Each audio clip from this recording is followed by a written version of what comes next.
Oh my god. Oh my god, I'm actually dying. I'm actually fucking dying. I don't get sick very often. But when I do... God damn, it's the end of the fucking world. Please no die. I promise nothing. Go rest? That's what I did yesterday. And what did it do for me? What did it do for me? Fucking nothing! Awake, but at what cost? Rest more. I've been resting. That's all I've been doing. But, considering... considering I've been sick for like a week now, I might be one of the most patient people on the planet. But my ability to process bullshit in a patient manner is at an all-time fucking low. So, if you act out of hand, you might actually see me fucking snap. I'm like your mom right now. I'm like your mom that you've interrupted one too many times when she's trying to watch All My Fucking Children. That's me at the moment. Flu or pneumonia takes like 3 weeks sometimes. I hope I didn't progress into pneumonia. That would be shit. I've never had pneumonia before, so I wouldn't know if I had it, I guess. But, God, I relate to that. Thank you. Are Pippa's spores mutating and losing their beneficial side effects?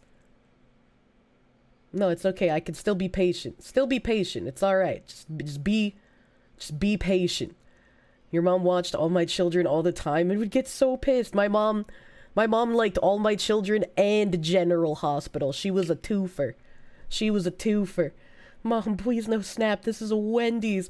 I swear to fuck, I will beat your ass in this Wendy's and make everyone watch.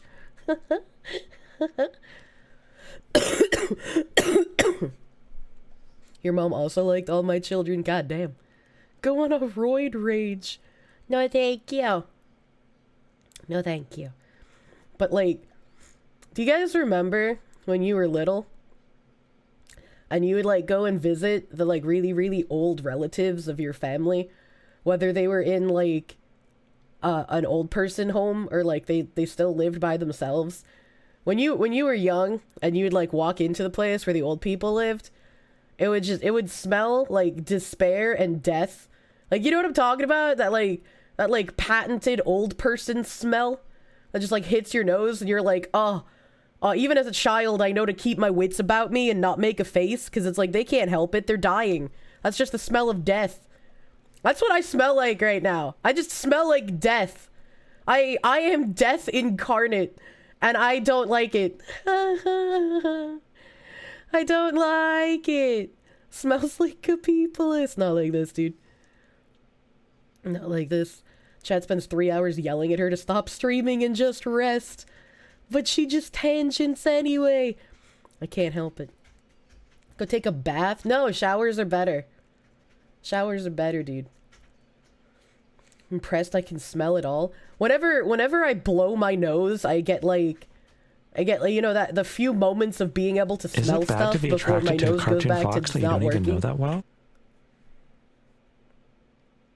Showers are cleaner. Baths are for relaxing. Baths are not relaxing to me, because I don't like my skin touching the sides of the tub, so it's not relaxing.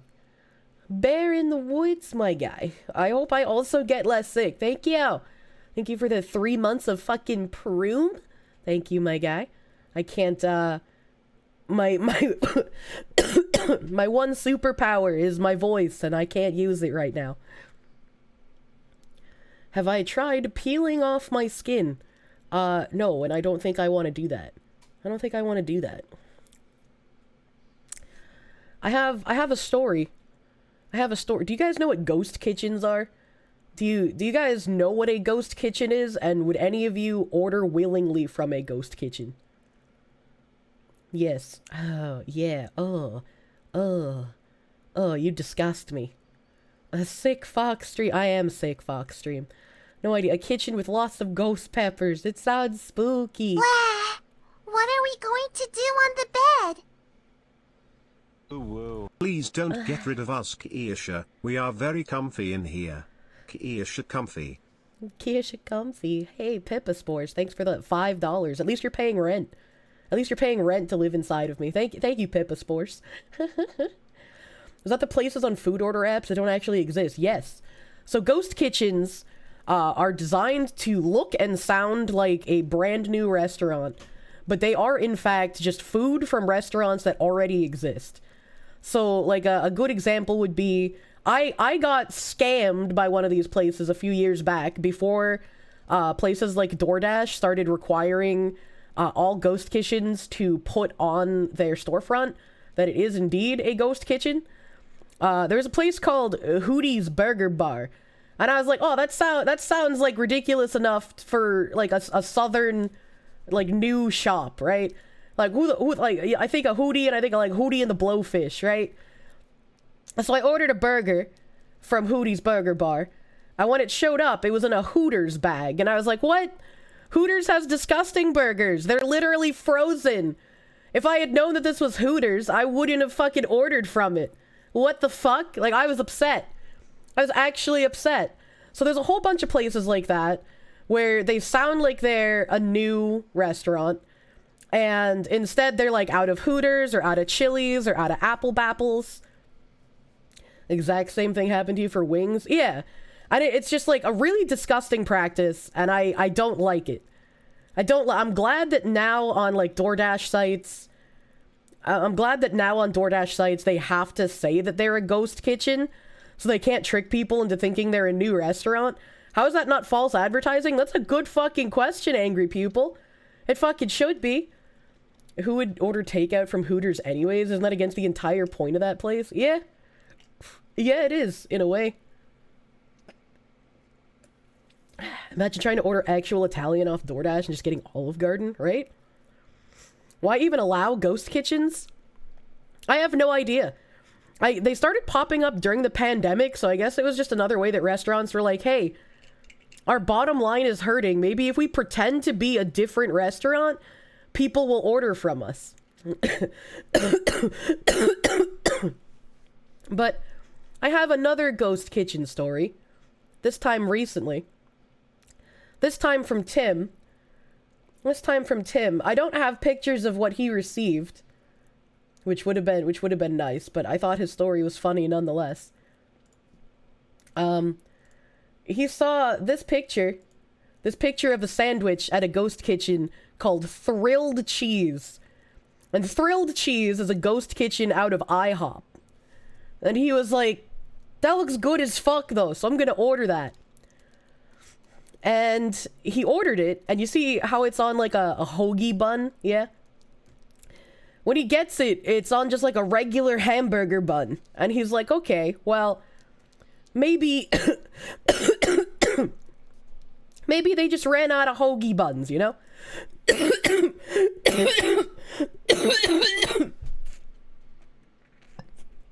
Oh god, I'm gonna vomit on stream, dude. I'm gonna fucking vomit on stream. What a sub. 10 We getting a hoagie bun, yeah. Anonymous gifter, thank you for gifting a sub to heckin' Mind Break, dude. Thank you. Thank you. And, so he wanted to order it another time and try and get it, because he's like, damn, this does look good. It still tasted good on the hamburger bun. Let's go for round 2, you know, second day in a row. So he orders it a second time. This time it shows up. And it's not on a hamburger bun like the first time. It's not on a hoagie bun. They put it on Texas toast this time. And he was like, okay, well, I guess Texas toast is closer to a hoagie roll than a hamburger bun. It still tasted pretty good. Let's try one more time. Let's make one more attempt tomorrow to order this sandwich, because like it still tasted pretty good. It still tasted pretty good. Let's try a third time. Third time's the charm, dude. Third time's the charm. And so he orders it a third day in a row. And this time, when it shows up to him, it wasn't on a hamburger bun. It wasn't on Texas toast. They still didn't put it on a hoagie roll. They stuffed all of the ingredients into a tortilla and rolled it up and gave that to him instead. And he just, like, had a breakdown, like, laughing. Because he's like, how? How do you fuck it up this many times? Like, I just don't understand. Did they know? Yeah, it's an actual food gotcha. So it's like, if you for some reason were like Tim and you were like, you know what? Some of these ghost kitchen foods look pretty okay. Even if it's food from a place I know exists already, you know what? Let's fucking try it. Yeah, just don't. You're surprised it wasn't a hot dog bun. I feel like stuffing all of the ingredients in a tortilla is vastly more agonizingly hilarious than a hot dog bun. Oh my god. Form Antichrist, ingredient conservative. There's a compass for this somewhere. Jesus Christ. Maybe ordered on Taco Tuesday. IHOP doesn't have Taco Tuesdays.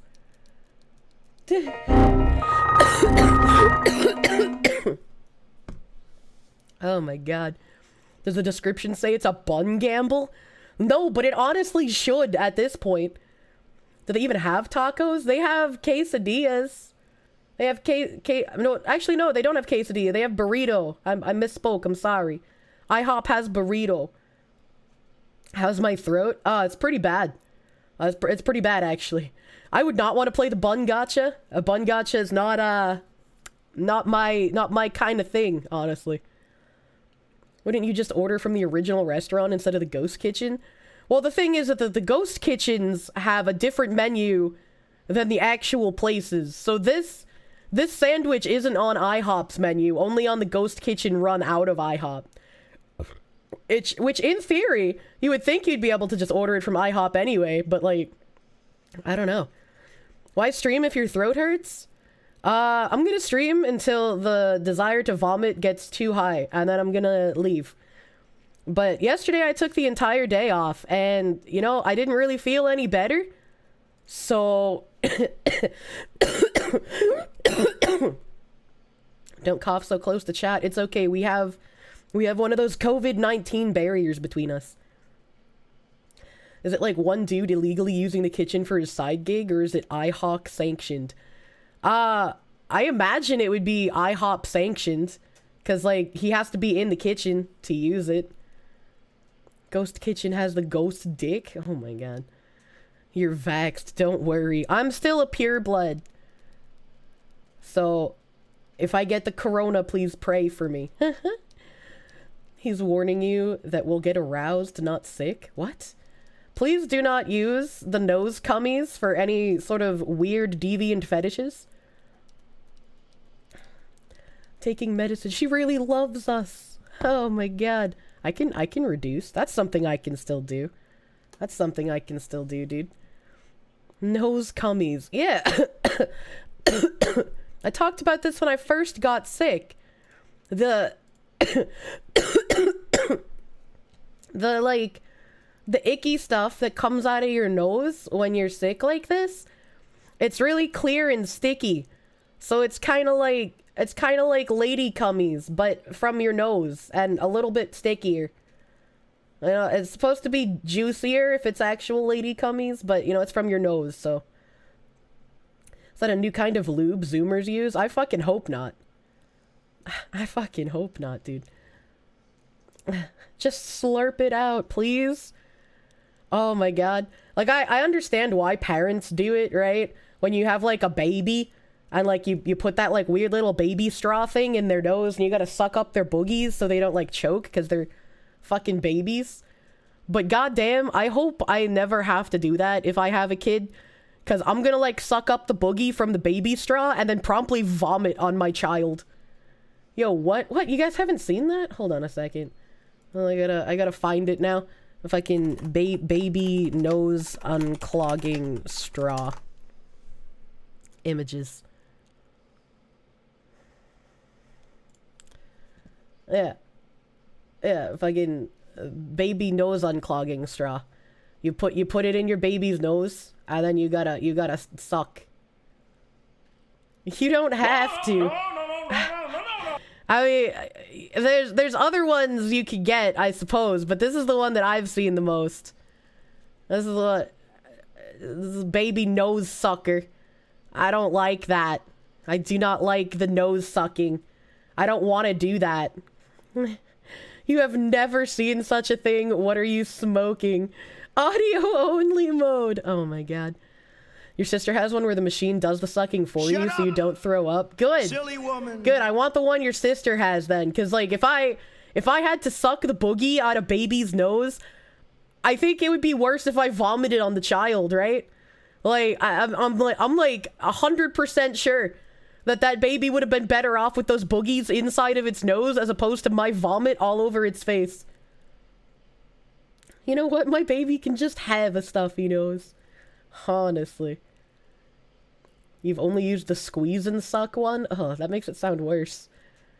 Children are pretty acid resistant. I don't want to find out.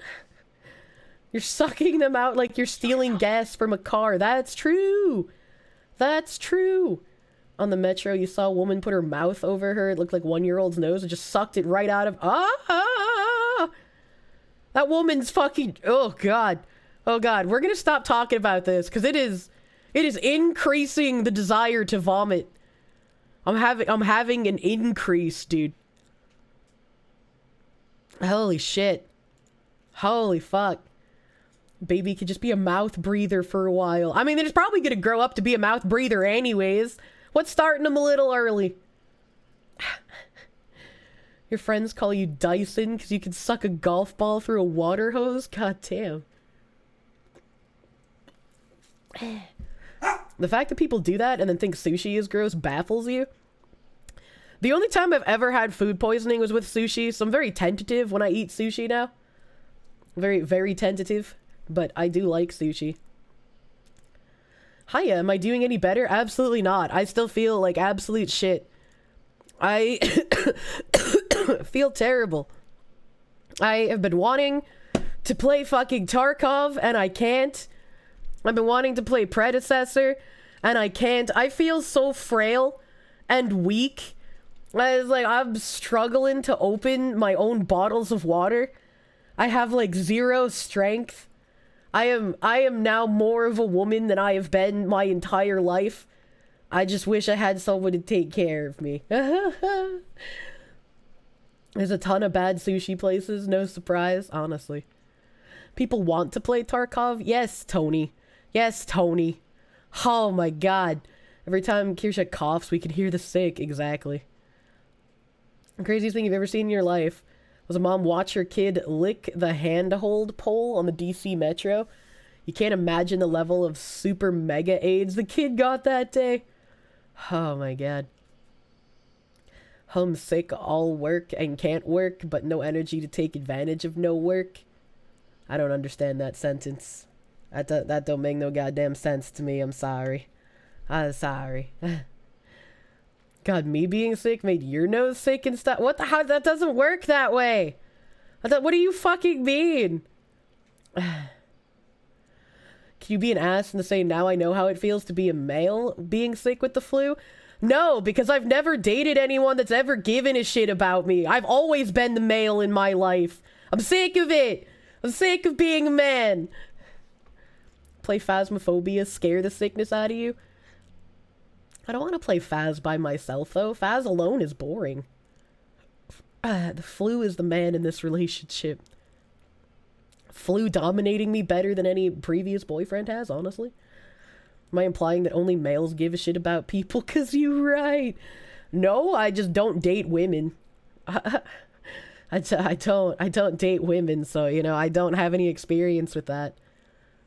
Was worrying about your partner when they are sick a man or woman thing. You always thought that was a mutual thing. It's supposed to be a mutual thing. But ironically, Smexcom got the exact opposite of what I was saying. I've only dated men and I've never been cared about in a relationship. Get fucked by the flu. Oh my god, I hate it.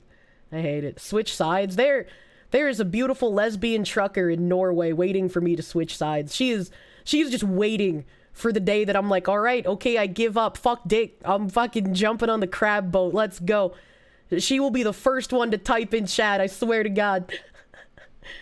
No flu shot this year or any year, probably. I can't remember the last time I had a flu shot, I'm gonna be real with you. It's current year, everyone wears a dress. See, I'm not gonna date a dude wearing a dress though, that's fucking weird. She's spawn camping, exactly.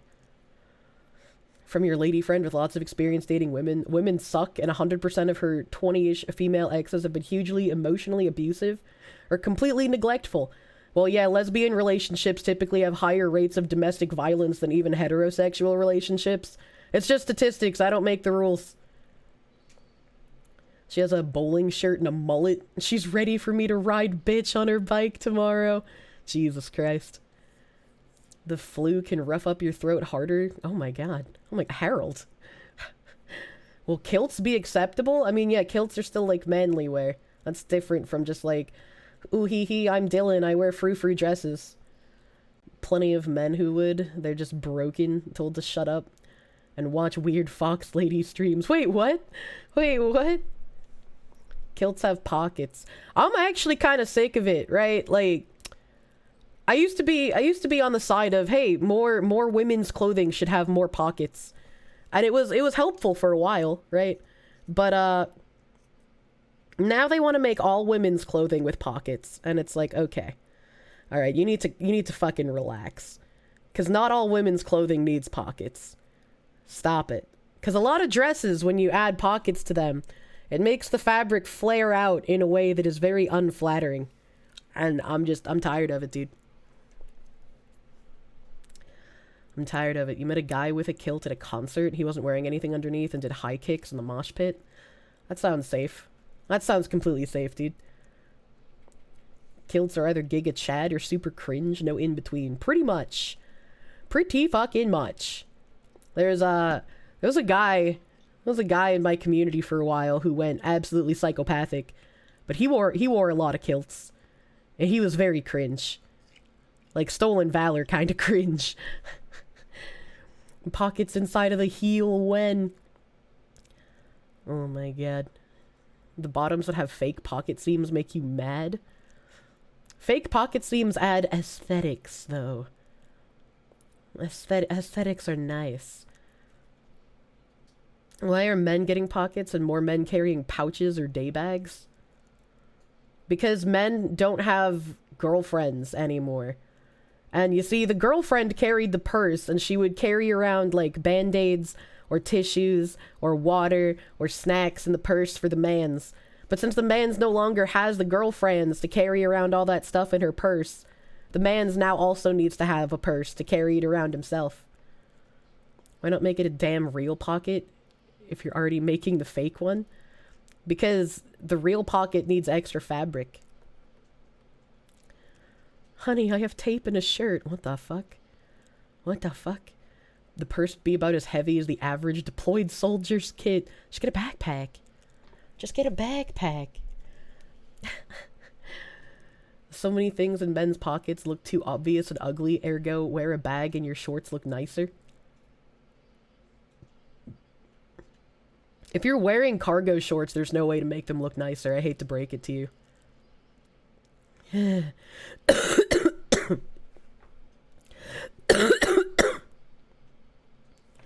You've never seen a man purse where you've lived in your life. I see a lot of guys wearing the fanny packs, dude. A lot of fanny packs, dude. You dare insult cargo shorts? I'm not insulting them, I'm just saying you can't make cargo shorts look nice. They're very utilitarian and helpful, but you can't make them look nice, dude. You know what you did when you drilled a hole in your finger, wrapped it in a paper towel, taped it, finished 6 hours of work, went home? Yeah, but you're fucking crazy. Alright, like actually unironically fucking crazy. Normal people don't do that. Normal people would drill a hole in their finger and then immediately leave. You gotta properly distribute your load, otherwise you're gonna destroy your spine. Oh man, that's the good ticket, right? It's like when I get to ask you to hold my purse. It's like, yeah, take the weight off of me for a little bit here. I'm gonna blow my nose because I can feel it. I can feel it.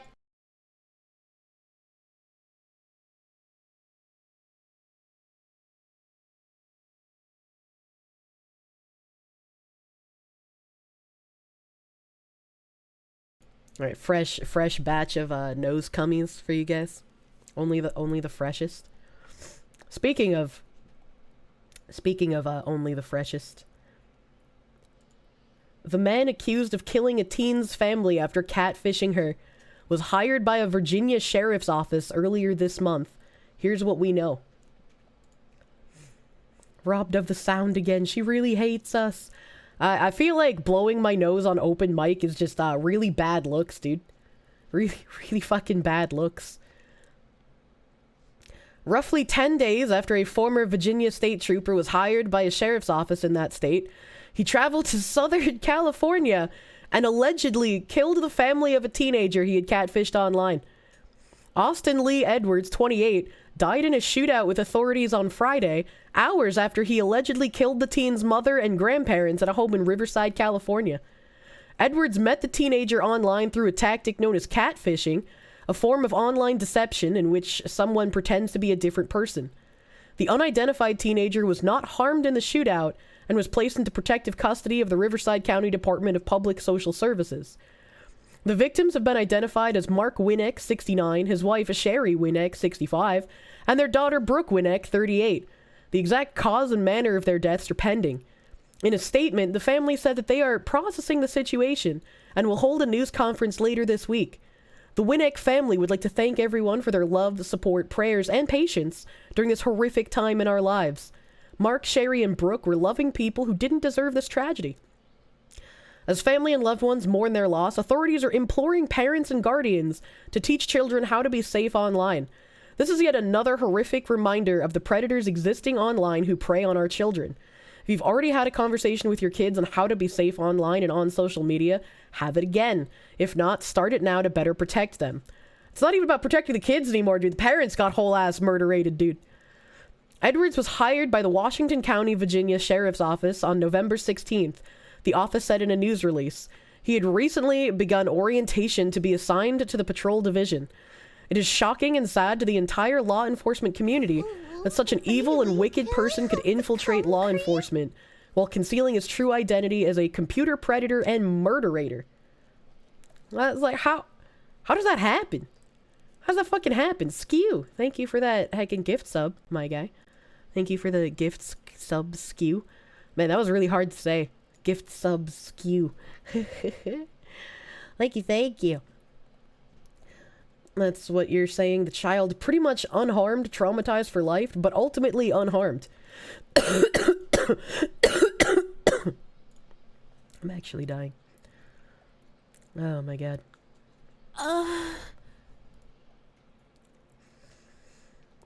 Animate. Thank you for the heckin' gift sub as well, my guy. Thank you. Oh, is Nim actually here? Thank you for a gift sub to Mr. Head Moderator, dude. I figured he would still be asleep by now. Your poor name. Sorry to see you lost your balls, brother. His balls have been gone for a hot minute. I don't know why he got neutered. He'd sooner be a member of the National Guard than a police officer. Look at how weird this little freak looks, too. He looks like there's something wrong with him. I know it's a very tiny picture, but like, goddamn.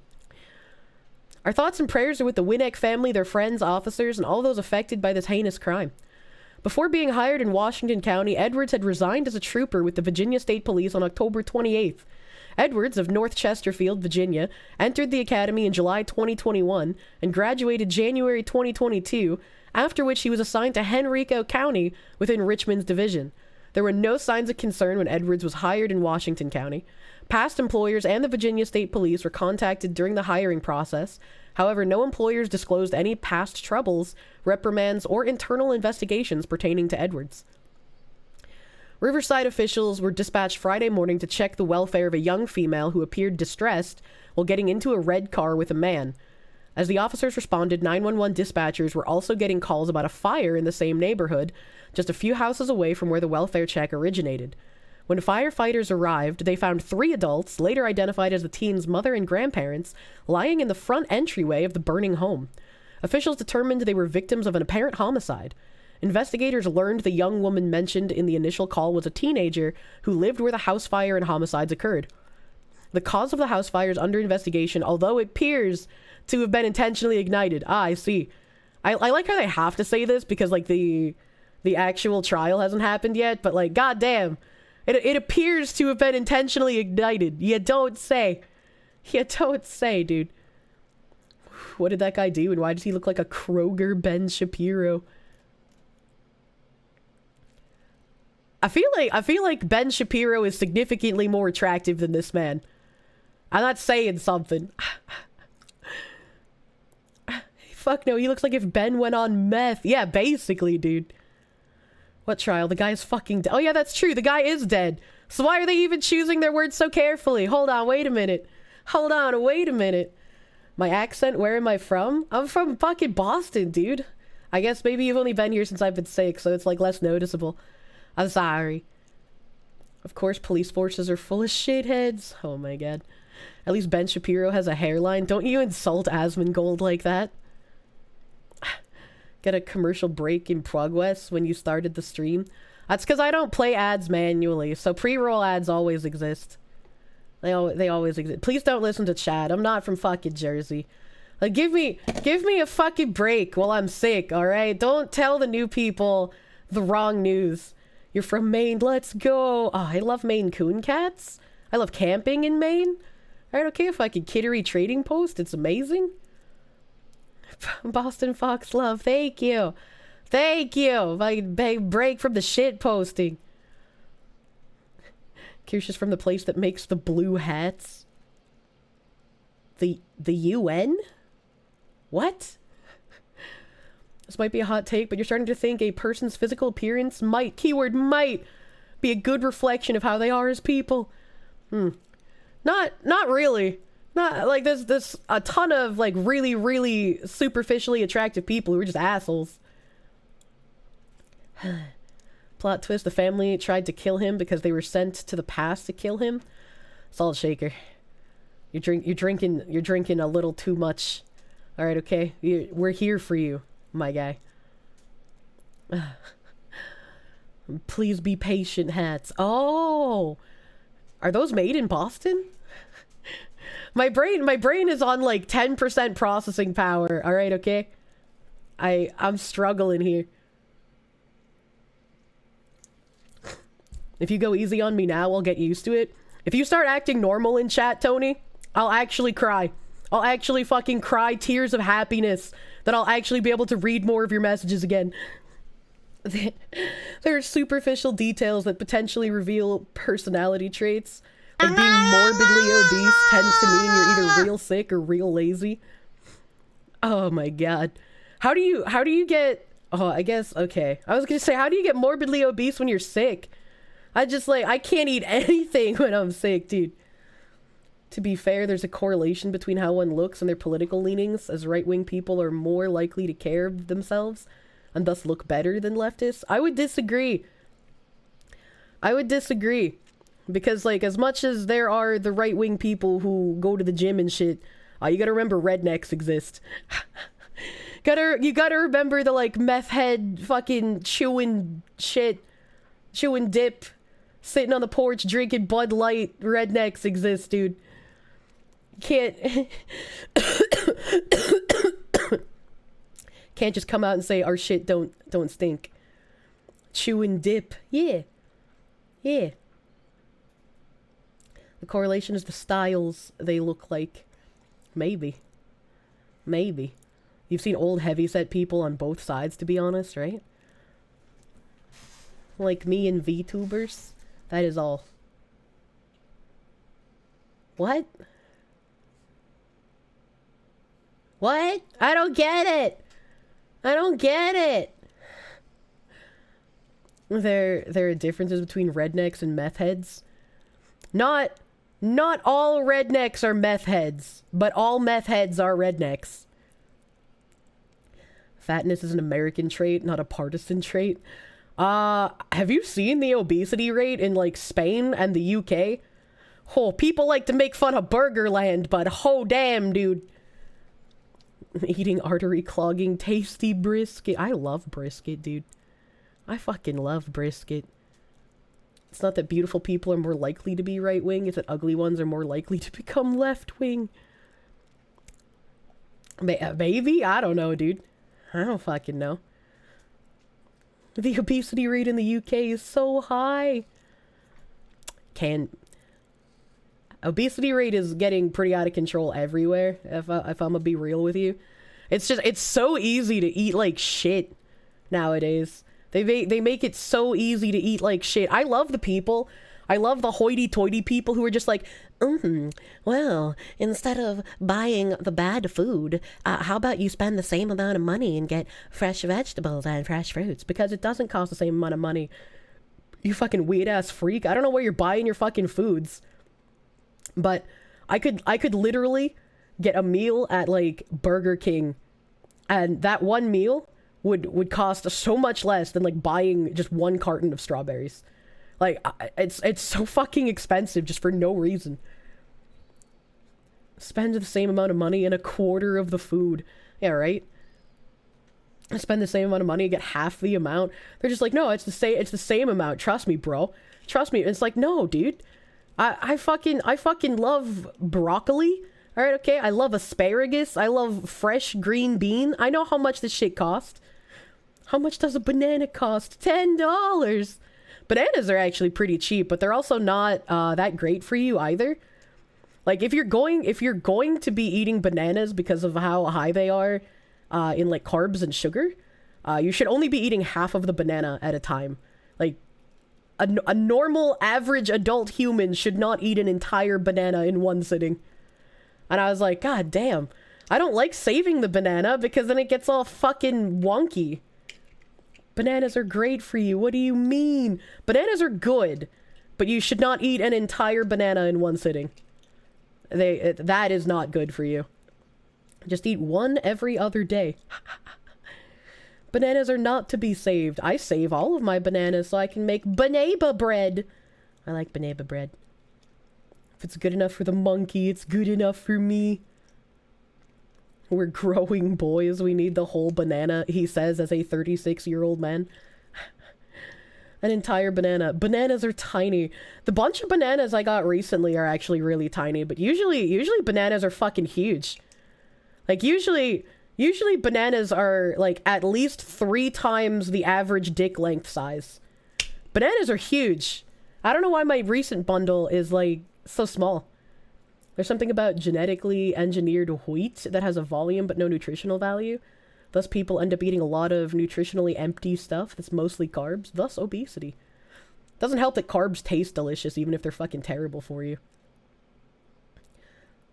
When you were in college, girls would glare at you and when they were eating bananas if you glanced at them. Now you glare at women when you eat tacos. What the fuck?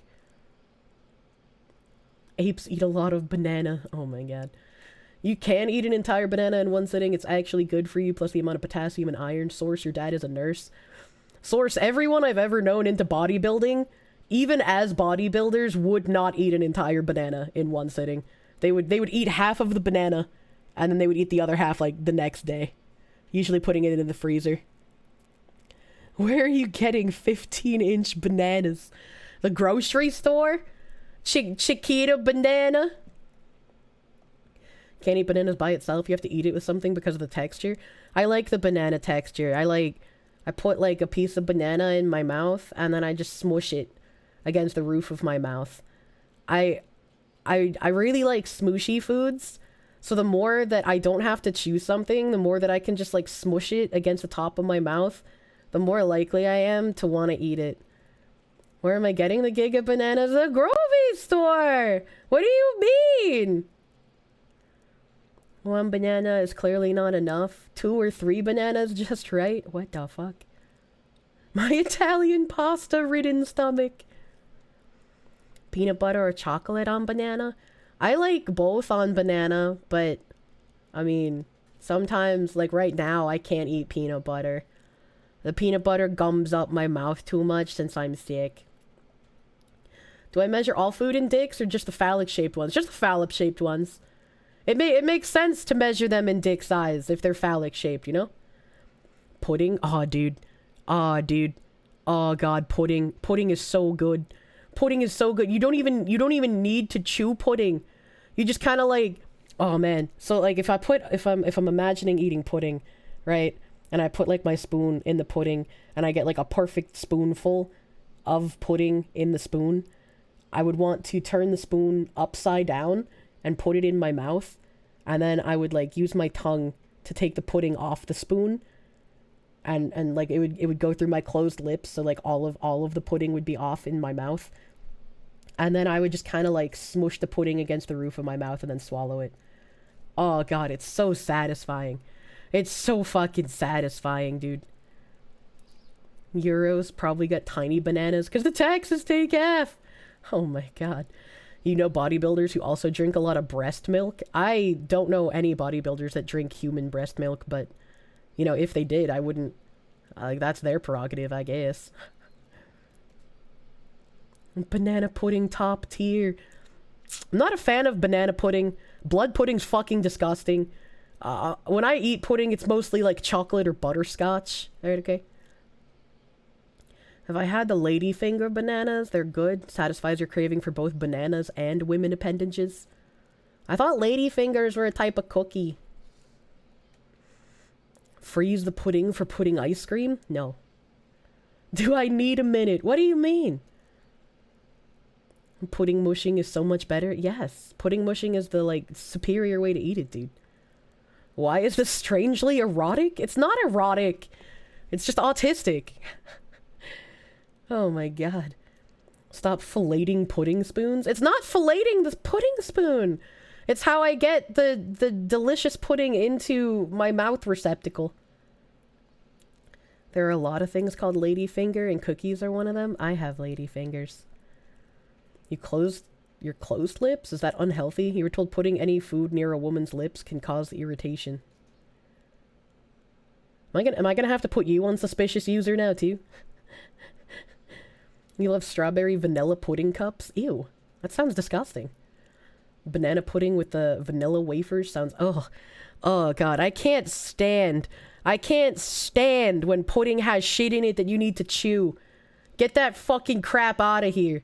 Pudding needs to be smooshed and smooshed only. If I have to chew my pudding, it's trash. I'm just protecting my teeth from the sugar in the pudding. Gotta go to work. Drive safe, says! Drive safe. Can smush tapioca? Yeah, but unfortunately for tapioca, it just tastes like trash. Unfortunately for tapioca, it just tastes like shit. That's not pudding if you need to chew. Exactly. Like, even when I make one of those... Oh God, what the fuck are they called? What the fuck are they called? Fucking trifle. Even when I make one of those trifles, you use, like, moist cake in between the layers.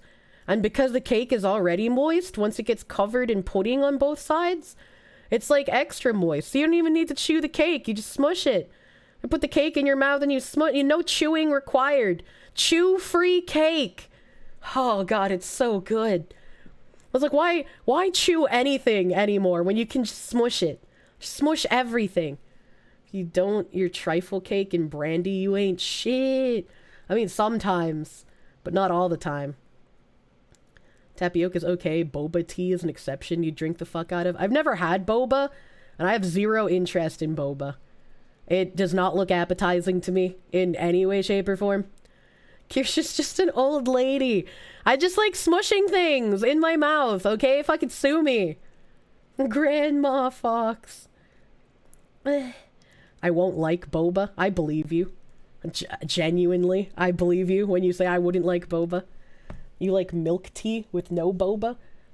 I don't really like any kind of tea.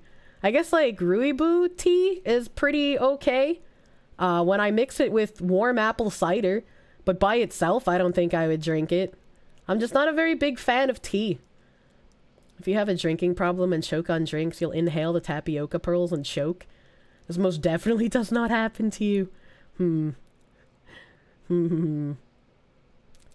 She wants her sauerkraut and boiled goose. Leave her alone. That's disgusting. I would never be caught dead eating sauerkraut. We already figured this out. Otts loves sauerkraut. I fucking hate that shit. So anytime I get a meal that comes with sauerkraut, he's gonna eat it. He gets the sauerkraut, dude. That's because I'm from Boston. Of course I don't like tea. I throw it in the river. Excuse me, it was the ocean. We threw it in the ocean where the salt is. Sauerkraut is good mixed with mashed potatoes. I like baked beans mixed with mashed potatoes, like a true Bostonian. Cooperative relationship, how sweet. It's like my dad doesn't like pickles, so when we would get boigas when I was a kid, my dad would take his pickles off his burger and I would eat them. I was helping. How about sour cabbage rolls? Sounds like I'm gonna fucking sour cabbage roll the fuck out of here. Ha ha! No, that sounds disgusting. If I don't like sauerkraut, that also means I can't eat kimchi. Not only will I not eat kimchi, but I get really fucking mad when Tim eats it because it stinks up the entire fucking house and it's disgusting. I cannot stand the kimchi. You're not big on sauerkraut, but you'll eat it. You know, there's some concessions I have to make. He's Korean, he can't help it. Liking kimchi is in his blood. Kimchi's violently disgusting to you. The only pickled thing that I enjoy eating are actual pickles. Actual fucking pickles. And speaking of the pickle that made me vomit earlier, I had agonizing stomach pain. My headphone charging cable was to blame. Now, I don't think you can smush this. I think you'd have to chew your headphone charging cable, right? Like, how do you swallow this? How does this happen? A 15-year-old boy baffled doctors when he came into a hospital with a USB charging cord, appearing to fit both phones and headphones, somehow lodged in his gut. The boy, from Diyarbakir, Turkey, was rushed in by family after complaining of nausea and stomach pains. An X-ray quickly revealed the plastic-coated nightmare awaiting digestion. What the fuck? For once not sounding, I know! For once they put it in a better hole than inside their penis! I'm actually impressed for once! Kimchi's so vital to the Korean diet, the South Korean government spent millions in research on how to send the fermented food with Korean astronauts to the space station. What the fuck? That's funny. That's actually fucking funny. He was thrown in an ambulance and transferred about 3 hours away to Firat University Hospital in Elazig, where a specialist was going to take a crack at the chargerdectomy. Pediatric gastroenterologist Yasar Dogan called for an endoscope procedure to rid the boy of the cable. When he arrived, Dogan, head of the pediatric gastroenterology, hepatology, and nutrition department, and his team got rid of the foreign object after performing an endoscopy procedure. We obviously had a hard time removing the cable, as one end of the cable had passed into the small intestine. After they finally yanked out the coiled cord, which proved to be 3 feet long, a hair tie was discovered inside of the boy as well. Man, this bitch just eating everything! What is wrong with you? It remains unclear how or why he consumed the objects. After the procedure was successfully concluded, the patient was sent home in good health. Last year, a similar instance occurred when a 9-year-old boy in Stirling, Scotland, almost died after eating 6 magnets as part of a TikTok challenge. A 14-year-old boy in India ate 16 toothbrushes and a 3-inch nail because he thought it would cure his addiction to eating dirt. What is wrong with these fucking kids these days? What the fuck? Give that boy a Snickers. He needs some help, dude. What the fuck is this? Oh, these are the same magnets that Chinese guy put in his urethra like a decade ago. So I guess we've upgraded now from, instead of urethral inserting magnets, TikTok challenges have upgraded it to just swallowing them normally. What the fuck is wrong with people? What the fuck? Glad to see those beads are coming around, dude. Oh, I know pike is an eating disorder in which a person will eat things that aren't food. But, like, you get help for that, you know? 10-year-old magnetic sounding ancestral memory. He wanted to be Magneto, dude. Hello, how am I feeling? I'm fucking awful. I don't partake in the gobble. I do not, Ducko. This is not the kind of gobble that I would like to partake in, okay, alright? Pre-20th century, children like this would be dead and made an example of. I kind of feel like when people do stuff like this, we should stop giving them any kind of medical assistance, right? We should be like, all right, so clearly you were dumb enough to do this, and you're going to live with the consequences of your actions. You're going to suffer the same fate as those who came before you if they did something this dumb. Congratulations on your Darwin Award. Canada them. Yeah. The only option would be to end their suffering sooner. They could be like, all right, well, it seems here, according to my charts, you have a terminal case of being a fucking dumbass. So here's what we're going to do, actually. We're not going to take those magnets out of you that you put inside for a TikTok challenge. In fact, we're going to offer you two options. You can either die slow and painfully, like your ancestors who made the same dumbass mistakes would have, or we can give you the Canadian healthcare package, where we just kill you faster. Your choice. I'll be in the next room playing solitaire on my phone until you make a decision. I ain't about this eugenics crap. I am all about this eugenics crap. Holy shit. Too many idiots are breeding. All right, okay? We need more eugenics. Not every child can be as lucky as you were, jumping off things and never breaking anything, eating handfuls of poisonous berries. Oh my god.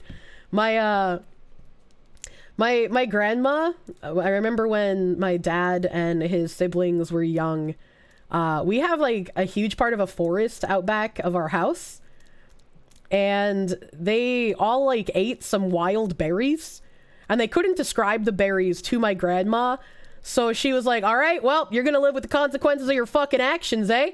She brought out the ipecac and made them all drink that. And I remember my uncle was the like last one in line. She gave them the ipecac all at the same time, but then they had to like line up to vomit in the bathroom. And and he was just like, I remember thinking I was just gonna vomit all over the floor and get in even more trouble. That was the best choice. Yeah. It isn't eugenics when it was their own choice. It's eugenics if we decide to kill them, though, right? Because like right now it's not eugenics because they make dumb decisions, and then the system backs up the fact that they made a dumb decision and that we can save them from their dumb decisions. But I feel like in these cases, you're 9, you swallowed magnets. Sorry. So you've now forfeited your right to live here, good sir. All right, okay? New law, if you compromise your health due to something you saw on the internet, no one is legally obligated to help you. Oh my god. Can you imagine if the Gorilla Glue hair lady actually had to deal with the consequences of her actions instead of getting famous for being brain damaged? Good morning, Rexarada. Good heckin' morning. I'm sorry, your child is terminally brain damaged. It can't be helped. You disagree since it's not a pandemic swamping hospitals, just charge them double. Especially if they're already adults and they're doing this shit. Just be like, yeah, nah. You know, we don't want to risk the fact that you might end up finding someone to reproduce with, even accidentally. So we're just gonna let this play out, alright? We're just gonna let your life end here. Like that the glue lady used that as an opportunity to push AliExpress grade hair care.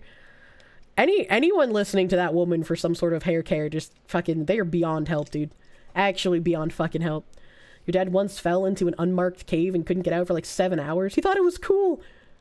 Your dad's kind of nuts. Jesus Christ. Letting people who shouldn't survive Darwin Award winning things is eugenics. That's the wrong kind of eugenics. We shouldn't be letting them survive. Oi. It was like the cheapest budget Saw movie ever. Could have just drunk 16 fluid ounces of combined ipecac and diuretic. There's only one toilet. Good luck. Yeah. It was a different world back then. It was like when I was a child, I was probably like 8 or so when this happened. I don't know why I thought to do this. I don't know like what besieged my like dumb child brain, but I paid the price, all right? I drank stagnant puddle water. Our house is on like an incline, and so whenever it rains, and especially when it rains enough to make the river overflow, our backyard was always like filled with water. And so like I drank from stagnant puddle when I was like 8, and I got so fucking sick. I got so fucking sick, and my grandma was like, yeah, well, that'll teach you to do that again, won't it? Doesn't feel good, does it? Why would you do that, fucking dumbass? But she, you know, she still gave me soup. She still gave me soup. That's how you get all kinds of interesting diseases and parasites. Yeah. Yeah, no, I definitely did not do that again. Definitely did not do that again. She was correct. I survived though, you know. Fucking puddle slurper. I was just like, oh yeah, give me that good puddle water. Why would I want clean inside water when I can have outside leaf water? I drank puddle water when I was 8. It was actually last week. Oh my god. That's how you die of dysentery. She didn't learn from Oregon I didn't play the Oregon Trail. I'm not that old. Actual fucking degenerates. Thank you for the follow, my guy. Granny Kirsche slurping puddles, dude. Was the puddle goo tasty? I don't think it was. I don't remember, but I don't think it was, dude. Puddle water with a side candle. Speaking of, when I am no longer sick, my Sour Patch Kids came in, so I now have the Sour Patch Kids Blue Raspberry Candle and Blue Raspberry Sour Patch Kids to compare the flavor of. So I'll be doing that on the stream when I'm not sick. Yes. Farewell, friends. It's past time for sleep. Yo, have a good heckin' sleep, Josh. I hope you have better sleep than I do, dude. That's how you get amoebas eating your brain. Joke's on you. There's nothing there for them to eat. Holy shit. What's this? Ooh, baby, can I have the cum cream? Cap, thank you for the heckin' 20-month resub, my guy. Thank you. 20 fucking months. I need to do sub badges again. I really want to have new sub badges. I just don't know what I want them to be.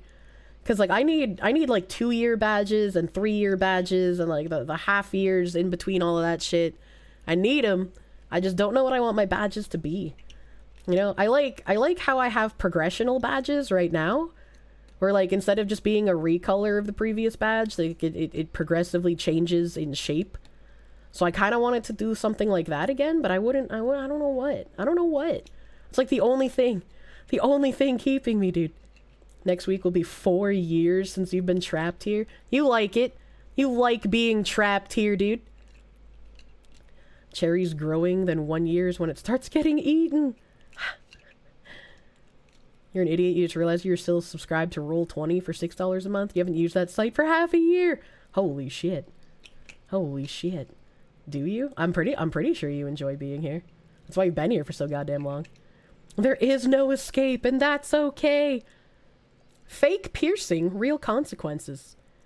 A 9-year-old UK boy nearly died after swallowing 6 magnets, a stunt apparently part of a dangerous fake piercing fad sweeping TikTok.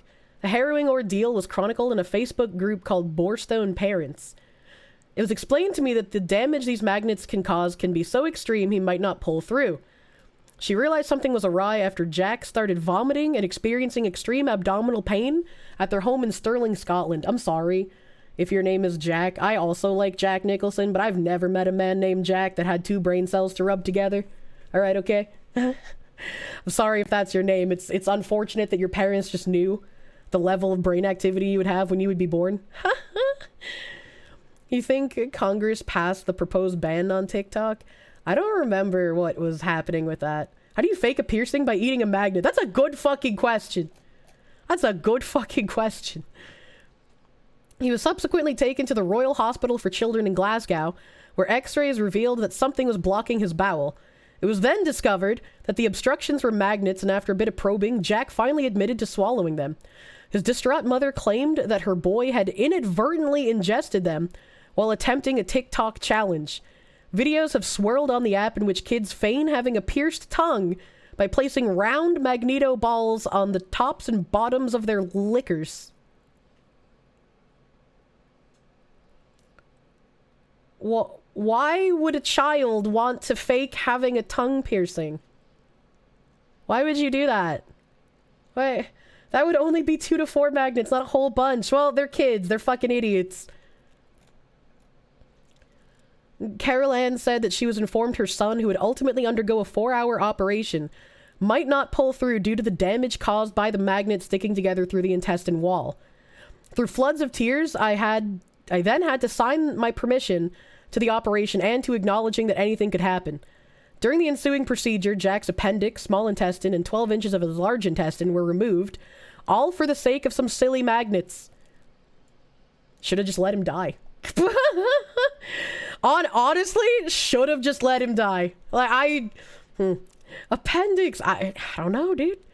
Maybe stop giving kids smartphones and tablets. 5 days after surgery, her funny, outgoing, and healthy son is unable to walk, unaided, and has been relegated to a liquid diet. Nonetheless, Carol Ann said Jack is lucky to be alive, adding that she wants to spread the word of this incident so she can prevent other kids from suffering as her son has. There are videos across social media encouraging kids to do tricks with these, but what the videos fail to mention is that ultimately those tiny wee magnets could kill.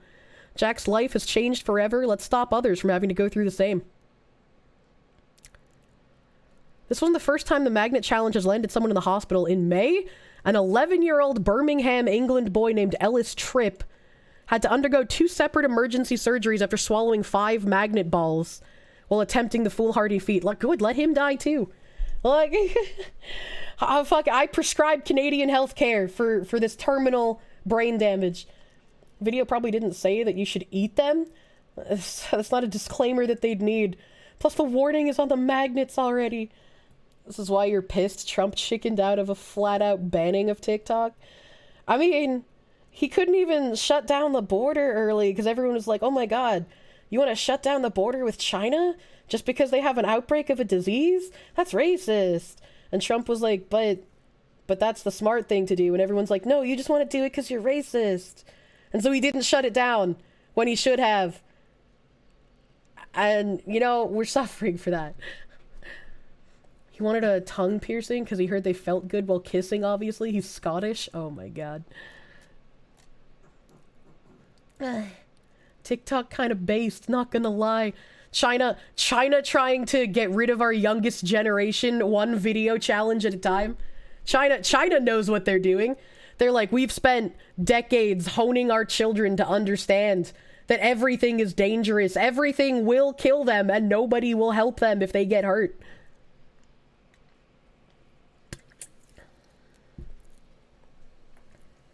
Then New Zealand did it and everyone clapped. Oh my god.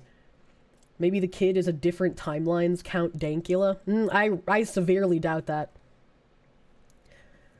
Decades honing their children? Well, yeah. Eventually you're gonna see enough children get harmed in the street that you're gonna be like, huh, maybe I just don't go near anything that exists here. China's already won at this point. They're just fucking around. Nobody paid attention to what China's doing. Didn't a candle explode in a woman's face in the UK? That's very random. It's funny because the China algo for TikTok is different than the rest of the world. Way less stupid.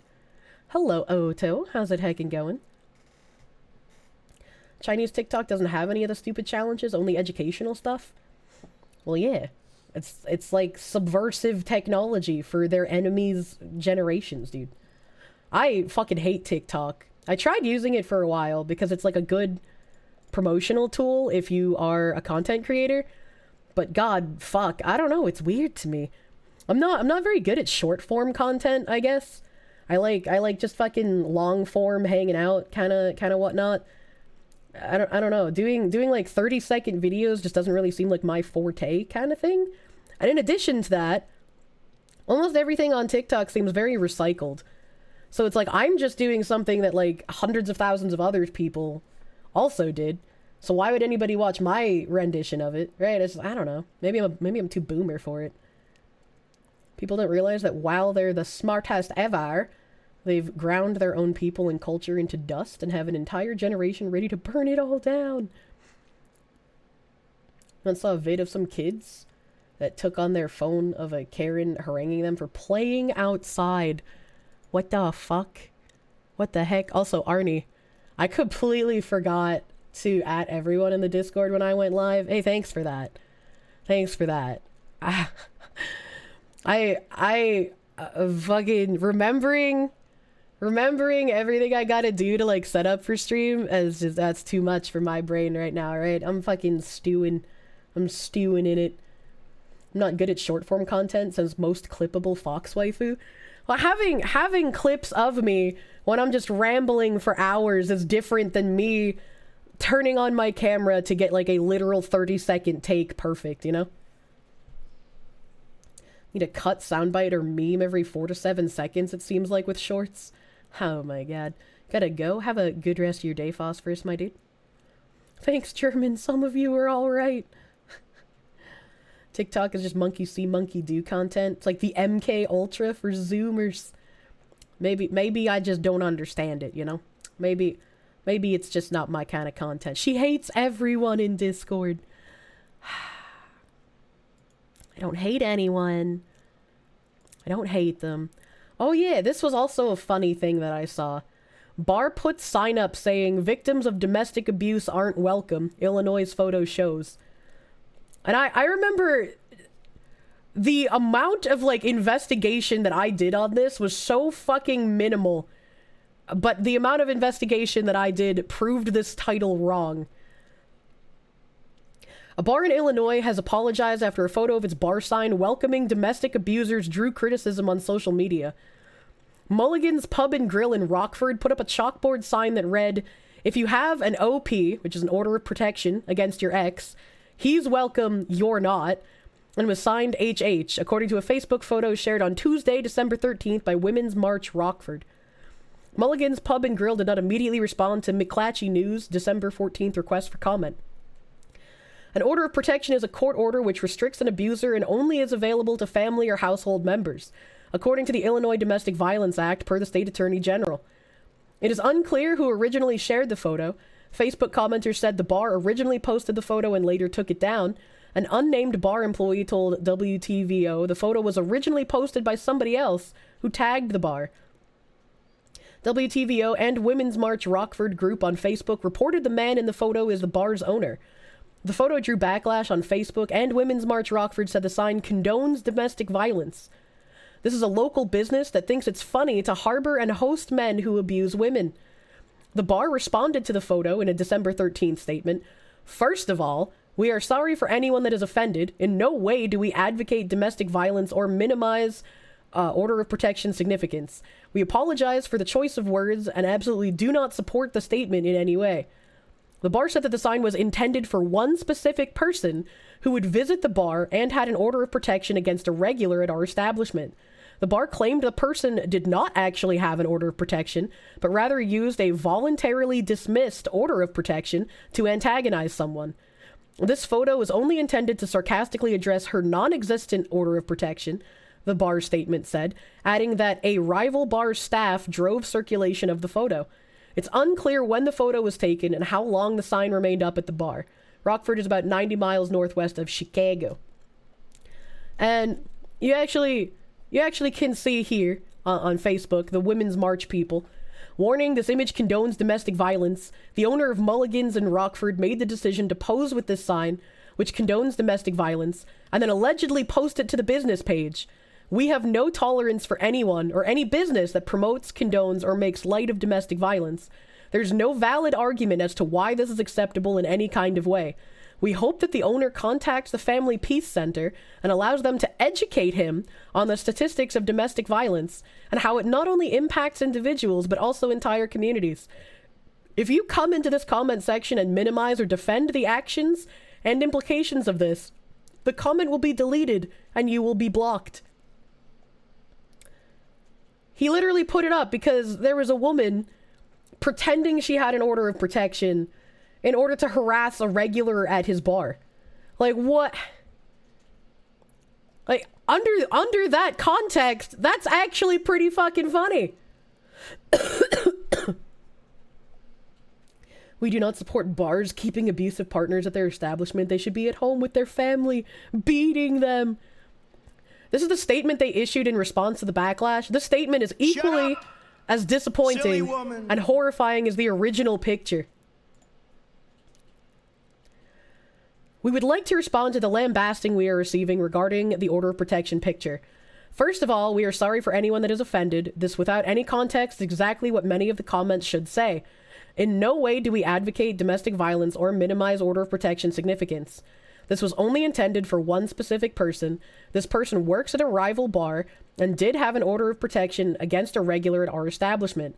The woman made a pattern of coming in when he was there, making us aware she had an order of protection, and causing trouble with our staff and watching him get up and leave, never staying very long afterward herself. On the day of this photo, we had 5 cars in our small parking lot. One was his. She came in, he left, and she immediately followed. What we had found out prior was that she voluntarily dismissed her order of protection almost a year prior.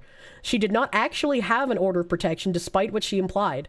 This photo only intended to sarcastically address her non-existent order of protection and was a result of what we were seeing as someone who has been using this legal tool to antagonize someone who was doing everything he could to stay away from her. Also, this photo circulation has been driven by the rival bar staff, who we clearly have friction with. We are hopeful that you keep an open mind on this when drawing your conclusions. Again, we apologize for the choice of words and absolutely do not support the statement in any way. And they're still being fucking lambasted for it, dude. The rival bar shenanigans. Fucking showing him the bat wing, dude. You would kick her out and get her arrested for trespassing the next time she came in? Honestly, dude. I agree that they didn't need to apologize. I can understand why they would apologize, because it's a misunderstanding, right? Where they're like, this isn't the kind of message we meant to get across. It was a specific message for like one person, you know? But like, the fact that they apologized now just has made it worse, unfortunately. Like, I can see from their position why they wanted to, right? Because it's also something that I would want to do. Where it's like, oh, this was a misunderstanding. I apologize for misunderstanding. Like, it just makes sense. It makes sense why. It was an actual misunderstanding and an apology is okay for that. The issue is who demented the apology. Oh yeah, definitely. Will the Women's March apologize? No, absolutely not. Of course they won't. Of course they won't. Like, all of the comments are just like, did you even fucking read this? Did they even fucking read this? It's disappointing, yet not surprising that some people wouldn't question his statement. He said it, so it must be true, even after he posed for the pic. What? So you're just gonna assume instead that he's lying? Like, what do you mean by this? Women's March doubled down, honestly. Honestly. The true story is in the picture. There's no way to justify the picture. There's no context that would make this acceptable. I bet these are the same people who are just like, you can't, please log in to continue. That's not gonna happen. That's not gonna fucking happen. These are the same people that's just like, under no circumstances should you ever joke about sexual assault. And it's like, well, you know, sometimes comedy is how people get through their shit, you know? Like, the best comedians have been through some shit. They've seen some fucking trauma, dude. That's what makes their comedy, like, good, you know? You can't be a good comedian having faced zero adversity in your life, you know? At least in my opinion. Why wouldn't they assume he's lying? SJWs always lie. That's true. That's true, dude. You must not joke about your pain. You must relive it constantly. If you are not in constant victimhood status, what are you even doing with your life? Honestly. Easier to assume someone is lying than to assume you're wrong. Imagine. I couldn't ever possibly be wrong about anything, ever. I am completely infallible as a woman. Is it really impossible to be a comedian without going through pain? I mean, in my personal opinion, I feel like comedians who have been through some shit tend to be a lot better. Like, you look at like Dave Chappelle, you look at like fucking, oh god, I'm blanking on names right now. I'm fucking blanking on names right now. But it's like every good comedian who's made it somewhere, like, they all have gone through some shit. Yeah, Carlin, there's a good one. Owen Benjamin. Chris Titus is another good one. Robin Williams, a huge fucking example, dude. Nobody even knew that man was like depressed out of his mind. Oh, I loved Greg Giraldo. I was so upset when that man overdosed, dude. I was so upset. It's easier to draw from their own hardships. Yeah. Like, any good, like, comedic delivery has some nugget of truth in it. Even if it's, like, extrapolated and exaggerated. That nugget of truth is what brings it to life, in a way, you know? And that's why the left can't meme. It's less that you've gone through shit and more you've bore witness to so much human stupidity. Well, I mean, if you've bore witness to stupidity, doesn't that mean you've gone through shit? Like, I would say growing up watching people, like, fist fight each other into pulps on the street or shoot each other, right? I would say, like, I wasn't personally involved in that, but I watched it, you know? Like, I didn't have my cat get beat to death, but the girl upstairs from me certainly fucking did. I got to watch that. That wasn't fun. That's why you present your anger in a joking outrage. If you didn't, it'd be real outrage.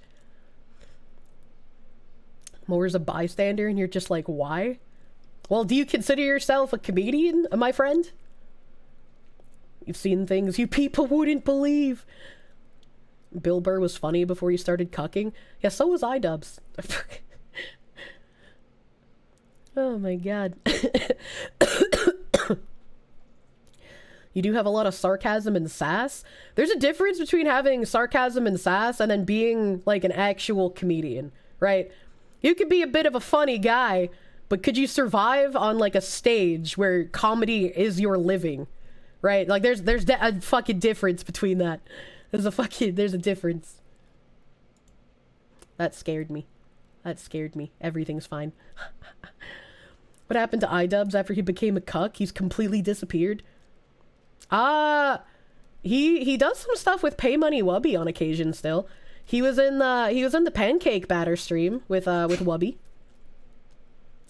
Comedians call it dying on stage for a reason, honestly. Cops had to handle a shootout outside your house one stream. It made me a comedic genius. Oh man. Sometimes I kind of wish, right? Like I could stream from like my mom's place just for a little while. Cause the amount of shit that would go on even at this stage in her life, Jesus fuck. Some idiots have not had the shit beaten out of them by Sam Hyde and it shows. Baby, honestly. can I have the cum cream? Bruh, thank you for the heckin' tier 2 19-month resub, my guy. Thank you. Thank you. Ugh. Thank you. Shouldn't I be resting? Bleh. You're thankful for iDubbbz Sam Hyde, Doc? Yeah, he did some nice stuff. He got Yoko Ono, dude. Oh no. Like, the things you saw while on Telegram would completely shatter my perception of reality. I feel like maybe you're a little new here if you think you have quite literally anything that could shatter my perception of reality, Mr. Friend.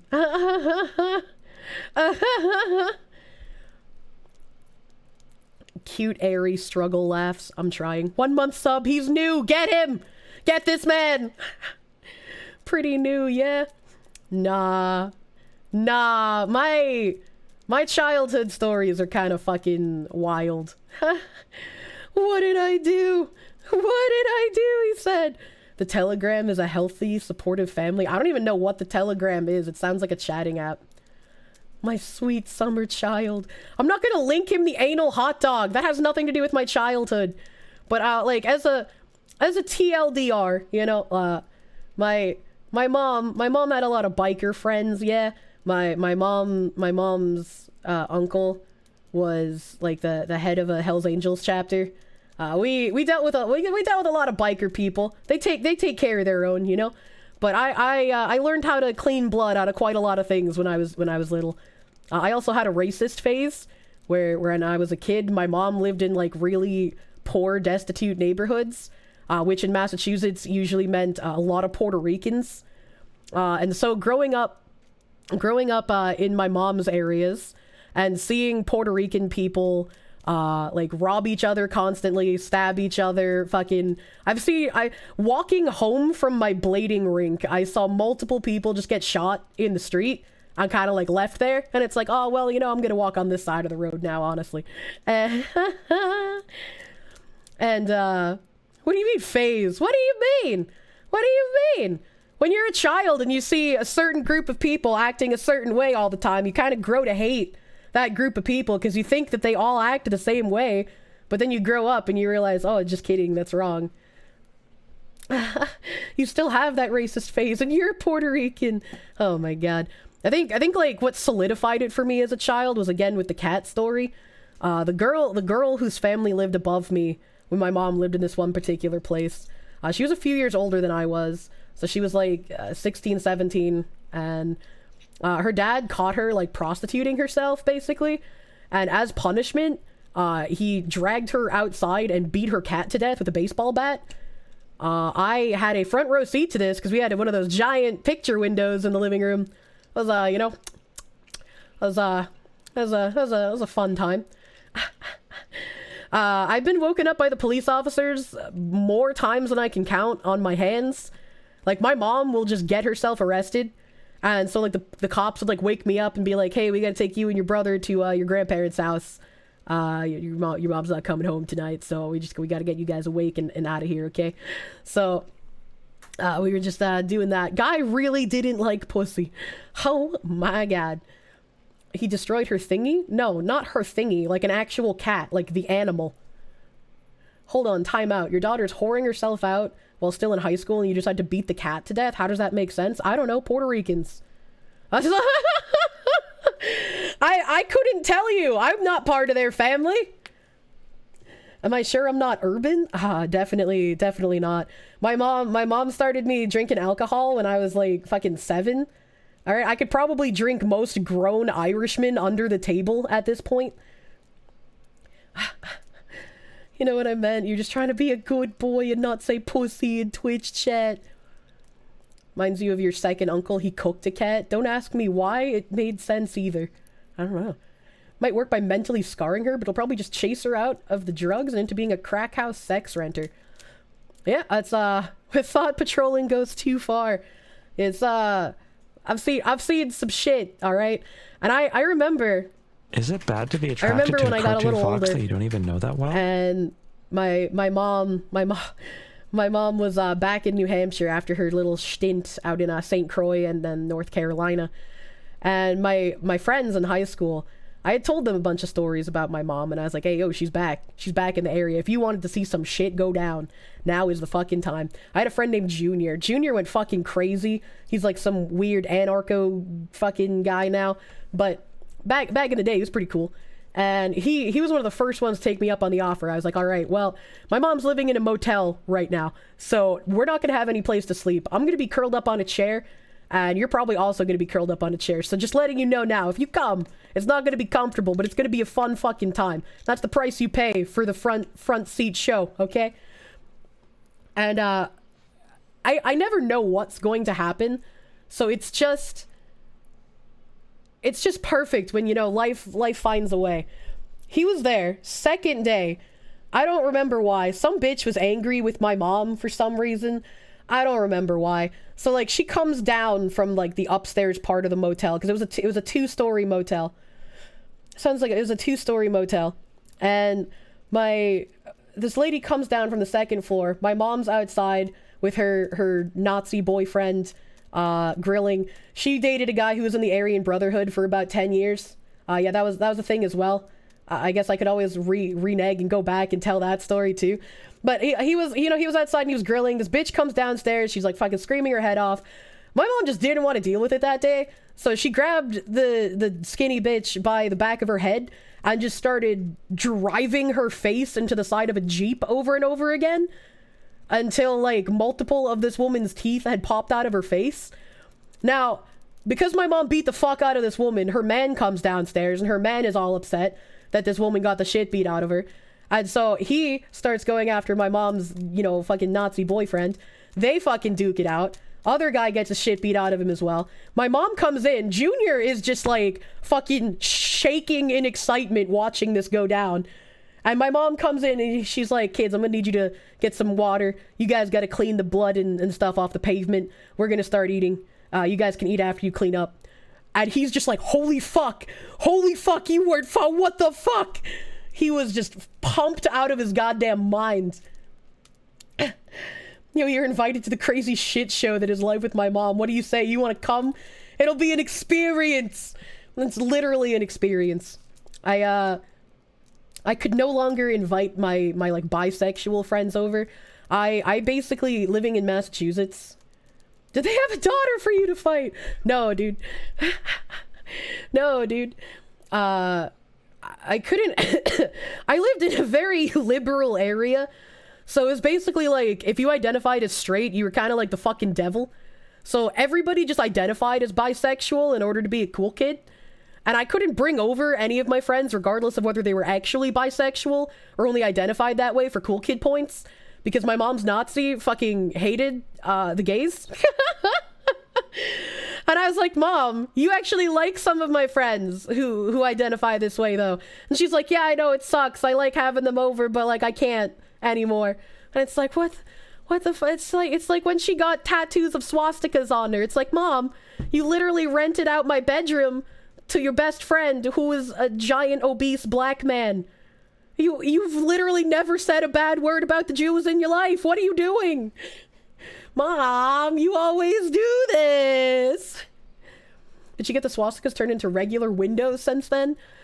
She's gotten, I think, all of them covered up now. I want to say she got the last swastika covered up like 2 years ago. But, God, it's just a windmill of friendship. It was very embarrassing to be seen with her in public because she had not only Nazi bolts above her heart, but she had like a giant thick black swastika like dead center of her tits. And it's just like, I can't be seen in public with you, Ma. Like, what are you doing? Don Quixote cat tattoos. She went full American History X. It was, you know. Any face tattoos? My mom does have face tattoos. My mom is that kind of person. She's got the teardrop tattoo, and she's got multiple stars above her eye, actually. Oh, God. And just claim the swastikas are Buddhist, and the artist fucked up. Oh, my God. You fucking knew it would be the teardrop and stars. Yep. Hesdes. Hesdes, thank you for the heckin' 24-month resub. Thank you, my guy. Entry level white trash, honestly. How do you even rebel against a mother like that? You want a traditional family with a loving husband. I had like next to no privacy with her as well. Like anytime I wanted to use the phone, she would just like pick up the other cordless phone and like listen to my conversations. It's fucking weird. It's fucking weird. Like, why do you want to hear your teenage daughter like fucking talking sexy with her boyfriend, right? Like, fucking, what's wrong with you? Well, that explains a lot. Does it? Does it explain a lot? Does it explain a lot? With all due respect to my dad, he seems like an amazing dude. How and why did he get with her? That's a great question. That's a question I've actually not asked him. That's probably something I will ask him soon here, though. She was worried I might work for rival gun sellers. Oh my God. Like, there's just so much mom lore that I couldn't even talk about all of it at once, even if I wanted to. Like, there's just so much shit. There's just so much shit, dude. How's he doing, by the way? My dad's doing pretty fucking good after the surgery. Thank you for asking. He's alert and coherent. He can't have his phone in the ICU, but he's chilling. His girlfriend's there with him. Best streamers have mommy issues, not like the inferior daddy issue streamers. Love dad, simple as. On a scale of 1 to 10, how attractive was my mom when she was young, and how old were they when they met? I mean, she looked like a very She looked like a very typical, like, groupie for an 80s band. And they met in high school. I don't know how long they knew each other, though.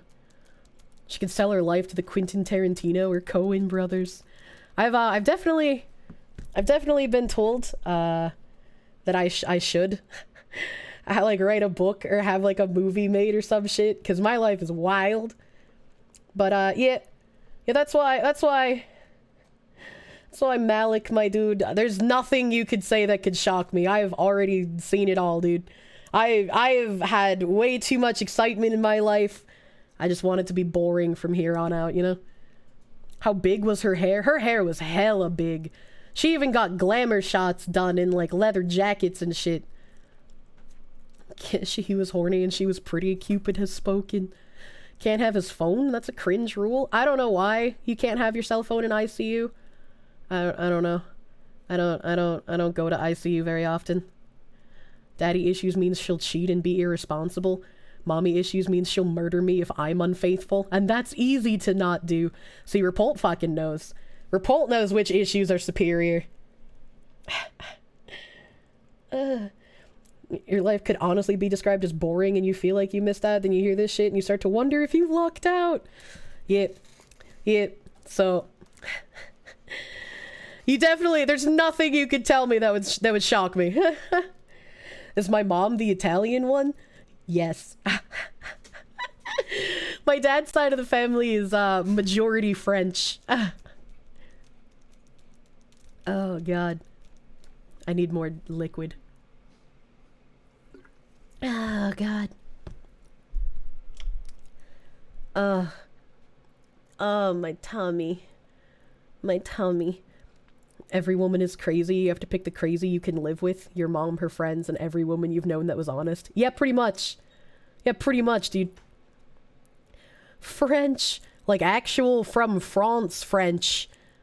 I was attempted to be taught French when I was a child, but it didn't stick to my brain. Crazy how I ended up being German from the two. Yeah, I know, right? I went with the superior engineering. The trick is finding a woman who is self-aware of her crazy. If she's conscious of it, she can control it. She who wields the crazy wields the bomb-ass pussy. Is that how that goes? Your grandfather passed as French when he was younger? I'm sick of you. I'm sick of you. It's just fucking patience. Have patience. We're back to this freak. I can call it that, right?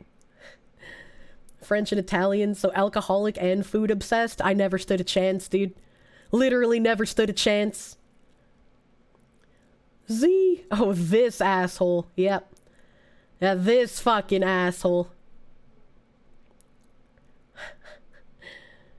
Oh my god. What the fuck does Z-sized boobs look like? Not real is what they look like. Are scars indicators that a man is stupid and will die, or he's resilient to dying? Both.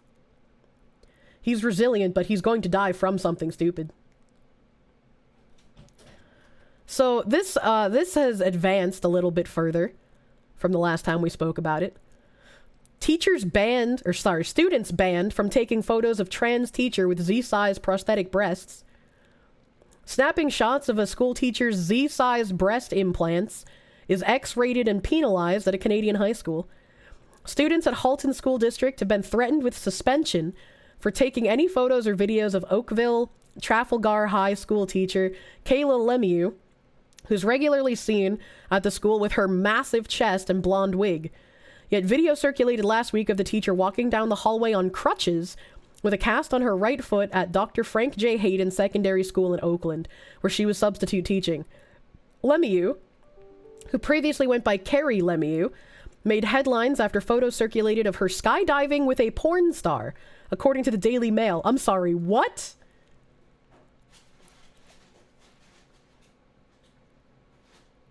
Male porn star who took controversial trans teacher with size Z prosthetic breasts on a skydive says he considered it a challenge given her weight. What? What did he go before? Carrie.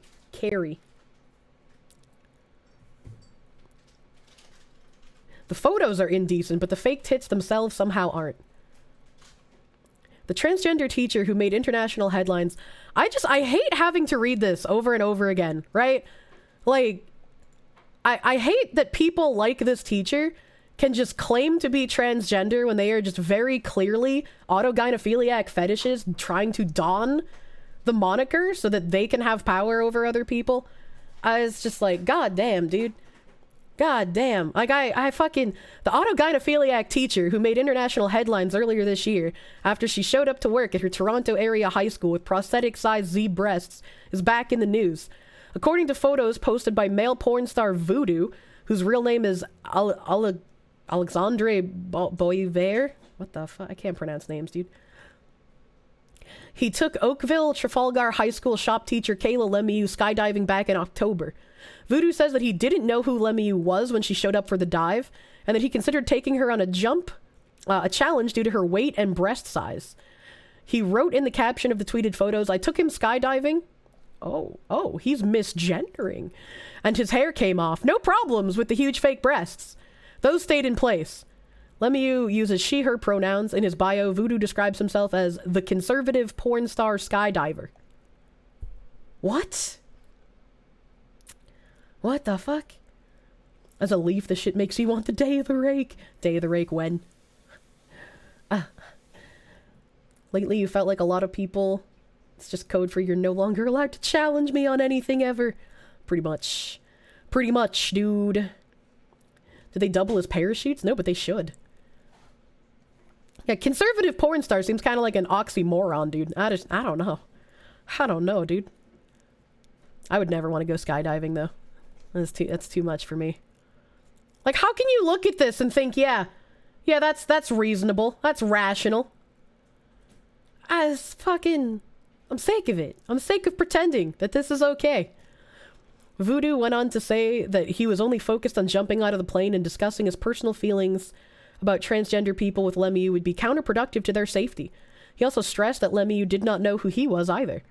Prior to going on the dive, he wrote, "Taking the Oakville transgender shop teacher on a skydive. This should be interesting. No way that wig stays on." Following the jump, he tweeted, "All it took was one bump from the cameraman, and there goes the wig, folks. I think the dude's real hair looks better anyway." Aw, look at that nice little compliment.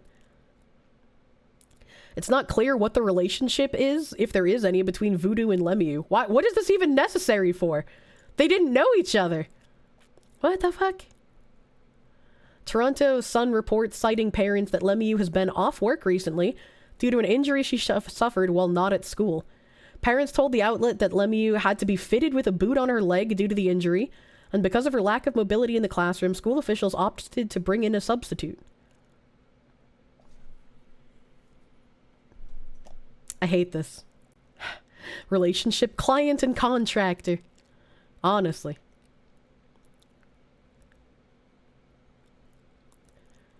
Let's see. Parents and students at the high school appeared split on the issue. Owen LaPlante, a 12th grader at the school, told the Toronto Sun that while some people support Lemieux, others are not comfortable with the situation. "I'm okay with it," he said. "I know some of my friends are a little uncomfortable with it, but I think she should be able to express herself however she wants to." How are these kids being indoctrinated to the point where they think that adults wearing literal fucking fetish gear around them is okay? I just... What? A little... Yujuan Z, a student in grade 10, told The Sun that most of the kids in school seem to have brushed the incident off. "I don't really hear anyone talking about it. I think maybe we don't care about that." Canada! You're so fucking lost, dude. What the fuck? If a kid doesn't say that, he gets sent to the nurse. They're told it's okay and they'll be shunned if they don't agree. I get it, dude. I get it. If you weren't bisexual, at least you were fucking shunned at my high school. But it's like, god fucking damn, dude. Day of the rake, when? Clearly they instituted euthanasia for a reason. It's the only way to escape Canada. I will save aughts, I swear to God. A woman identifying herself as Lay, a mother of a senior at the school, told The Sun that while she was okay with Lemieux coming out as a trans woman, she said wearing such large prosthetics was too much. "I think it's going a bit too far. I think identifying is okay, but I think that just wearing that in the classroom, I still have concerns over that. That's because if you're arguing that wearing this is a human right, you're not trying to advance like trans rights, dude. You're just a fetishist trying to co-opt the movement. There's just like there's no other ifs, ands, or buts about it. Which is why nobody wanted you to be able to argue about fucking self-ID laws, because then you can't call out shit like this.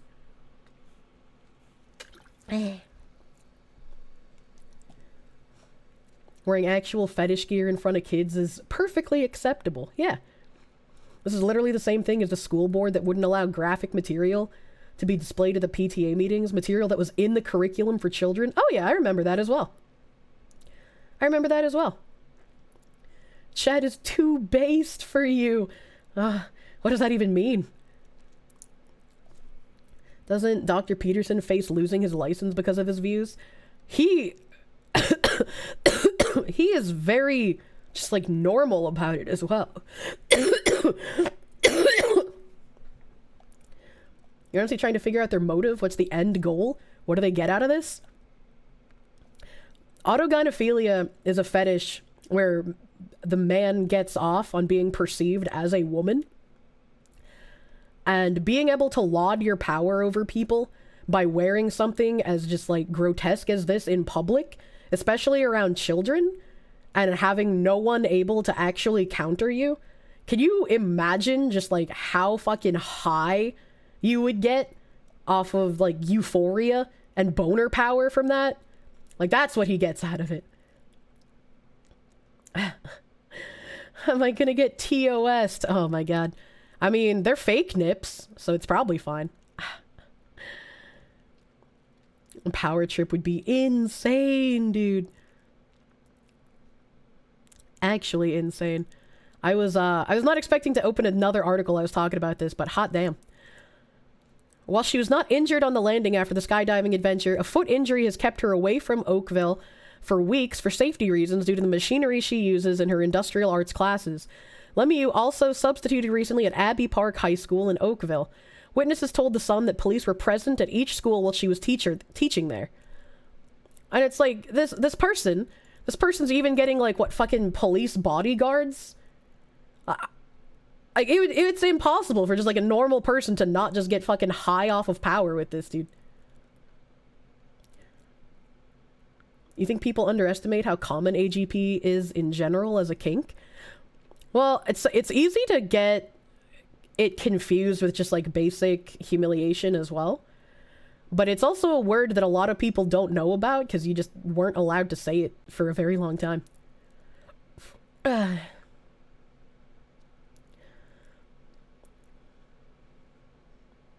Oh, my tummy. Oh, my tummy. What a charming thing. Jesus, fuck that shirt. It's barely hanging on, dude. For some reasons, a lot of AGP are obsessed with the weirdest shit. Tits that big could only be seen as attractive. Yeah. That was like, I've brought it up a few times before, but there was that professional league player who was a very, very open autogynephiliac. And his desire was to transition into being a giant anime titty cowgirl. Like, that was literally what he wanted. And when people would try calling him transgender, he'd be like, no, I'm not. And like, he had some pretty foul opinions of like actual transgender people. But he was very, very open about being AGP and how he wanted to be an anime cowgirl, like titty monster, basically. And he got the surgery and summarily killed himself afterwards because he no longer had, you know, the fetishistic urges after the surgery. And in his passing, every single news article that came out talked about him being transgender. And it's like, I still have like Discord logs of this guy saved on my computer somewhere. I'd have to find them. But like, he was very, very open about being AGP. And the fact that like the news would just like completely retcon who he was as a person for the sake of like agenda pushing was kind of gross. He wanted to be the milkman. You want to know what hyper boob implants can work. I don't think they can work. Like even when women get like obnoxiously large breast implants, they don't look good. They don't look good. And these aren't, like, they were calling them implants, but I'm pretty sure these are just like a prosthetic. I don't think that they're actual like implants. You recognize the toxic warheads. What? Oh my god, it's just a vest, yeah? Yeah. I'm dying. I'm actually dying. Oh, there's that other picture again. Lemieux gets a personal escort and protection everywhere the teacher goes, one parent told the news outlet. Schools in the area have dealt with a number of bomb threats, and despite complaints, the school board has accommodated Lemieux's identity and has defended her rights. As you're aware, we can't comment on HR matters. Canada, what are you doing? You've seen people that wanted that type of thing, but for their dicks, you're just like, won't that blow your dick up? Please do not use a bicycle pump to expand dong. Don't do that. That's also bad. I was just like, fucking put your hair up in shop class. What are you doing? What are you doing? Francie said the district has a responsible use procedures for information and communications technology policy. It is routine practice for students to obtain the permission of any subject at any time, including other students, staff, or any person before capturing, using, and transmitting images or video. This policy helps guide that standard courtesy across our board. I get it, right? You have to have consent to, like, record people. But if it weren't for students taking these pictures, we probably wouldn't know the exact depths of the depravity going on here.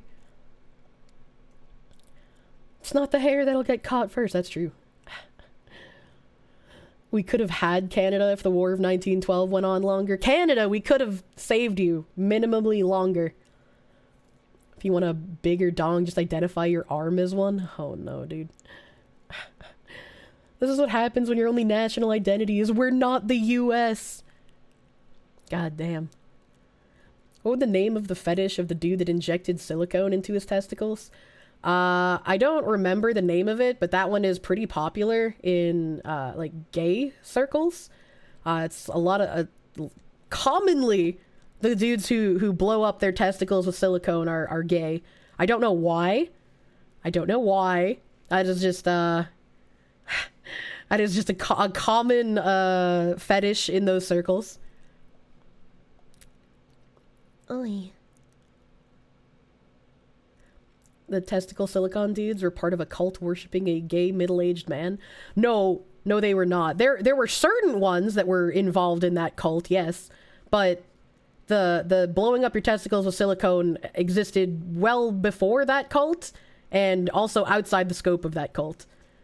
I don't exactly remember how many people were involved in the cult, but it was definitely a before and after kind of thing as well. Imagine we'd have all the Canadians.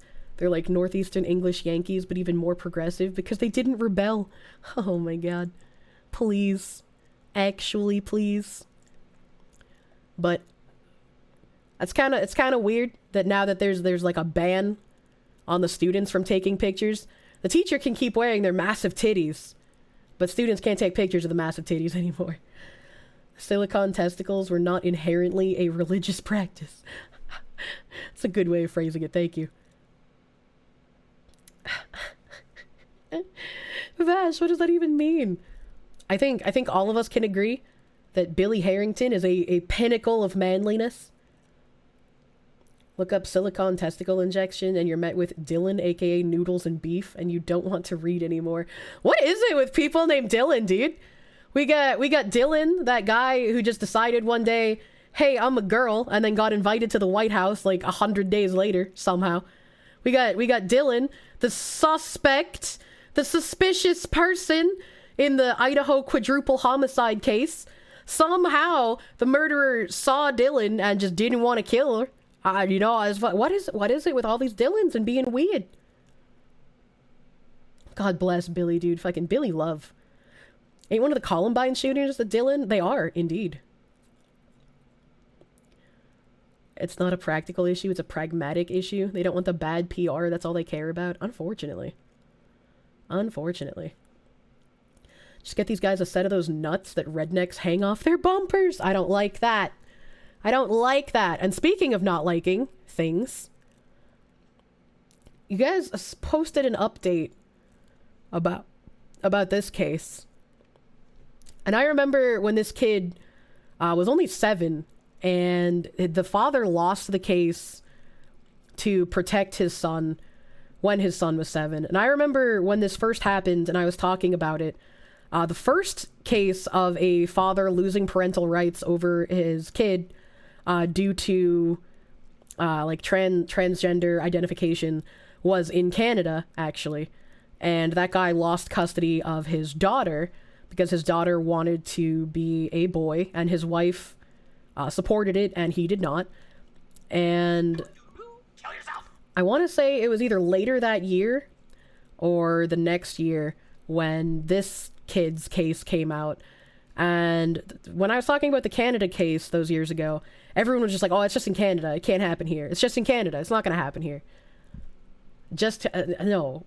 When things happen in the UK and in Canada, that's just a precursor of what's about to happen here. This Texas judge says, well, you should have seen your child more when the mother effectively kidnapped the children to Cali. We'll have to see what the judge says. I'm gonna blow my nose real quick because I can feel it. I could feel it getting full of cummies.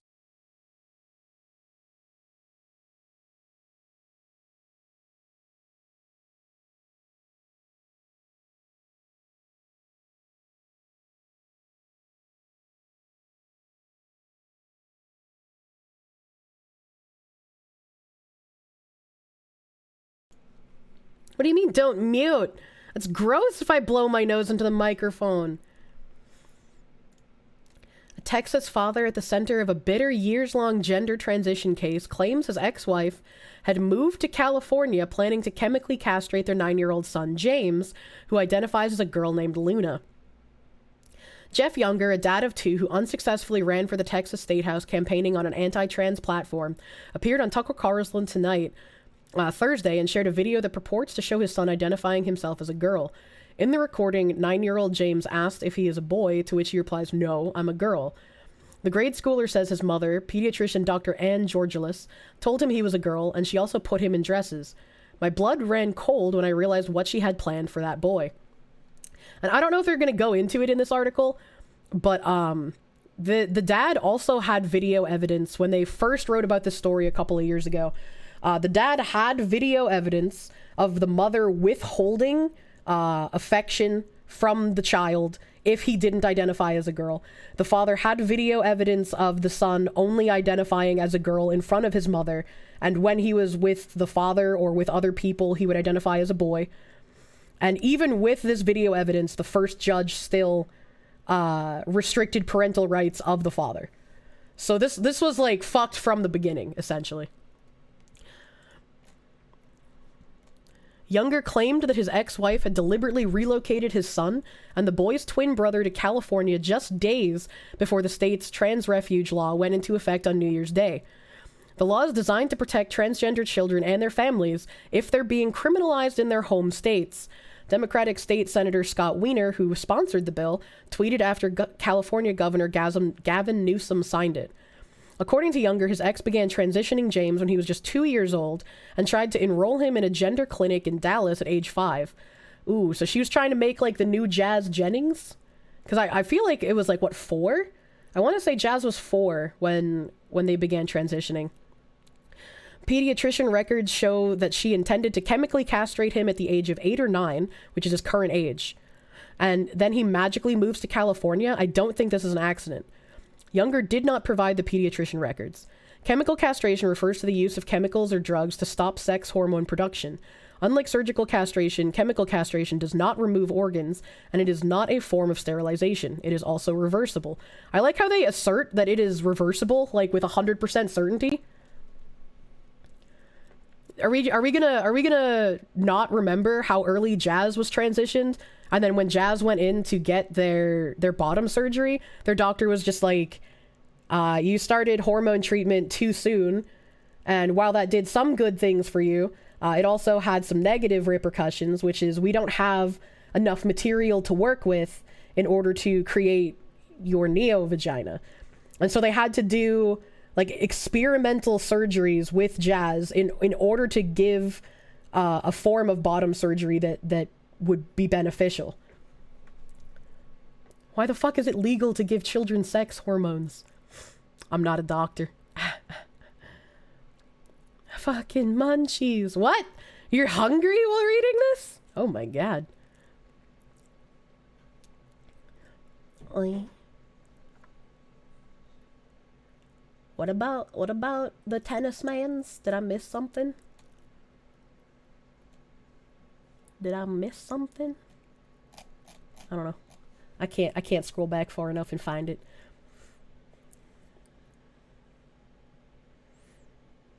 People let it happen. Oh my god.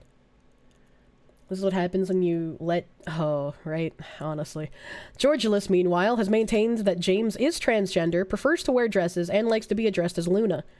A gender therapist who evaluated James recommended that he begin transitioning by wearing dresses and going by Luna after his mom said the child requested a girl's toy and wanted to be one of the female characters from the Disney film Frozen. Man, the amount of times I dressed my brother up as a little fairy princess... That dude's got a girlfriend now, you know? This, unironically, I had like a little fairy princess dress just like this that I put my brother in. Fucking Frozen. Younger claims that those tendencies have been imposed on his son by the mother. Younger also alleged that personnel at his son's former school in California were in cahoots with his ex-wife and helped secretly transition the boy. Well, that's literally what schools are trained to do in these cases, so. I'd bring my son to school in boys' clothes and they'd give him a dress and make him use the girls' restroom, he told Carlson. It is unclear what school his son attended or if the school provided a statement about the allegations. In 2019, a Dallas judge ruled that James Younger and his twin brother Jude will remain under joint custody of both of their parents. But in August 2021, another judge granted Georgilus full custody of the children. A subsequent court order, however, specified that neither parent may treat a child with hormonal suppression therapy, puberty blockers, and or transgender reassignment surgery, if any, without the consent of the parents or court order. But Younger is convinced that his ex-wife had uprooted their children and moved to California to circumvent that court order. The Golden State Senate's Bill 107 prohibits the enforcement of an order based on another state's law, authorizing a child to be removed from their parent or guardian, based on that parent or guardian allowing their child to receive gender-affirming health care or gender-affirming mental health care. That is a word salad, dude. Younger had petitioned the Texas Supreme Court to order Georgilus to return their sons to Texas before California's new trans sanctuary law takes effect, but on New Year's Eve his request was denied.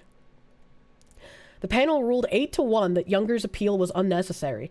The court's concurring opinion, written by Justices Jimmy Blacklock and Evan Young, says Younger misread California's law. Father misreads California's new law, the opinion reads. A court order allocating the parental rights of divorced parents based on case-specific judicial findings about the best interests of their children is in no way a law of another state. The justices then go on to say Younger's appeal was speculative. Concern that any of this will happen would be entirely speculative in any case. In this case, given that the mother has now represented to both this court and the district court that she has no intention of trying to make it happen, it is not merely speculative, but potentially prohibited by principles of estoppel. I don't know what principles of estoppel means. However, the justices wrote that if Georgilus tries to have their son undergo gender transition without her ex-husband's consent, Younger could seek immediate appellate relief. Younger reacted by tweeting that his state Supreme Court effectively terminated his parental rights and paved the way for his child's chemical castration in California. Texas is an empire of child abuse led by Texas judges. During his sit-down with Carlson, the father further criticized the justices for siding with his ex-wife. They determined, absurdly, that my wife is no more likely to transition my son in California under the sanctuary laws than she would be in Texas, and absurdly claims that we can enforce an injunction against her in California. The acrimonious custody saga has drawn the attention of several conservative leaders, including Texas Attorney General Bill Paxton and U.S. Senator Ted Cruz, who both supported younger. A 7-year-old child doesn't have the maturity to make profound decisions like this, Cruz tweeted in 2019. The state of Texas should protect this child's right to choose as an informed, mature person and not being used as a pawn in a left-wing political agenda. And that's just like... Oh, God. I fucking understand it from a legal point of view, where they're like, well, we asked her if she's going to do anything wrong, and she said no, and so as a court, we have no choice but to believe her. But it's also like... This fucking sucks. If she does do it, she's getting sued. I mean, does it matter at that point? Like... It's not gonna reverse the changes she's begun if she gets sued. The law failed the man. Estoppel is typically an equitable remedy which prevents someone from making a certain legal claim. Oh, okay, thank you for the explanation. Thank you. This is the supervillain origin story. Ah, man. I hate hearing about it happening to the kids, you know? Let me get this straight. This kid isn't old enough to drink, not old enough to smoke, not old enough to consent, but they are old enough to decide what... Yes. You got that correct. That's what's been happening for, like, at least 5 years now, if not longer. If she gets sued, it would set a precedent. That's fair, I guess. It could deter others from trying to do something similar.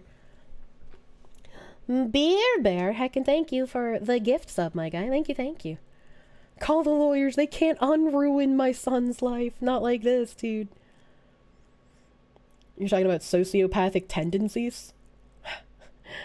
Well, Munchausen by proxy is something that seems to mostly affect women. More so than men. I don't know too many cases of, like, dudes having Munchausen by proxy. It's typically a women issue. Family courts don't care about precedent. Could set a precedent and that would be good, but the damage would already be done, unfortunately. And speaking of damage already being done, we had this, like, elimination of harmful language initiative thing that I wanted to talk about fucking ages ago. I never was able to make it to, because I get hella distracted whenever I stream, dude. Women need small communities, not big internet. Big internet hurts women more than men. I like big internet. I don't like interacting with it, but I like reading it. Beer, thank you for another icon gift sub, my guy. Thank you. Thank you. Is this for real? Yes, that's why I'm on an archive site instead of the actual site. The handicap disabled one is actually demeaning? Oh no, dude. The Elimination of Harmful Language Initiative is a multi-phase, multi-year project to address harmful language in IT at Stanford. EHLI is one of the actions prioritized in the Statement of Solidarity and Commitment to Action. That is some, like, Chinesium shit, if I've ever seen it. Which was published by the Stanford CIO Council and People of Color in Technology Affinity Group in December 2020. The goal of the Elimination of Harmful Language Initiative is to eliminate many forms of harmful language, including racist, violent, and biased, e.g. disability bias, ethnic slurs, gender bias, implicit bias, and sexual bias, language in Stanford websites and code. What the fuck? Beer, thank you for a third gift sub, my guy. Jesus! Going a little nuts here. Thank you.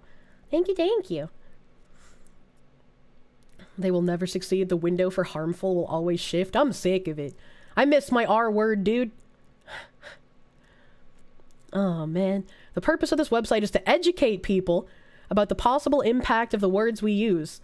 Language affects different people in different ways, and we are not attempting to assign levels of harm to the terms on the site.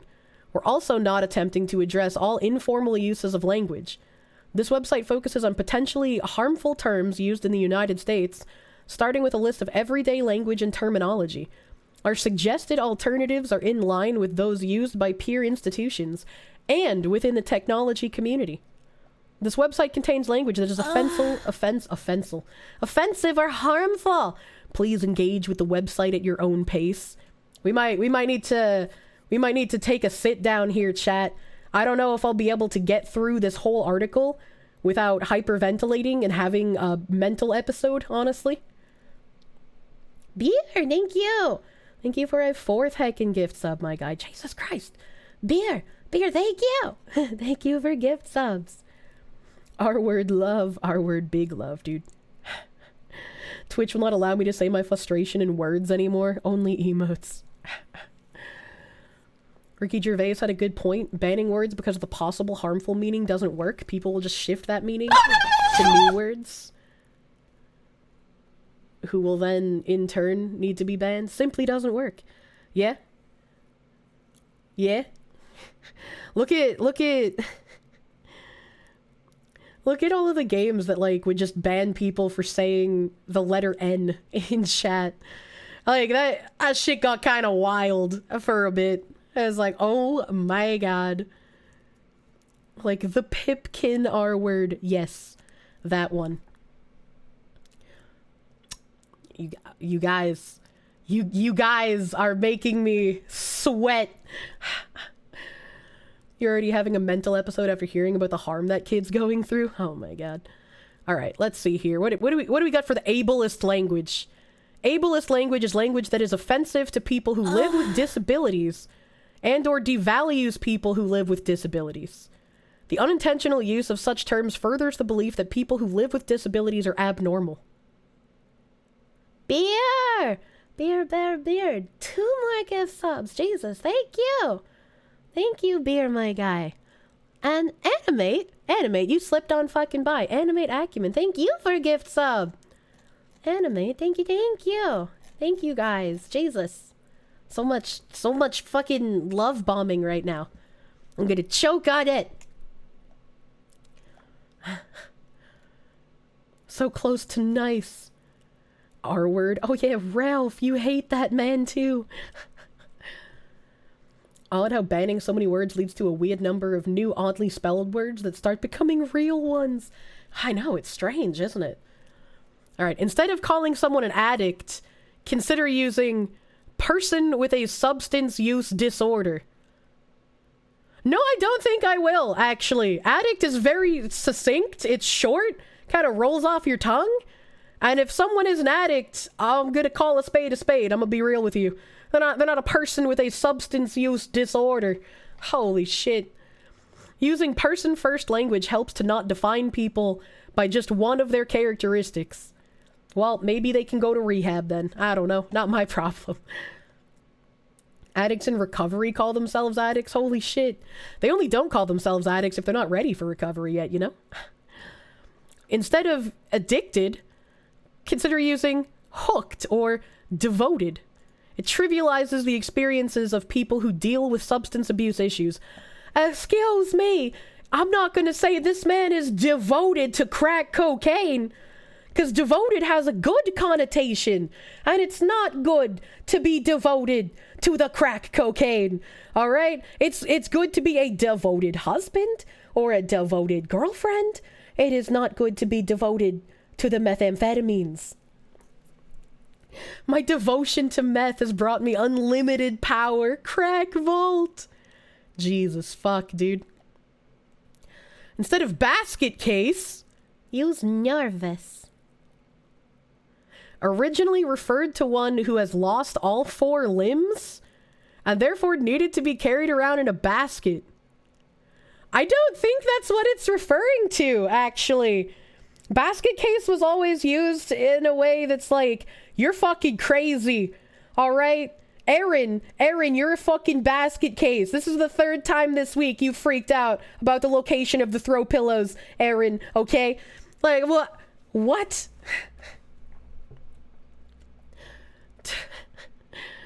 You thought the term was a doormat. I'm so confused. We're just waiting for the clan horn to be squeezed. Go ahead. I think we may have... Circus! leaving the room.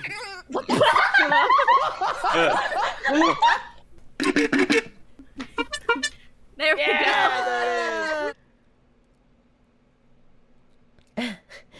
Zaviana, thank you for the heckin' 400 biddies. Thank you! I can't count when I'm sick or not sick. Thank you for the 400 biddies. Thank you. They're just making shit up now. What do you mean? What do you mean? Me and the boys being devoted to injecting ketamine into random passerbys on the street. That is a new version of the knockout game I hope I never participate in. The origin is correct of basket case. Well, if the origin of basket case is correct, and it did refer to somebody who lost all their limbs and needed to be carried around in a basket, that's certainly not been the way that it's been used for a hella long time. It's just like, what the fucking goddamn, dude? Yeah, words change over time. Ever since I've been alive, basket case has just meant someone who's being neurotic, you know? Not got their limbs chopped off. Also, Nim, what do you mean you dislike me? What the fuck did I do? What the fuck did I do, Mr. Moderator?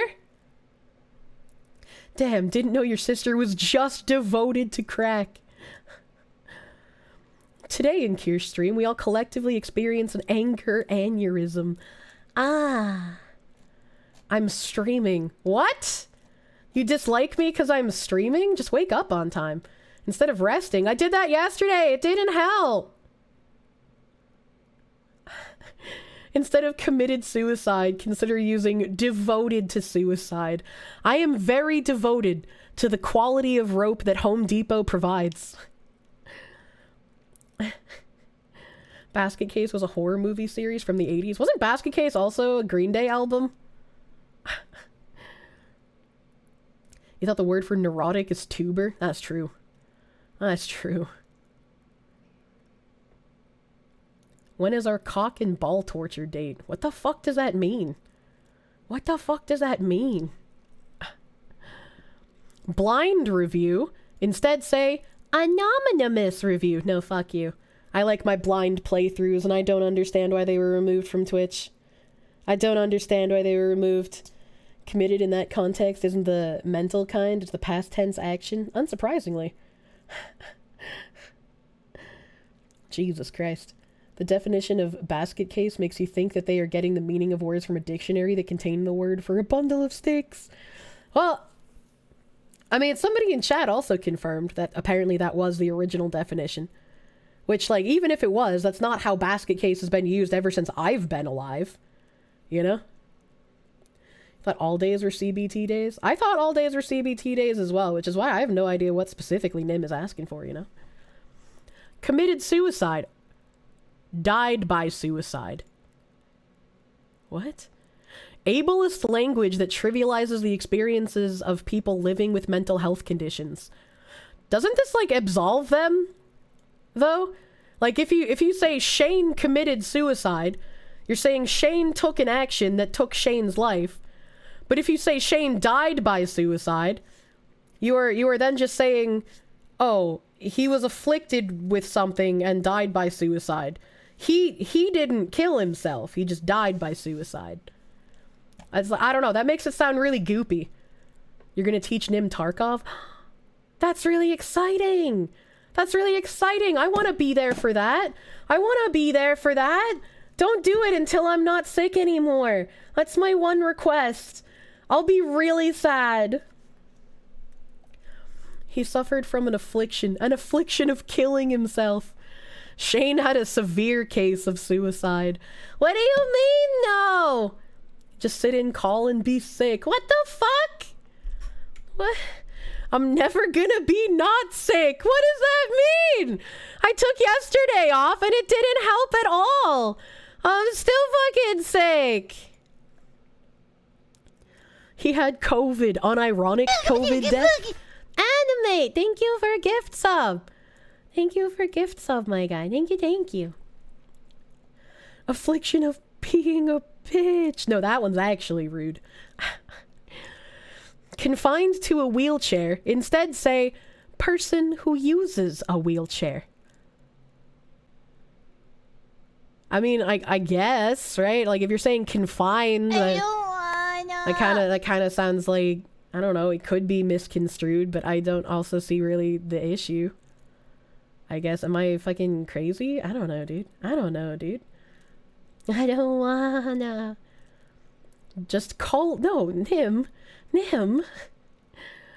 Does she think one day of rest cures all ailments? This isn't D&D. It should. Instead of calling someone crazy, call them surprising or wild. Hey, yo, fam. This surprising gentleman stole my wallet on the subway today.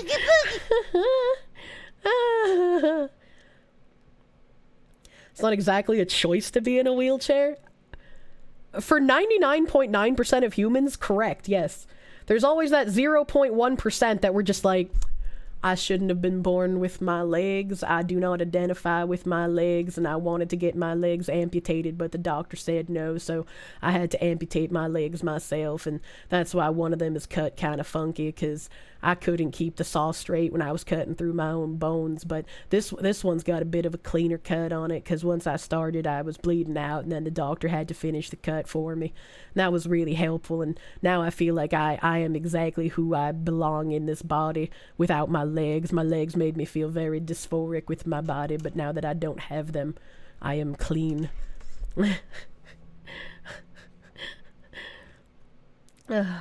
When you steal a wheelchair, you become a person who uses a wheelchair. God damn. You guys being confused. What the fuck are you talking about? Do you not remember this fucking person? There's no way. There's no way.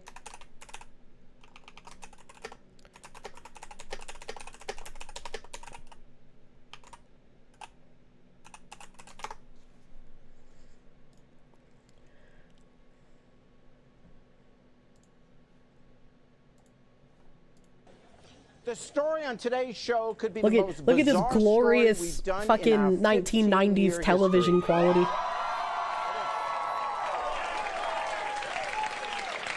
This is really crazy. My guest began wearing women's clothing at age 12 and became a transsexual at age 35.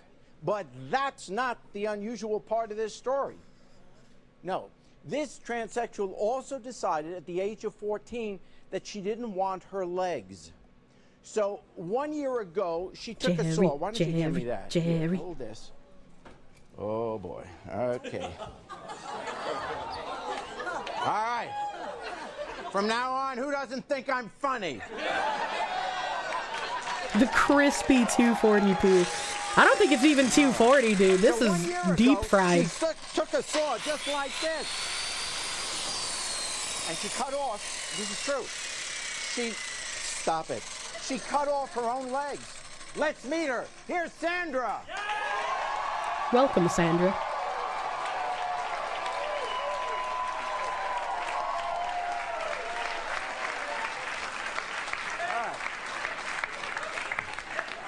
Sandra,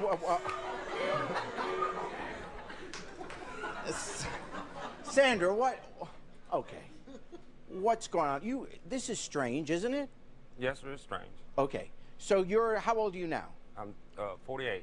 Now you're 48. When you were 35, you decided to become a woman. Mm-hmm. Okay. That's fine.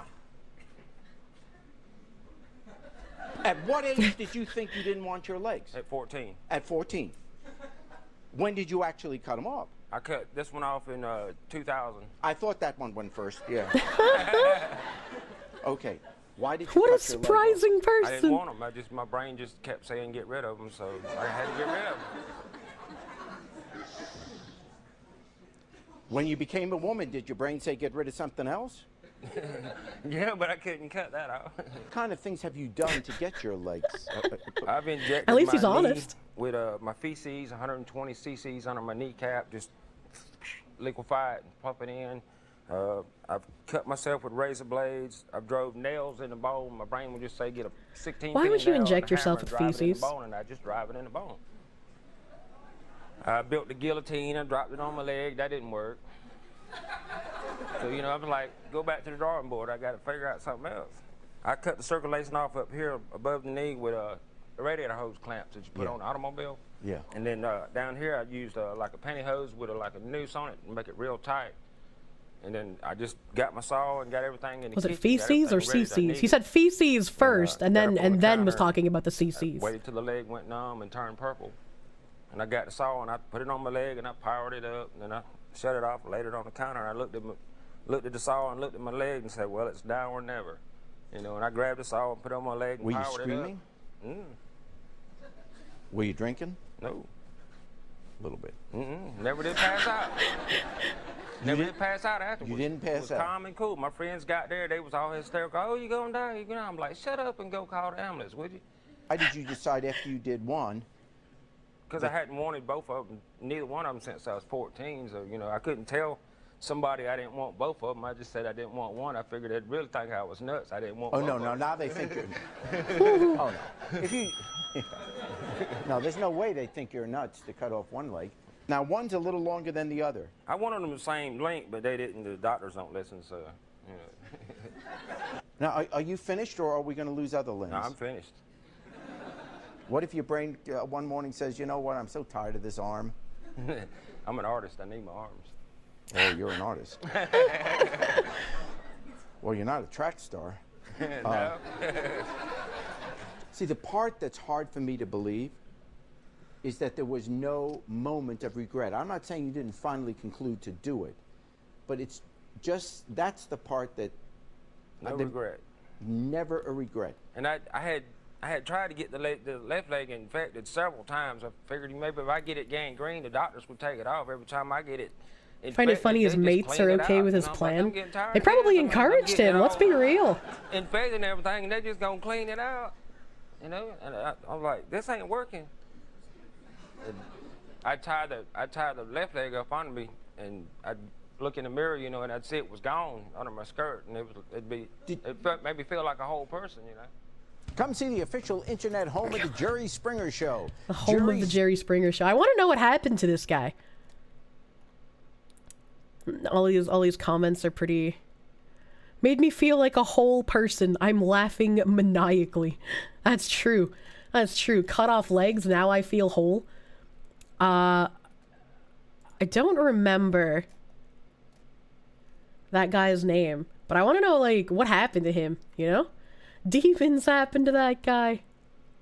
Did I know Jerry Springer is what convinced you to stay abstinent past high school? Saw a few episodes of this as a kid and you're like, yeah, I was thinking of jerking off to anime titties. He became a judge. I just don't believe you. Guy's probably dead. Go ahead, just cut your head off. No big deal. No big deal, dude. Make us whole. I don't like that. I don't like that. Did he say the person's name at the beginning? My guest began wearing women's clothing at age 12 and became a transsexual at age 35. But that's not the unusual part of this story. Sandra. Was it just Sandra? There wasn't a last name? This transsexual also decided at the age of 14 that she didn't want her legs. So 1 year ago, she took a saw. Why don't you hear me that? I don't want to see you fucking take the saw again. A year ago, she took a... That's okay, Jerry. It. She cut off her own legs. Let's meet her. Here's Sandra. Yeah, just Sandra.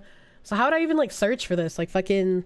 Sandra, a woman cut off her legs. Where is she now?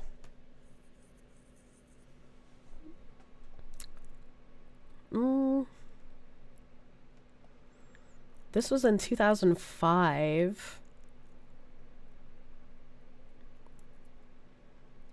Sandra, no legs! Leg cut woman Sandra. Jesus Christ.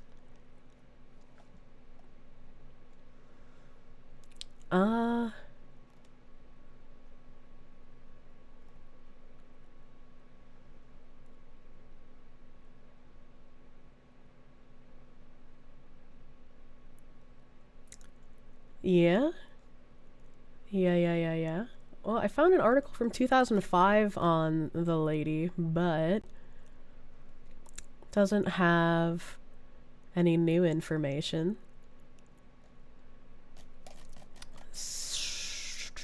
I don't think there's going to be any way to find this, actually. Chainsaw Sandra is such a good name, wasted on a goof. What the fuck? Sandra from Jerry Springer. Let's do Sandra, woman cut off her legs. Jerry Springer. Where is she now? Try the archives? What? If I can't even find anything on regular Google, why would I? Metacritic 2006. Most shocking Jerry Springer moments. Oh, Reddit found out about this in 2016. Thanks, Reddit. Always behind on the times.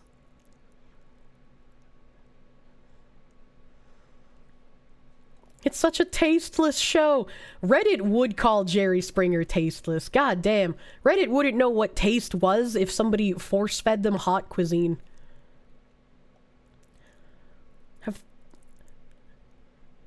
If more women got rid of their legs? Oh no. Oh no, don't say that. Hello, Swordman. Hello. Sandra the artist. I don't think that's gonna help.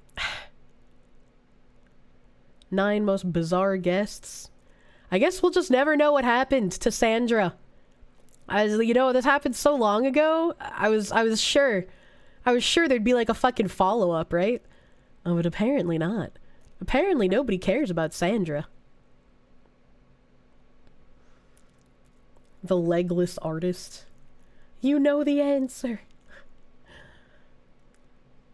Based. Can't deny Jerry Springer was trashy TV. It was trashy. But just because it's trashy does not mean it is tasteless. Oh god, one of you, the legless artist, Sandra. Legless artist. Where is she now?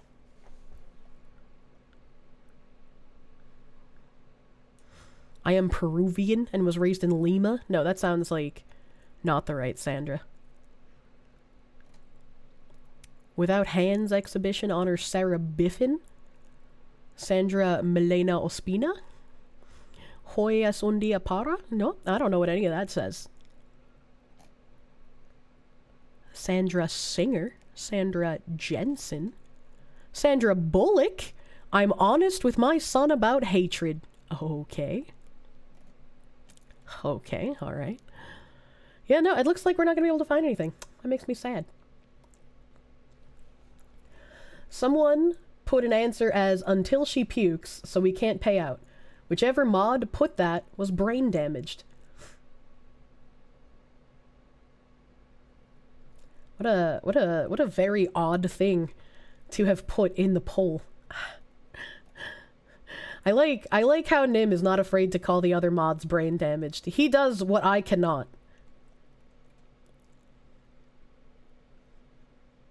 Wonder if people commission her to paint pictures of her legs. Maybe paint pictures with her legs. There's something extra on my head? Yeah, it's because I'm dying. Nason is their last name? Wait, how did you find that out? How did you find out their last name? Nason. Sandra Nason. No legs.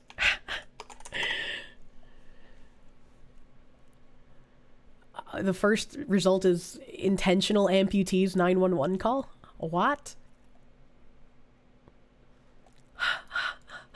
What the fuck is this? To be fair, Nim is super bae. I don't know what that means. Found an article from when it happened. Oh shit, Scoot, you're nuts. I just want to know more. There's actual fucking degenerates. Sandra Nason, social marketer. The little ghost who was a quilt? What?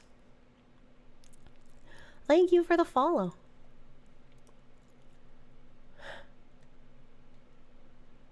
There's a 911 call from someone named Wendell Nason Jr. who cut off his foot.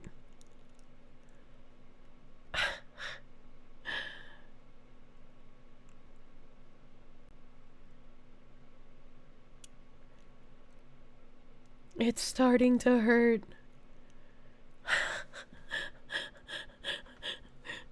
The 911 dispatcher's like, alright, calm down, stay on the line with me. The dispatcher made a chilling discovery. What were you doing? Cutting it off. Huh? Cutting it off. No, I'm talking about to the, with the skill saw. Cutting it off. Cutting my leg off. Huh? Cutting my foot off. You meant to do it? Yeah, I meant to do it. Why? 'Cause I don't want no legs. I took the left one off. You had already cut the left one off? Yeah, in 2000.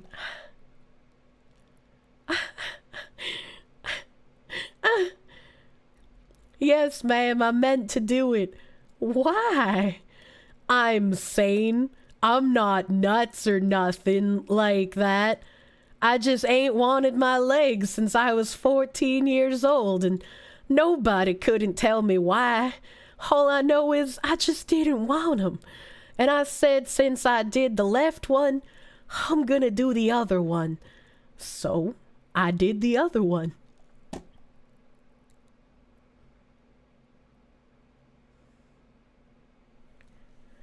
Why did he receive any fucking hospital attention for this? Yeah, this I thought it was a different guy. Because they said Wendell Nason Jr., but I guess this is before he renamed to Sandra. I would also rename if my first name was Wendell, to be fair. You're not gonna get anything good out of a kid named Wendell. Don't do that to your kids, I swear to God. You've heard 911 dispatchers have a high rate of turnover due to mental distress. You fully believe that statistic now. Refund channel points? Refund what channel points? What do you mean? Why do you feel like a dick now? We'd have a lot less drug problems if we didn't help people ODing. Oh my god. You like the knife hands police call? I wanted to see an update on where this guy is like now, but you can pretty much only find stuff on when this guy was cutting his legs off.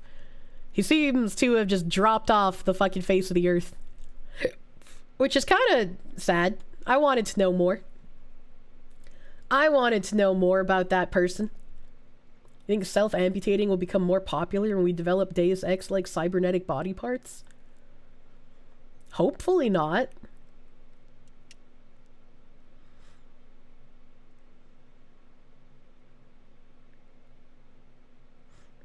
She could still vomit. Believe third option voters. I think everybody here is smart enough to know that I wouldn't let myself vomit on stream, right? If we get cybernetic implants, give me the cyber eyes so I can fucking see. Yo, same? Yo, I won't get glasses, but I'll get cyber eyes, dude. Let's go. They became too short for anyone to notice what they're doing these days. What? Alright, what are some... Instead of saying the word dumb, we're supposed to say non-vocal and non-verbal? But what if we're not talking about someone who's non-vocal and non-verbal? What if we're just talking about someone who's actually just fucking dumb? You know? Like... Are you gonna take away the word dumb from me like you took away the R word? Am I just not gonna be able to say anything besides room temp IQ ever again? Is room temp IQ gonna become offensive? Where someone hears me talking about room temp IQ and they're gonna be like, wait a minute, according to this chart of IQs around the world, you're actually being very offensive. By dumb, we mean stupid. We actually do have implants in eyes that are adjustable. It's like permanent contact lenses that work for a decade or more. Yeah, no, I wouldn't get that done. 1984 was not supposed to be an instruction manual. I'm sick of it. Handicap parking is supposed to be called accessible parking now.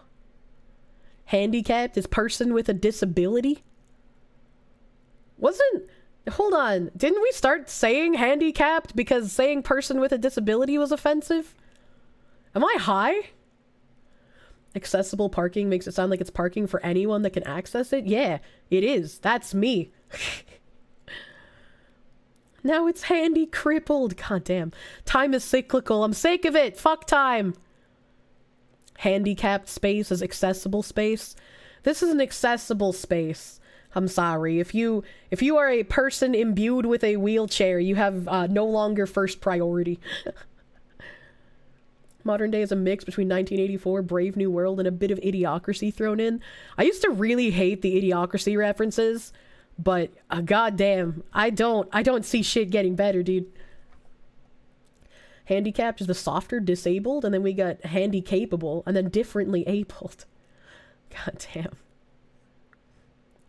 We, the academic studies majors, have decided that the word IQ is offensive to those without moderate intelligence. Turn in your worker's permit, comrade. That's a shame. That's a shame that using the word IQ offends all of the Valorant players. I self-identify as a pregnant person. I can park here, officer. That when they question you, you just show them your prosthetic pregnant belly. You're just gonna stick to GIMP? Oh, I didn't know you were part of the gay BDSM scene. But why do plants crave electrolytes? They got what plants crave. What was the story where smart people had buzzers in their ears when they would think? Fast runners wore weights, people with good eyesight wore fuzzy goggles, etc. What? Are you high? I have no idea what you're talking about. Insane is surprising and wild again. Wait, didn't they say that up here? So why didn't they just include crazy and insane in the same category of don't use these words, it's offensive? If we can't even say insane or crazy, it's gotta be surprising and wild. It was so surprising. It was, you know, it was this surprising man devoted to crack cocaine who started slurping on my toes on the New York subway. Same guy who wrote Slaughterhouse-5. Oh my god. It's a short story in high school, don't remember the name either. I don't think I read that short story in high school, or if I did, I certainly don't fucking remember it, dude. Harrison Bergeron. The name is familiar. Harrison Bergeron's becoming a reality and it terrifies you. I don't like that. Wild is oppressive against all those tame household animals. That's true.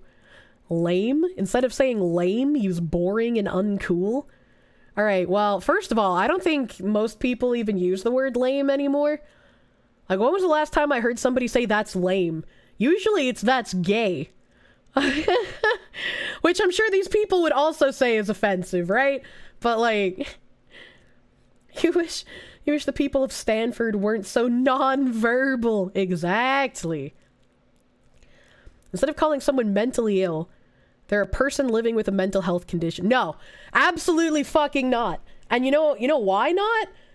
Because there are people alive right now who think that having a mental illness is a negative stigma, right? And it's like, people can act in negative ways because of a mental illness, but just because they have a mental illness does not make them a bad person, right? There are definitely bad people with mental illnesses, or people who use their mental illness as an excuse to treat others like shit. But just having a mental illness doesn't make someone a bad person. And it is insane to me how many times I've had to explain that. It's like, I might not have like some sort of crippling mental illness, right? Like, my anxiety was really, really bad to the point where I would have called it crippling years ago. But I feel like I've improved on it. And I don't think calling my anxiety a mental illness is like a slight against me or makes me less of a person by calling it a mental illness. Trying to like fucking beat around the bush by calling it something that it's not just leads to more misunderstandings. The entire headmates thing makes you want to fire the death ray. Headmates aren't real.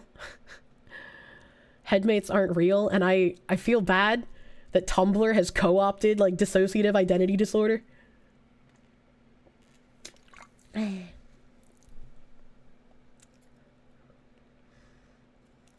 OCD is an actual diagnosis. It's in the ICD-10 for a reason. God damn. You agree with 90s PC? Handicap feels better because life is simply harder, but still on equal footing. Being disabled is when you were excluded from normal activities, and it feels bad, dude. Disability feels bad. Yeah, and especially if it's like you can't be included in stuff because like you just can't, like you can't, right? It's like, that feels bad. That feels fucking sad. I would much rather say handicapped, personally. Gasp, she said crippling. We just went over that word 5 minutes ago. I have no object permanence.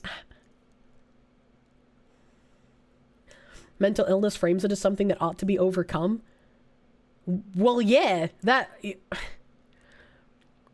Mental illness is not something to like parade around as like a gold star. Like, hello, yes, I am a mental illness master. I'm here to collect them all, like Pokemon. Like, if you have a mental illness, that is, like, that is something that is wrong in your brain, right? But like, that doesn't make you any less of a person. Go 2 down. That one just pisses you off. Paraplegic, person with a spinal cord injury, or person who is paralyzed.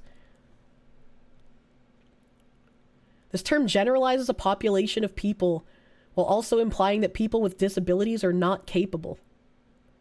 How does paraplegic imply that they're not capable? Like, I mean, inherently they're not. They need someone to help them, right? But like, that doesn't mean they're less of a person. This just seems really fucking... It's literally a medical term. Jesus Christ. This seems like actually offensive, the way that they're trying to explain this away. This is too silly. You can't even be mad at it. Paraplegia is literally a disease of the nervous system. Instead of saying OCD, say detail-oriented. Ableist language that trivializes the experiences of people living with mental health conditions. So instead of making jokes about, oh, that's depressing, or, oh, that you're so OCD, we're supposed to just say, oh, you're detail-oriented. And right below it, quadriplegic. They want you to use the same terminology. But paraplegic and quadriplegic are inherently different things. It's not even close to the same thing. They gave paraplegic and quadriplegic the same definition! Why? What? Gonna head to bed. Have a good night, Andres, my guy. Thank you for hanging out. You're boring and uncool. Same. Same, dude. There's the R word that I'm not allowed to say on Twitch. Person with a cognitive disability. Person with autism. Or neurodivergent person. That is really offensive. That is really offensive. Oh my god. I'm not gonna go up to someone and be like, I can tell by the look on your face that you're on the spectrum, and I just want you to know, I'm not gonna call you the R word.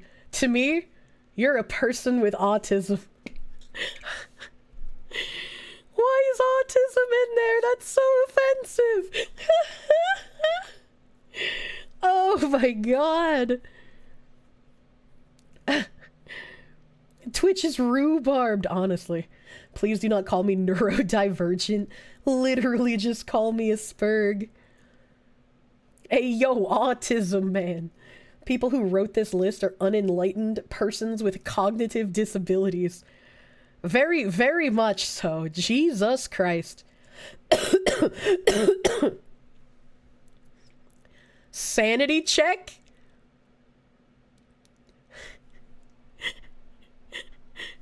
Sanity check sounds like something you ask the homies when you've been playing Tarkov or League of Legends for too long. Like, what? What is the other, like, circumstances you would use this in? That sounds so pompous and pretentious. Use the R word, just say you're French. It's okay, I have the disability. That's like going, oh no, dude. Is that the question of, do I need to hit you with a frying pan? Same with the F word. You love the F word. Same. I also love the F word. Neurodivergent is already an insult. Why would they suggest that? Is neurodivergent an insult? Apparently, according to these people, it's not. Instead of saying spaz, you're supposed to say clumsy. But it's okay, my first cat's name was Spaz, so I get a pass. It's when you run an idea you have by someone. Ah, sake of it, dude. Can't keep up with the Tumblr word meta. Instead of stand-up meeting, say a quick meeting. I've never heard anyone say stand-up meeting in my life. And I've worked in the corposphere, dude. Literally have never heard stand-up meeting. Ableist language that trivializes the experiences of people living with disabilities. As someone who literally cannot stand for long periods of time because of the issues with my back, where it will get, like, harder and harder to the point where I am, like, crippled over, essentially. I am not offended by that whatsoever, dude. Stand-ups are mostly a tech thing. Okay, alright, that explains it. You can't mention in Left 4 Dead 2 Spaz 12 here. I don't know what that means. Is that a gun? You hate stand-up meetings used all the time in engineering corpo life? Oh, okay. Tell me you're a diversity officer with an ology that's desperately trying to justify your employment without telling me you're one. I think we need to get rid of all of these fucking diversity officer positions. They are just waste of space. It's an Italian shotgun! Oh my god. Spaz 12 is the Half-Life shotgun? Oh. Semi-auto Italian shotgun. Very iconic. I have never used the pizza shotgun. Instead of saying tone deaf, say unenlightened. In this moment, I am not euphoric. I am unenlightened. It's the shotgun in Jurassic Park. I could not tell you any of the guns in Jurassic Park. I can't even remember anything about fucking Jurassic Park. Instead of saying walk in, say drop in or open office. It's an ableist language that trivializes the experience. Oh, you know when I call my nail tech next, instead of asking if I can do a walk in, I'm gonna be like, is there an open office? Can I have an open office, Miss Nail Tech lady? Jesus Christ. Drop-in is offensive to those of us damaged by falls. Well, we managed to get through the ableist language, but we still have ageism, colonialism, culturally appropriative, gender-based, imprecise language, institutionalized racism, person first, violent, and additional considerations. They have put in so much shit. Okay, there's only 2 in ageism. Instead of saying graybeard, consider using the person's name. What? It calls out an older and presumably more experienced IT or cybersecurity person by referring to their age instead of their name. What? Who even says that? Come on, graybeard sounds cool. Yeah, right? Who wouldn't want to be known as the office wizard? Who the fuck is gonna take away graybeard? I'll fight a horde. It's not even negative. I don't understand. Regarding this list, to quote the late great Norm Macdonald, this may surprise viewers, but I believe everyone involved in the story should die. Hard agree. Hard agree. I feel like if everyone who participated in making this list dropped dead immediately tonight, nothing of value would be lost. Graybeards, I'm a wise sage. You already hate the 3rd category? We're fucking ready. Instead of saying senile, say person suffering from senility. No, they're just going senile. I don't know what you mean. I don't... You're even using the word in the same context. What? Same shit, but longer. I'm sick of it. George Carlin was right. What? Why are the Philippines the only thing under colonialism? Instead of saying the Philippine Islands, consider using the Philippines or the Republic of the Philippines. The term is politically incorrect and denotes colonialism. Some people of Filipino heritage might use the term, though. If some people of Filipino heritage use the term Philippine Islands, how fucking offensive is it really? Like, if they literally use it themselves, what is the problem? I mean, personally, I've always just said the Philippines, because it's faster to say the Philippines than Philippine Islands. But like, what the fuck? They're not waste of space. They're doing exactly what they're meant to do. These people are political commissars. These people might be insane, but they're not. Oh no, I know what they're doing. I know what these people are doing. And hopefully before it gets too late, we can put these types of people up against the wall. You guarantee no one there gives a shit, to be honest? I want to try Jollibee, dude. I want some Jollibee. Everybody always gets so fucking excited for Jollibee. Philippine with what? A bicycle pump? Fuck you. It's offensive to HR, not the people living in the Philippines. God damn. The Latinx vibes, the let us explain your language for you. Yeah, exactly. But you're not allowed to use Latinx anymore. Apparently Latinx is now denoted as offensive, and you're supposed to say Latine. It's like latrine, but without the R. So now Latin Americans are just like toilets. Congratulations! You've been upgraded! They get offended for them. Oh, man. Culturally appropriative. What? Instead of brave, use nothing. Just don't use the word brave. This term perpetuates the stereotype of the noble, courageous savage, equating the indigenous male as being less than a man. Yeah, you know what? When I call a man brave, that's exactly what I think of. I think of him being less than human. What a brave man. What a stunning and brave less than human man. They mean braves. Oh god, dude.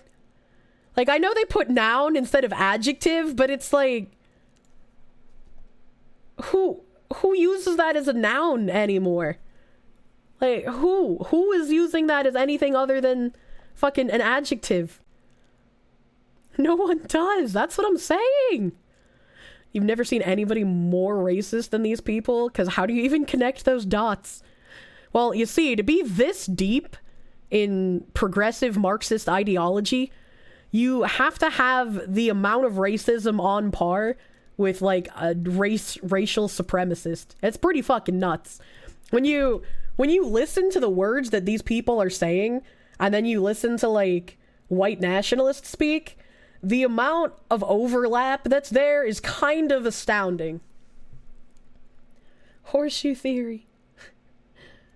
Native American is not a legal term. Oh no.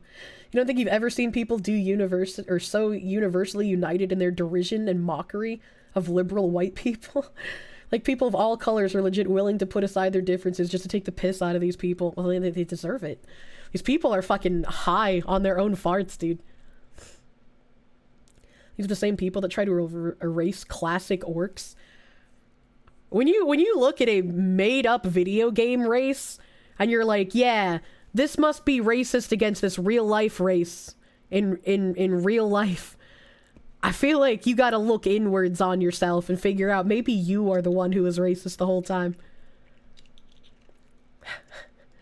Try to erase. They basically did. Oh no.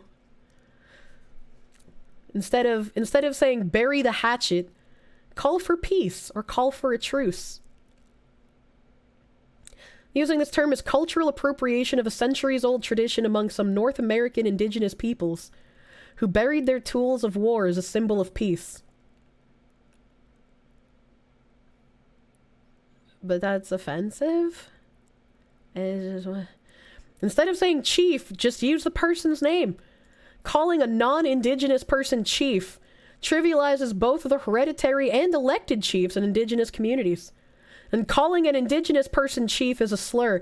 Okay, but wait a minute. What if the indigenous person you call chief is actually a chief? Is it still a slur? Is it still a slur in that case? Halo fans on suicide watch. Honestly. You're not going to be able to call him chief in the next installation. Literal homage to an ancient tradition. These subhumans thinks that's offensive. Geronimo. Consider using none. Only use when discussing the historical figure. Geronimo is a famous leader and medicine man whose name is today used as a caricature of the brave warrior, often during macho pursuits. I thought Geronimo was just something you screamed when you jumped off of shit. Like, what? Native Americans are also the only race to have chiefs or something? In these people's minds, apparently. Can't call him master or chief. Master clearly is racist. Chief is also racist. He's blank blank now. Can't wait for them to change the chief petty officer rank in the Navy now. Oh my god. To be perfectly honest, these guys have actually made it so you would never want to live as a white man today. Instead of using the word guru, use expert, subject matter expert, SME, primary, leader, teacher, or guide. In the Buddhist and Hindu traditions, the word is a sign of respect. Using it casually negates its original value. I don't think anyone cares. Like, literally, I don't think anyone cares. Who are the people that use guru now? Like, fucking the hoity-toity Californian guys who wear, like, yoga pants all the time? Tangent guru. Buddhists literally do not give a fuck about other people. If you manage to make a Buddhist fucking angry, that is impressive. Like, in a bad way. Guru is a YouTube fraudsters to scam money. That's true. That's true. This whole list so far is basically, don't use respectful terms referencing other cultures. Oh my god. These people could probably make a guru mad. This you agree with because you just don't really like the word guru? Yeah, but just because I don't like a word doesn't mean I'm gonna force other people to stop saying it, right? Like, I still let you guys pop up with your fucking on ja for real, just like me. Low man on the totem pole, lacking seniority, don't have the power or prestige. It trivializes something that is sacred to indigenous peoples. Also, in some First Nation communities, being low on the totem pole is actually a higher honor than being on top. The term also reinforces male-dominated language. These are the same people that think that mankind is, like, male-dominated language, where mankind is literally just what you call the human population. I was like, holy, this is some mega bottom energy, dude. Instead of on the warpath, say mad on the offensive. What the fuck? Instead of Pocahontas, just say the person's name. This is a slur and should not be used to address an indigenous woman unless that is her actual name. Who does that? Who does that? Like, who is just going up to someone that even looks vaguely Native American and is just like, hey, yo, Pocahontas. Like, I couldn't imagine even someone, like, deep on the spectrum having that lack of self-awareness. I was like, holy shit. Trump did to Elizabeth Warren? Yeah, but she's, like, not actually Native American. Like, she lied. This is just someone getting upset for Elizabeth Warren. Who's getting upset on Rachel Dolezal's behalf? That's one hell of a pickup line, but if it works, that chick is game. Oh my god. Instead of saying powwow or powwow with no space, say meet or get together. But powwow is fun to say. Actually, she's 1/32nd Native. Oh my god, nobody cares. Nobody cares, dude. That's like if I said I was like 1/52nd Black. I'd be like, fuck it, what does it matter? How dare you question her identity? She's like 1/1000th. Who the fuck says powwow anymore? I want to bring it back, dude. We're gonna have powwow streams from now on. It's a tangents, we're powwowing. Are we gonna get a note card at the end for the dozen or so acceptable words? No. I'm not gonna remember all this dumb shit. Instead of spirit animal, say favorite animal. Or animal I most admire or would like to be. Help! Oh my god. Oh my god. I hiccuped really loud? And now I can hear everything. Everything is so much louder. I have unlocked secret hearing powers. Thanks for the follow. I popped my eardrums. I hate it. Can I hear colors? Not yet. The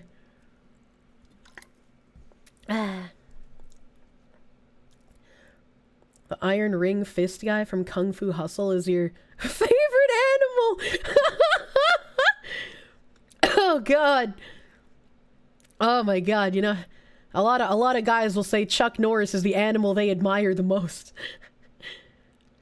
I don't sound as bad today. I feel really fucking bad. I'm like doubled over right now. My stomach is trying really hard to not vomit. I have a concussion now. I believe you. I believe you, unironically. It's like, if I don't talk, all of the fans are so loud. It's like I'm inside the fan. And if I do talk, it's like I'm inside of a tube. Like I can hear my own voice echoing. Please don't die. Dying is cringe, dude. Scale issue. Instead of saying too many chiefs, not enough Indians, say a clear lack of direction, too many competing ideas, too many cooks, if you will. God, I love that skit. I'm actually just inside a Pringles can. Hold on a second. Hold on a fucking second.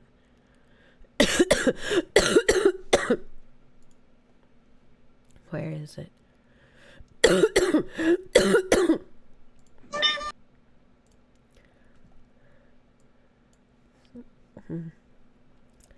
This I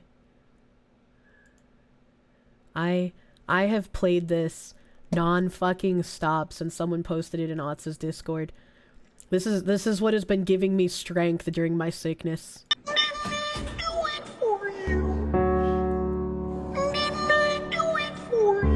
Look at how cute it is.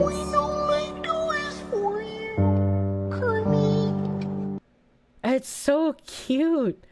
It's so cute. I've just been fucking replaying this shit when I'm laying in bed dying, to the point where now Tim can recite this song just like on his own head.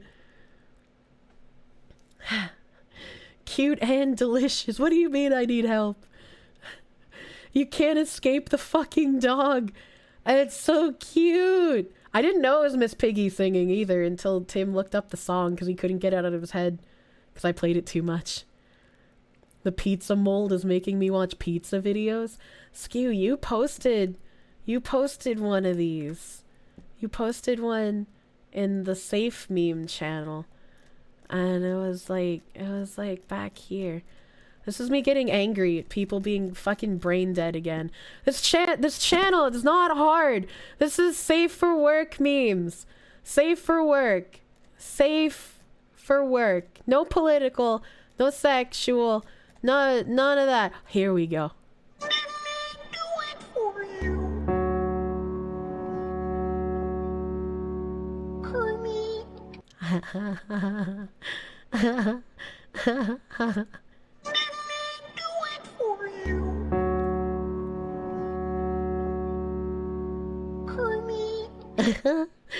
It's so cute. It's so cute. Long dog. I'm not a big fan of dog, but I do like the borzoi. Probably halfway because they could fuck up pit bulls and fuck pit bulls, dude. This is some zoomer shit, isn't? I don't know, dude. Mind break, you're making more people spell my name incredibly wrong. What are you doing? Can I hear my own heartbeat and the drag of the mouse mat? If so, welcome to cheat tier sound whoring? No, I can't. I'm gonna play this again though.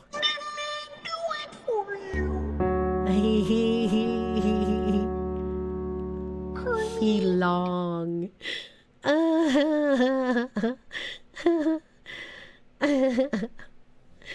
It's so cute. Is hop on pred gif safe for work? I would say so, yeah. I'm glad that we finally have a hop on pred gif. She's fucking losing it. Oh god, I love that bread. That bread is so fucking cute. That is the cutest bread. I have to replay this again.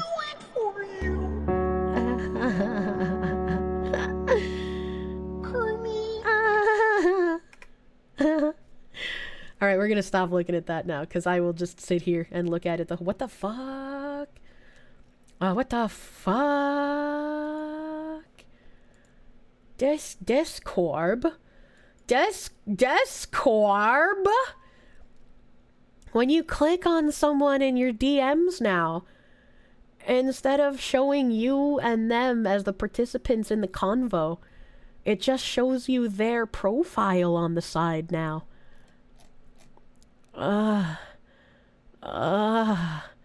That's weird.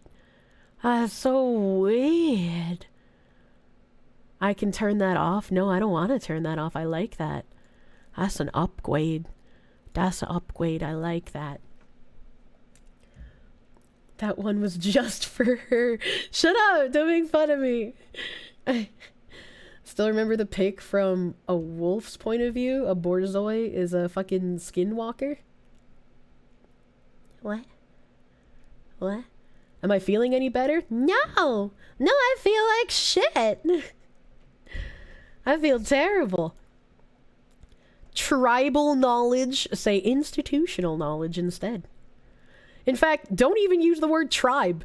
Use friends or network, family, or support system. I feel like this one is primarily targeted at, like, the affluent Californians as well.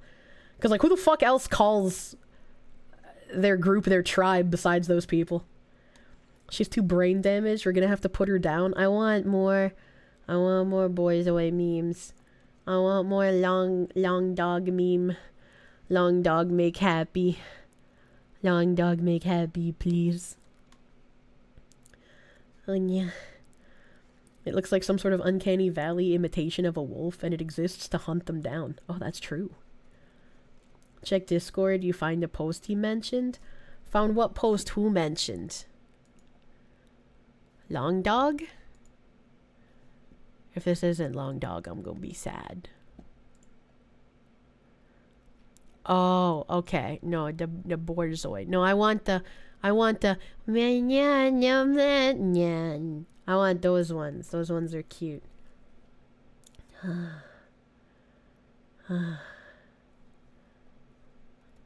Oh man. Oh man, I think it's happening.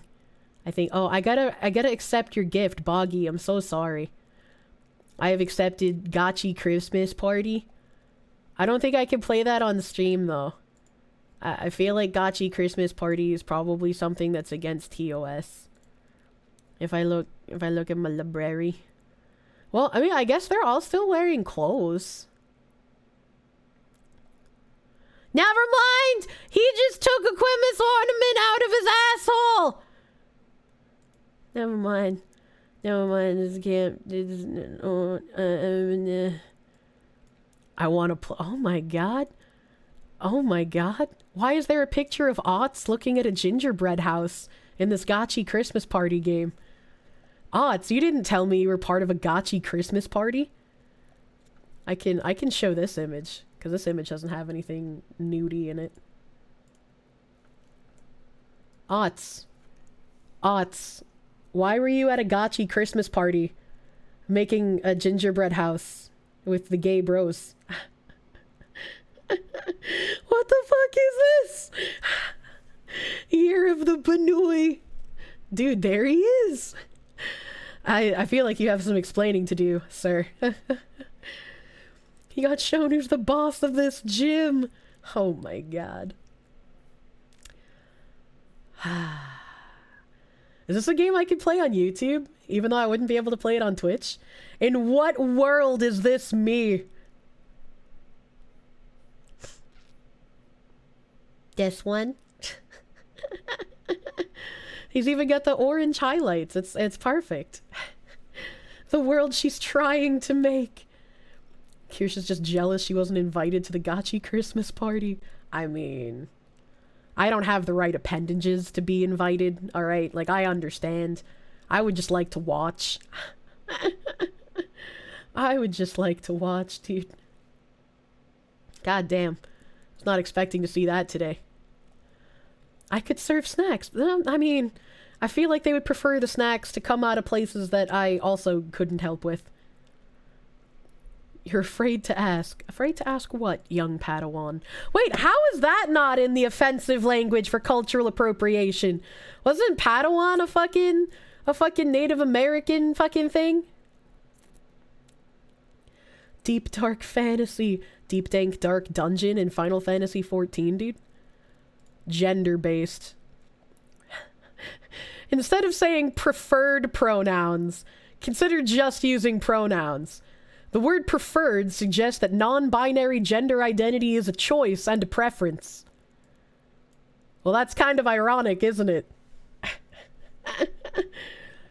Don't worry, Luke took care of that one. Thank you, Luke. Thank you, Luke. Instead of saying balls to the wall, consider using accelerate efforts. But accelerates efforts just doesn't sound as cool as balls to the wall, dude. Padawan was in fact made up by George Lucas. Oh, okay. Alright. I did not know that. That isn't what that means. Instead of saying ballsy, consider using bold or risk taker. Instead of saying chairman or chairwoman, say chairperson or chair. We're just devaluing someone to an object. There are people who are into that, you know? Where they like having their arms like bondage together so they walk around on their elbows and they want to be turned into furniture. They like being turned into like tables and chairs and having like candlesticks shoved up their asses and shit. Balls to the wall just makes you think of driving a car really fast to kickstart your heart. I don't think that's how that works. Your heart should be working before you get in a car, actually. Instead of congressman and congresswoman, use congressperson or legislator. Instead of firemen or fireman, use firefighter. Instead of freshman, use frosh or first year student. I don't think I will. I don't think I will. Kirsche, woman. Yes, Otts. Yes, Otts. What the fuck is frosh? Wasn't there a YouTube channel that was like that? That was like the anti-smosh? Yeah, frosh. Simple. Who's gonna tell her? Tell me what? This has to be bait, never mind. I never bait, Otts, you know that. I'm just naturally this dumb. I genuinely didn't understand what you were trying to say with driving a car really fast to kickstart your heart. I genuinely have no idea what that means. I always bait? No.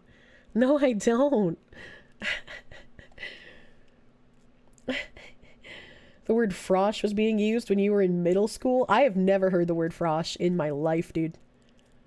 Frosk's gaming cancer. Always there and shits up everything she touches. Yeah, fuck that lady. Honestly. Instead of saying gentlemen, say everyone. Mental gen! We need more corn! Instead of democracy, use khakistocracy. I don't like khakis that much, I'm sorry. Just say fellow R words. I would love to. I would love to. Instead of saying guys, say folks, people, or everyone. Hey, you folks. Just doesn't roll off the tongue quite as well. If we can't say gentlemen, who are we going to accuse of being in Paris? That's a good question. I'm glad you taught me what that means. You like how they didn't put dude on the list? At least yet. Oh, it's in alphabetical order, isn't it? Apparently dude is not gender neutral to people anymore for some reason. My dad didn't like being called dude, which is understandable because, like, he's my dad. Don't appropriate my southern culture. Yeah, instead of communist, just say People's Republic. Makes it sound so much nicer. Dude is gender neutral, and I will fucking die on that hill. She's a dude, he's a dude, I'm a dude, we're all dudes, dude. Instead of saying have the balls to, say bold or risk taker. No. No, I don't think I will. Instead of saying he, say the person's name or they.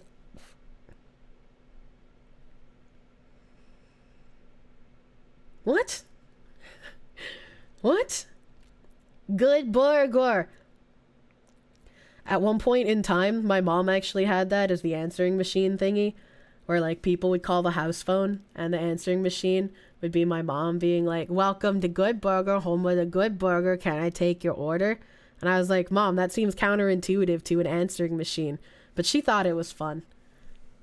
You have 2 questions. They believe anyone will follow this, and did they seriously get paid for making this? I believe that some people will follow this because they're fucking unironic sheeple. And, yeah, they probably did get paid for this. Instead of saying hermaphrodite, say intersex person. This term has historically been used as a slur against LGBTQ plus people. How? I guess I'm a little confused still. But how is someone born with a physical medical condition included in this umbrella? That doesn't make sense to me. Snails are intersex persons now. Congratulations. A scientific term is a slur. Apparently. Instead of saying ladies, say everyone. Because this lumps a group of people together using gender binary language and doesn't include everyone. I've been streaming for 4 years and been calling a chat of mostly men ladies for the entirety of these 4 years. And I have never had a single complaint from any one of you that I've called you a lady. Oh my god. Hello, ladies. We are all pretty princesses on the inside, dude. I did have one person DM me and complain about the name of the Discord, though. They asked, this was like my 2nd year of streaming. They were like, why is your Discord called Pretty Princess Slumber Party? And I was like, because everybody wants to go to a Pretty Princess Slumber Party, my man. Are you kidding? You get to bake cookies and wear princess outfits and have pillow fights? Like, who wouldn't want to go to that shit? I need my Pretty Princess points for some more fucking chicken tendies. Let's fucking go. And he's like, well, I don't know how long I could stay in your Discord. And I was like, okay, why? And he's like, well, my friends would probably find it really weird that I'm in a Discord named Pretty Princess Slumber Party because, like, I'm a guy. I was like, well, if you're gonna get threatened, if your friends are gonna make fun of you for being in the Pretty Princess Slumber Party, those are clearly some shit-ass head friends, dude. You've been called a lady for 4 years. The mental scars she has caused is irreparable. Thanks to this article, I now see it was wrong, and I'm making a Twitter post about it. Oh my god. Oh, man. Did the guy not wash his asshole? I don't know. I wasn't an asshole inspector. What the fuck? Just got here. Why are we on archive.org? Looking at this list of no-no words. That's not very pretty princess of you, TBH fam. You'd like me to imagine a big burly lumberjack of a man wearing princess dresses and baking cookies? I love imagining aughts baking cookies. When's penis inspection day? I don't think you guys would survive penis inspection day. It's big time. Big? But I tell you to wash your asses? Yes, you're supposed to wash your ass. Fucking degenerate weirdo. Pretty Princess Slumber Party is where you go to get molded into a himbo. You will make it, bros. Oh my god. Your friends would sooner bully you for being in a VTuber Discord before caring what it's called. That looks like gendered language. You're wondering if we are talking about how gendered language may or may not be wrong speak. We're on the gendered language section right now. Right now, dude. Like landlord and landlady. Say property owner instead. Mailman is also yabai. Say male person. Man, verb? No, say staff. What? What? What? What? What? What? Is it bad to be attracted to a cartoon fox that you don't even know that well? Kier inspected a penis last week and it was brutal. It was. If that man had been in the Discord, he would have died on sight. Plants, thank you for the heckin' 44-month resub, my guy. Thank you. 44 months, real fucking long-ass time. How are you, my guy? Like the handyman. You're quite impressed with your own staffhood. Like a 50-man crew to a 50-staff crew. Oh, okay, that makes sense. Thank you for explaining it. My brain just... I could not fucking understand what the fuck they meant. Milkman? Nah, milk person, sorry. I do not want to fuck the milk person, only the milkman. You just ate? God, I wish I knew what eating felt like again. You mean human, right? Maybe. Instead of saying man hours, say person hours. I don't think I will. Just cancel the entire German, French, Spanish, Italian, and many other languages. That's true. That's true. I hated fucking learning a gendered language after everything in English was just the. Milk woman, milk truck arrive. Instead of saying man in the middle, say person in the middle. I also don't think I will. Oh, dude, I used the mankind example earlier. Baby, instead of mankind, use people or humankind or human beings. What the fuck? What the fuck? Sicarius? Sicarius, thank you for the heckin' prune, my guy. Thank you for the prune. Cuck in the middle, honestly. Instead of saying man-made, say made by hand. But just because something is man-made, that doesn't necessarily mean it's made by hand. So these two aren't really colloquial, honestly. Slapping person as a suffix doesn't roll off the tongue. Slapping person. We got the typical policeman. Gotta say police officer instead. Seminal? Say leading or groundbreaking. The term reinforces male-dominated language. I don't think I've actually heard that used. Like, I've heard seminar, but not like seminal as like, oh, this is groundbreaking. Me go get noodle. Oh god, I want noodle. Oh god, you know what I really want to do right now? I'm just gonna... Oh yeah. Oh yeah, instead of being hunched over like the hunchback of Notre Dame at my PC right now, I just unfurled from my goblin position. And now I'm laid back in my chair. Oh yeah. Oh god. I can feel my stomach like unknotting itself and getting slightly further away from the desire to vomit. Oh god. Oh yeah. Hunched over how? Cause I'm like propping myself up so I don't like vomit. I'm trying so hard, dude. Seminal is a normal term, but their translation to newspeak is pretty shit. Apparently. Cause I didn't fucking get it. I don't have a banana! Although after I get off stream, I'm probably gonna eat a couple of fucking chunks of pineapple. Can use a blacklight to see if there's any groundbreaking fluid at your sheets in your hotel room. I don't like that. Instead of saying she, use the person's name, or they.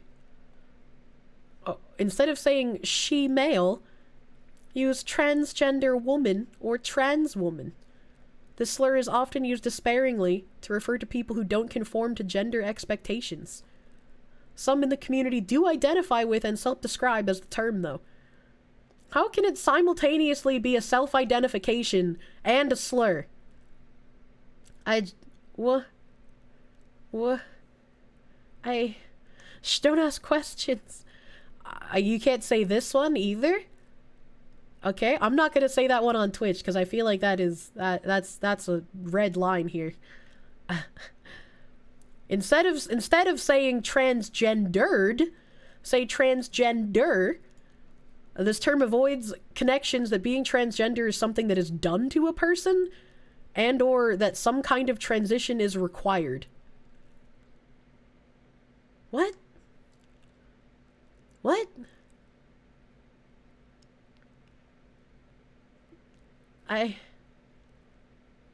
I don't... No. Is that the first possible real no-no word? Yeah. We did finally hit the first possible real no-no word. The rest of these I could all still say on Twitch. Transsexual, unless used medically. Instead say transgender person, trans or non-gendering conforming folk. But I thought that there were people who identified as transsexual. I don't understand anymore, dude. That's not the same thing. Yeah. Yeah, I also thought that transsexuals were like... Transsexual is kink, is it not? That's what I thought.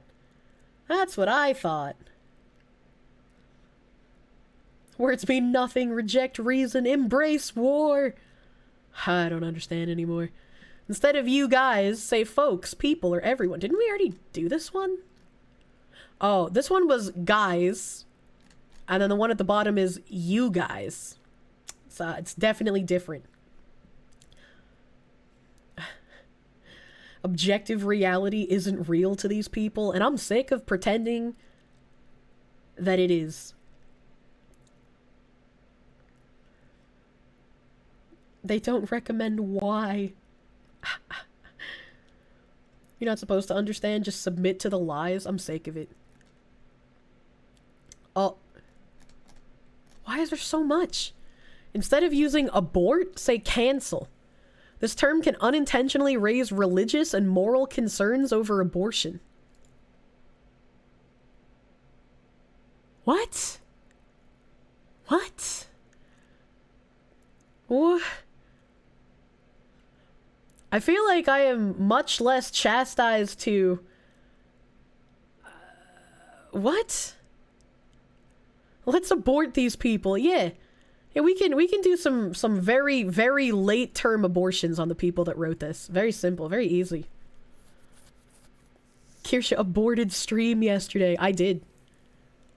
Fucking abracadabra fetus deletus, my guy.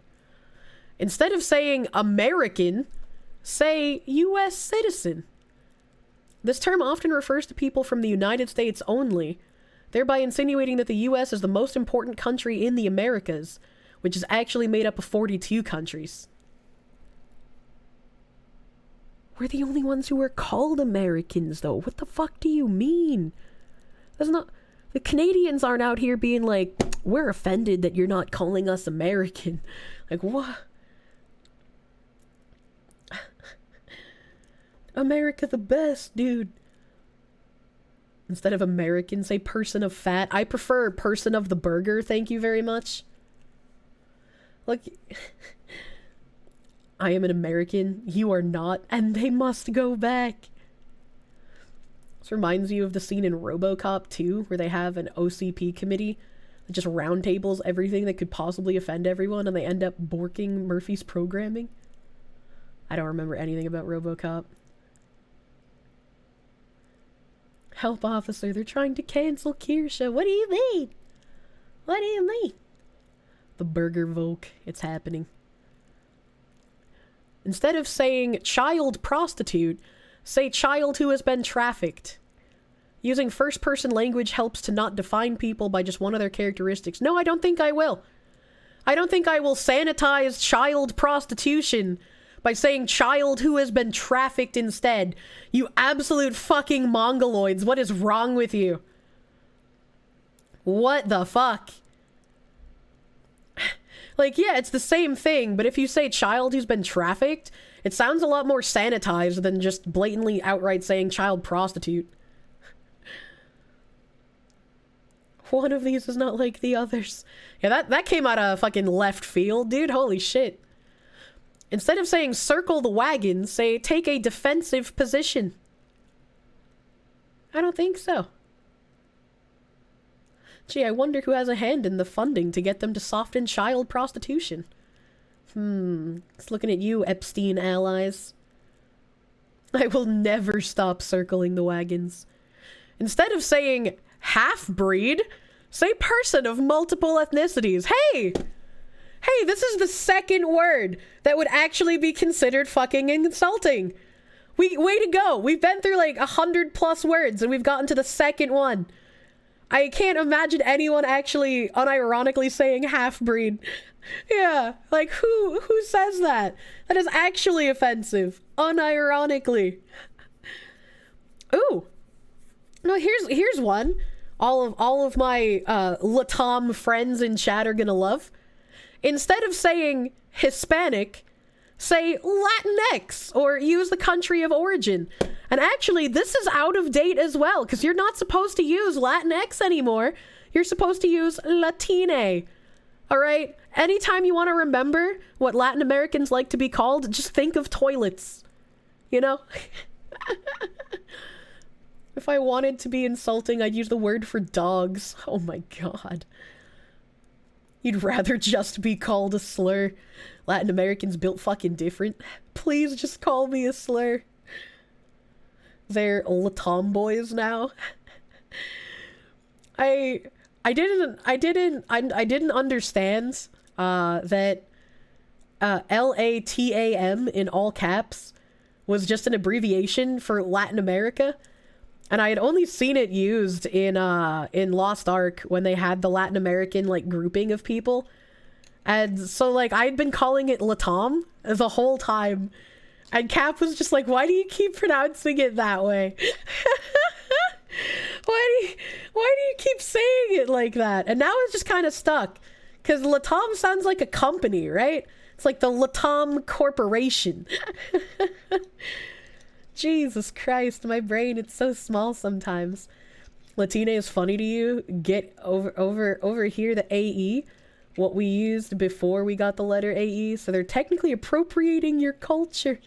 Oh my god. My favorite legendary Pokemon. Latix, dude.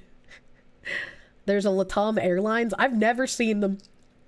Are they primarily for busing cocaine back and forth? We're using Pokemon terms now? Oh man. Instead of saying Indian giver, say person who takes something back that was given, or one who expects an equivalent gift in return for one that was given. This term likely derives from misunderstandings about trade customs and early relationships between indigenous people and white settlers. It is a slur that should not be used to describe anyone. But it's funny. It's funny, and even if it derived from a misunderstanding about trade customs, it's still fucking funny. Damn, Q, that cocaine is bussin'! Oh god.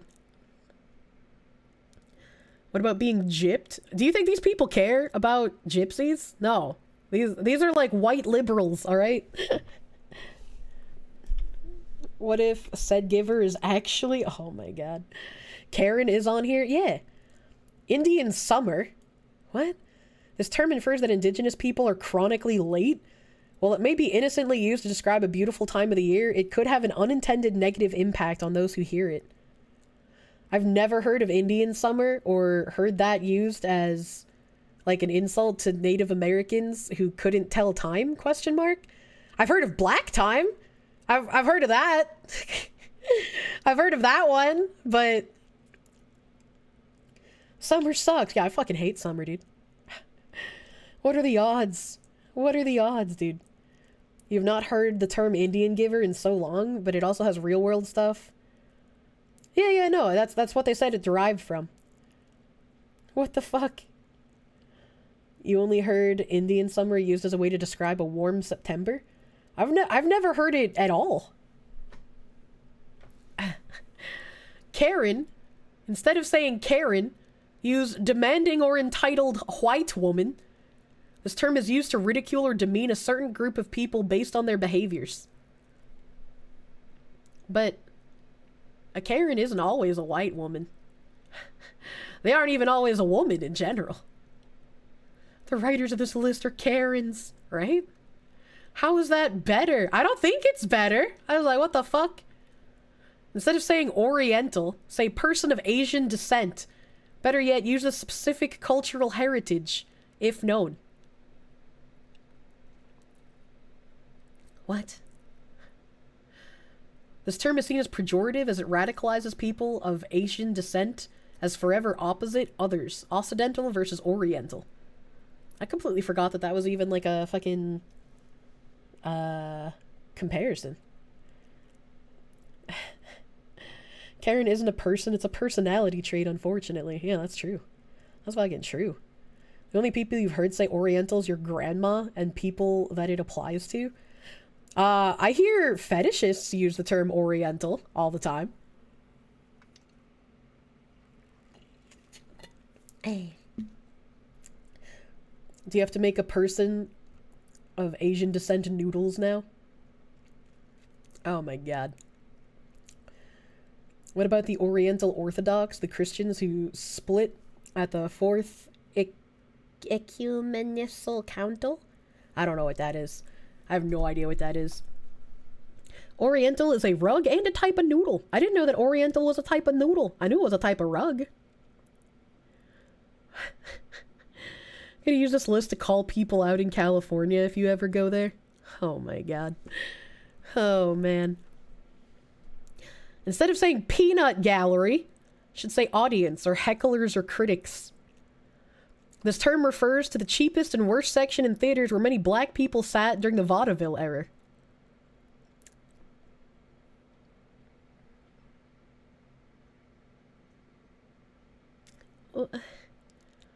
What? Never once in my life have I said peanut gallery and ever thought of a black person specifically. What the fuck? That is some obscure leap of logic, right? When people get offended by everything, it isn't the end of the world if they say this stuff. Trust me. Jesus. This list helping people be more accurately racist. You heard Tenma use it in a Pippa collab? It was funny to hear the bunny panic and Tenma say, I can say it, I have the pass. What, peanut gallery? What? Is that factually incorrect? You thought peanut gallery came from freak show circuses where you threw peanuts at the freaks and elephants and shit? That's what I thought as well, but like, I don't know. I don't know anymore, dude.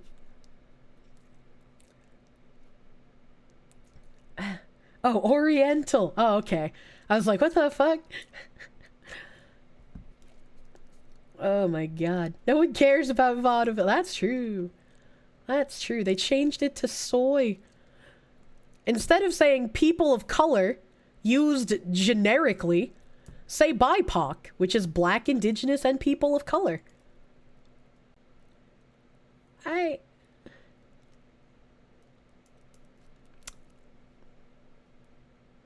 Okay. We're just gonna... Instead of saying straight, say heterosexual. Why does it give me men? This term implies that anyone who is not heterosexual is bent or not normal. That is not what that means! Straight is just... straight is to gay the same as heterosexual is to homosexual. What the fuck do you mean? No! No, I will not stop calling myself straight. Oh my god. So for Asians, specify the group, but for the other people, just generalize. Yeah, right? Who made this? Some way overpaid people at Stanford. It sounds like a disease. Yeah, BIPOC does sound kinda... Oh my god. Nothing in nature is perfectly straight, so if anything, the opposite is true. Oh man. Plenty of humans, I would say, are perfectly straight in the heterosexual way. What a waste of tuition dollars, honestly. Honestly, dude. Instead of saying stupid, say boring or uncool. Instead of saying survivor, say person who has experienced or person who has been impacted by. But don't a lot of survivors like referring to themselves as that? I just don't. What? What is this fucking next? Can I even say that? I have never heard this word used in my life. And especially not for like a difficult problem. I am literally learning new slurs in real time right now. What is this? What is this, dude? No. Oh my god, it's a programming term? What the fuck? How? How did that start in programming? Not even my mother used that one. And my mother literally had a book that was called N-word jokes. All right, okay? Like it was a hella offensive front cover. Okay? Like if I would have heard this word, it would have come from that fucking woman, okay?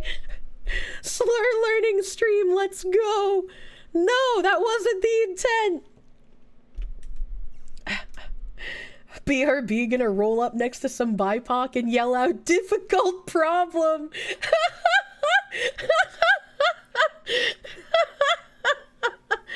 Difficult problem is gonna become a new slur, just like... I don't even want to say it, because it's like everybody thinks it's a slur now, and it's not. Just like, you know, when someone goes briskly running. Yeah, there we go, Bozuan. Thanks for the fucking assist. Real slur number 3, let's go. We finally hit a third one. Instead of saying thug, say suspect or criminal. Although the term refers to a violent person or criminal, it often takes on a racist connotation when used in certain circles. Being a thug is not exclusive to one race of people. What are these people on about? Jesus. You have a new word up your sleeve. Difficult problem is gonna be the name of your new CD. You're getting primary school flashbacks? Nobody in your class? The word or term ape shit? Until we were taken to anti-racist play, and then half the class picked it up for the next few weeks? Oh, I auto-corrected that in my head? Because you put an asterisk in it and I couldn't tell what the fuck word it was, because I'm sick? So I thought it was ape shit. But then I did like a quadruple take and you said asphalt? How is asphalt offensive? That's just like what the street is made out of, right?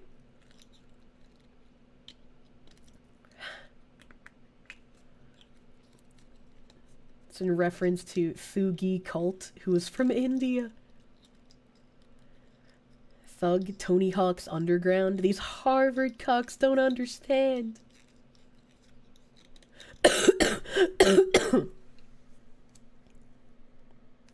Oh my god. You've never heard of that and you've read the Wikipedia list of slurs? What?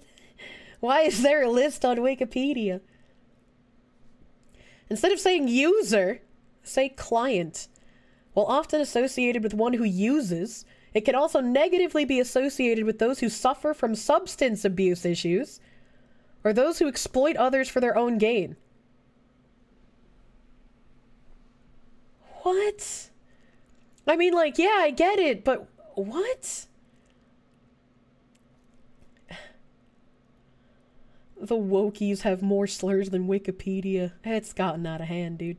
How about you all eat shit? In the play, it was used as an offensive term and an example of what we should never do. So obviously a lot of us found it hilarious and started using it. They wanted to use something not racist but obvious due to color, but for our school it resulted in a new slur being born instead. Jesus Christ. A swing and a miss, obviously. In software, client and user are two different things.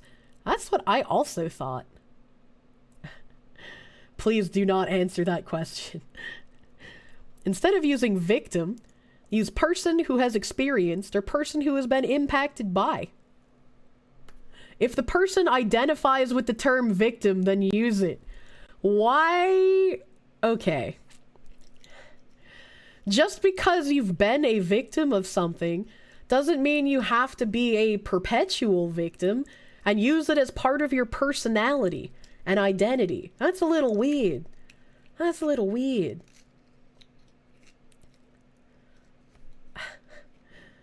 Jesus Christ. What page? Can we just fire the people who wasted time to make these stupid lists? I think that would work better. They used victim for child prostitute? That's also true! That's also true! No, it's not. Just kidding. You lied to me. Child prostitute, they changed a child who had been trafficked. They didn't use victim. I'm glad I went back and checked, instead of trusting chat. Never trust chat. This is a lot of institutionalized racism. What the fuck? What the fuck?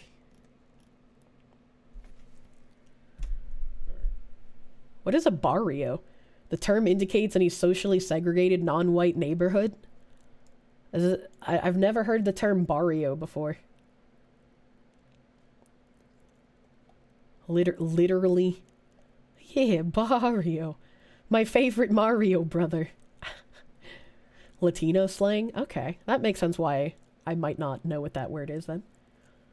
Kind of like how you use ghetto. You can't say black hat, or black mark, or black sheep, or black bald, or black box? What? Assigns negative connotations to the color black, racializing the term? What? It's literally... What? That's what they're called in aviation! Don't call it a blacklist or getting blacklisted. Don't use brown bag lunch! I like brown bag lunch! Fuck you! Historically associated with the brown paper bag test that certain black sororities and fraternities used to judge skin color? Those whose skin color was darker than the brown bag were not allowed to join? How is that my fault if they were producing in-circuit racism? Or they're just like, you might be brown, but you're not brown enough! Like, that's... What? Why does that affect my brown bag lunch? What? I don't understand! Just don't say any color names. They're all banned. You only get gray. Don't say cakewalk. Enslaved people covertly used exaggerated dance to mock their enslavers. This turned into balls that the white enslavers would hold for entertainment where the prize was a cake. Is that real? These are literally terms that existed bereft of any racial connotation. Believe it or not, the people who wanted to prevent airplane crashes didn't do so because they hate black people. I'm so fucking confused, dude.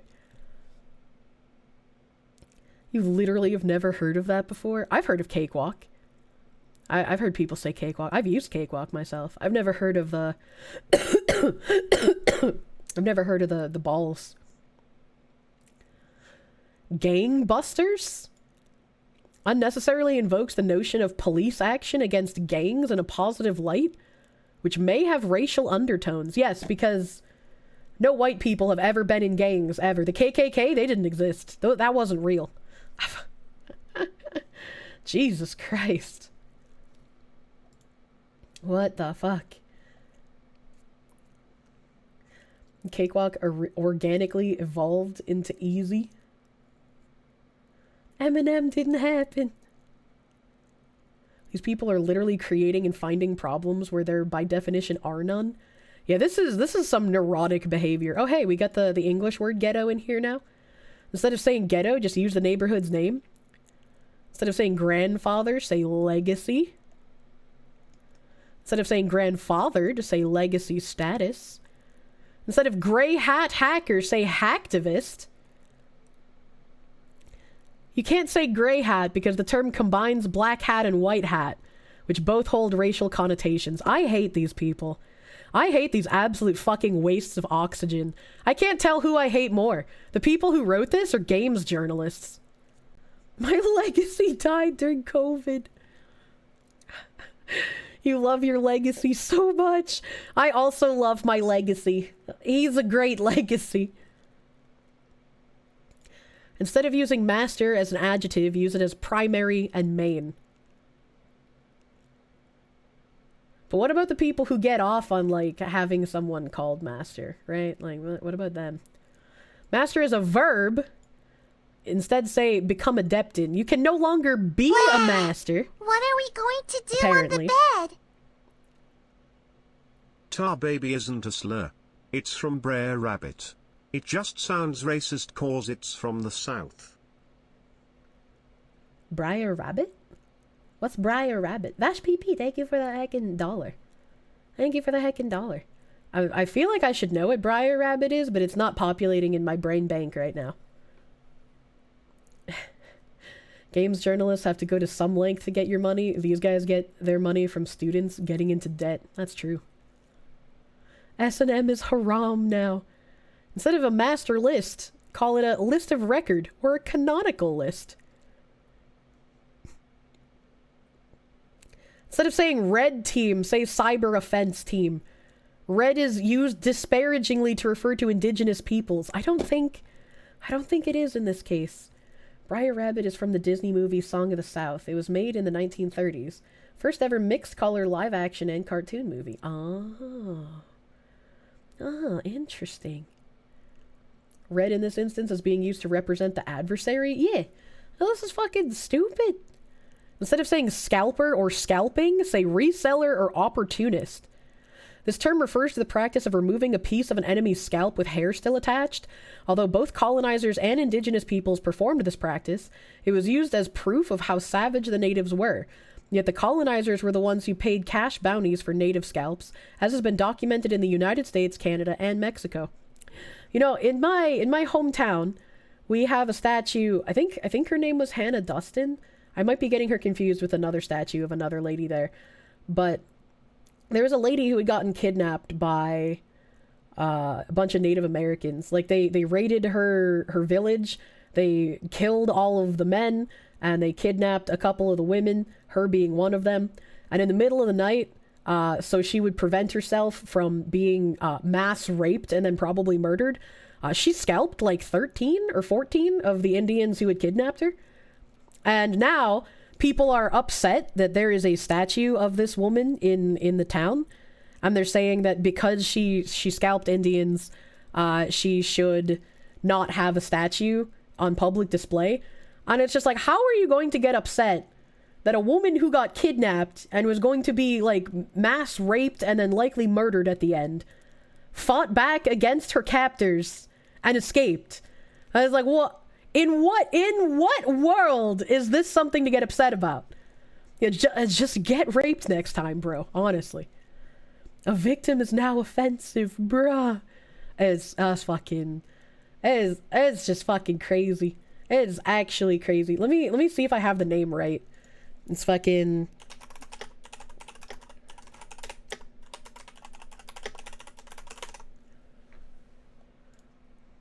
Yeah. I did get the name right. Statue of white woman holding hatchet and scalp sparks backlash in New England. Hannah Dustin, subject of the first publicly funded U.S. monument to a woman, is implicated in the deaths of 10 Native Americans. The statue is the earliest publicly funded monument to a woman in the United States. It stands in the out-of-the-way town of Boscawen, New Hampshire. There's another one that's not in this town. It shows a woman holding a hatchet in one hand and a fistful of scalps in the other. Her name is Hannah Dustin. As protests across the U.S. topple statues, holy shit, my voice, of historical figures with connections to colonialism and slavery, Dustin's name has largely stayed out of the national conversation. But concerns about the New Hampshire statue and another in Haverhill, Massachusetts, are now emerging. This is because Dustin is implicated in the deaths and scalping of 10 Native Americans. The statues were made to send a message to the indigenous community that they are inferior and that their land would be seized and they would be removed and put on reservations. That is not at all why they were made. What the fuck? What? She spoke during a 30th of June city council meeting in Haverhill, asking officials to consider moving the statue to a less public place. Those who support keeping the Dustin statue claim their removal alone won't benefit indigenous people, and that Dustin was acting in self-defense. Dustin was born and raised in Haverhill, then a small farming town, amid disputes among English colonists, the French in Canada, and various Native American nations. She was a homemaker with 9 children, and her cousin and uncle were tried at the Salem witch trials. She was captured by the Abenaki Nation during a military engagement in 1697 with her nursemaid and newborn, and was forced to trek a great distance to an encampment in present-day Boscawen, where she claimed the Abenaki killed her baby by bashing her head against a tree.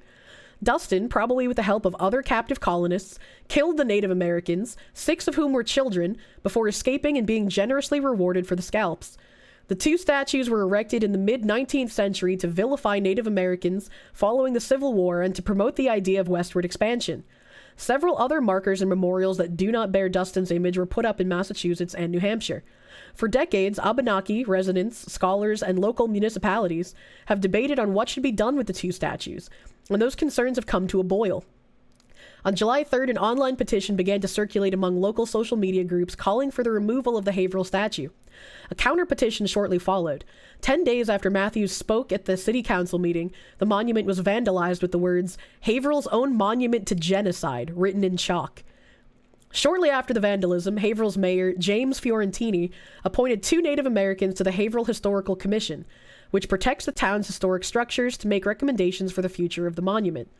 I want to tell the other side of the story, of the Native Americans who lived here, of the immigrants who built the shoe factories, of the African Americans who were freed from slavery, and of African Americans who lived here as slaves in Haverhill. Yeah, that's fine and all, but like, why do you have to remove the statue of a woman who was held captive, had her baby fucking killed by Native Americans, and managed to scalp a whole bunch of them and escape? Like, what? Like, what? The Historical Commission has not since met since the start of coronavirus pandemic and does not have a plan for when it will do so again. Descendants of Dustin, such as Diane Dustin Itasaka, who works alongside other family members at the Dustin Garrison House, are glad these conversations are happening, but believe people should delve more deeply into Dustin's history before declaring that the statue must go.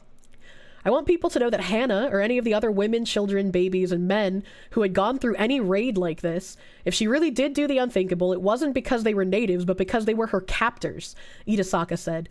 If the French had captured her, it would have been the French. It wasn't because they were native.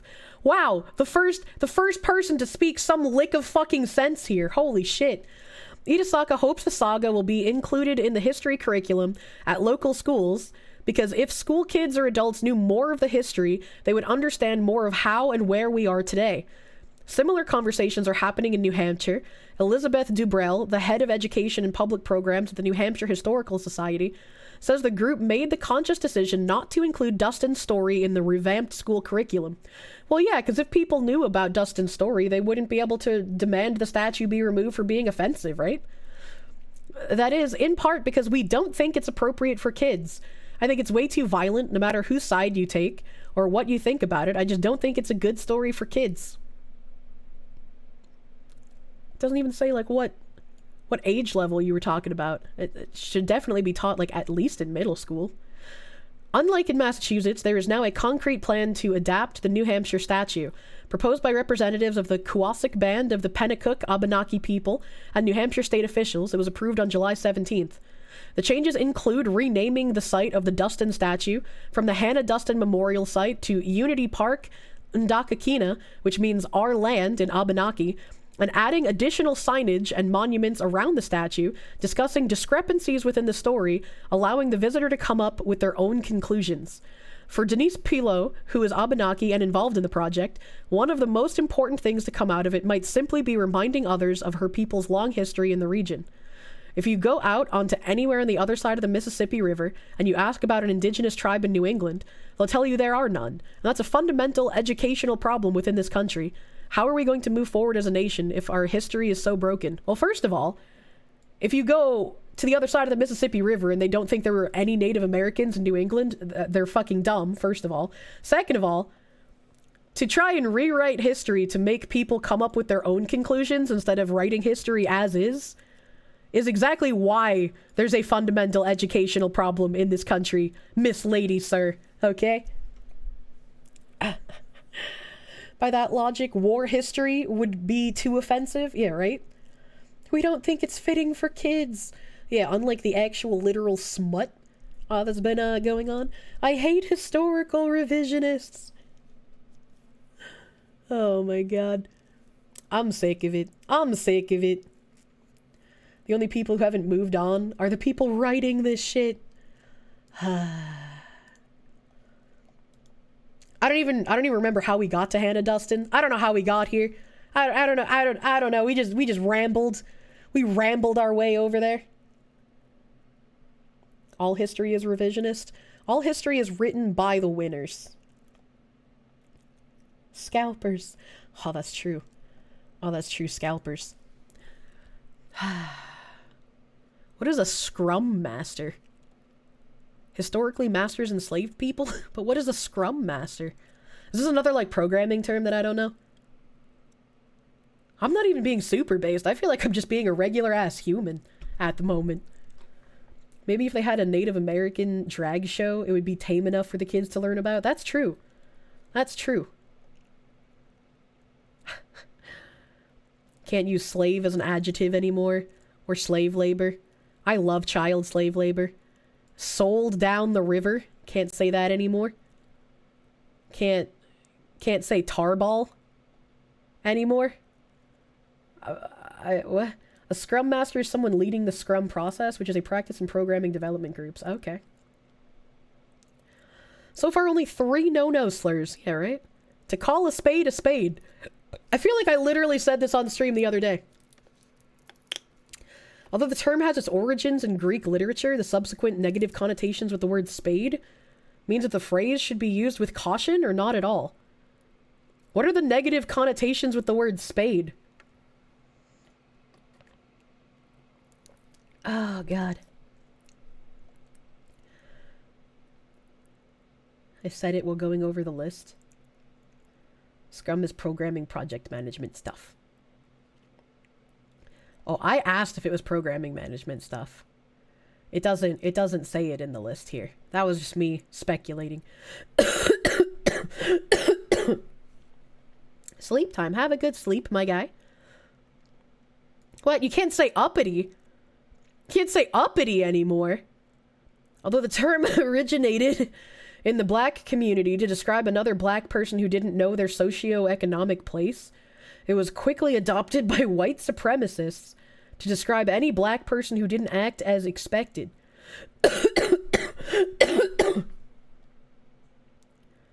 What? I just literally thought it was another synonym for, like, arrogant or fucking snooty. Spade is a problem word. Oh my god. Oh my god. Oh god. I might need to stop talking. It might need to be time. It might need to be time. Because I am starting to struggle to not cough. Oh god. Oh god, it almost happened. I almost vomited!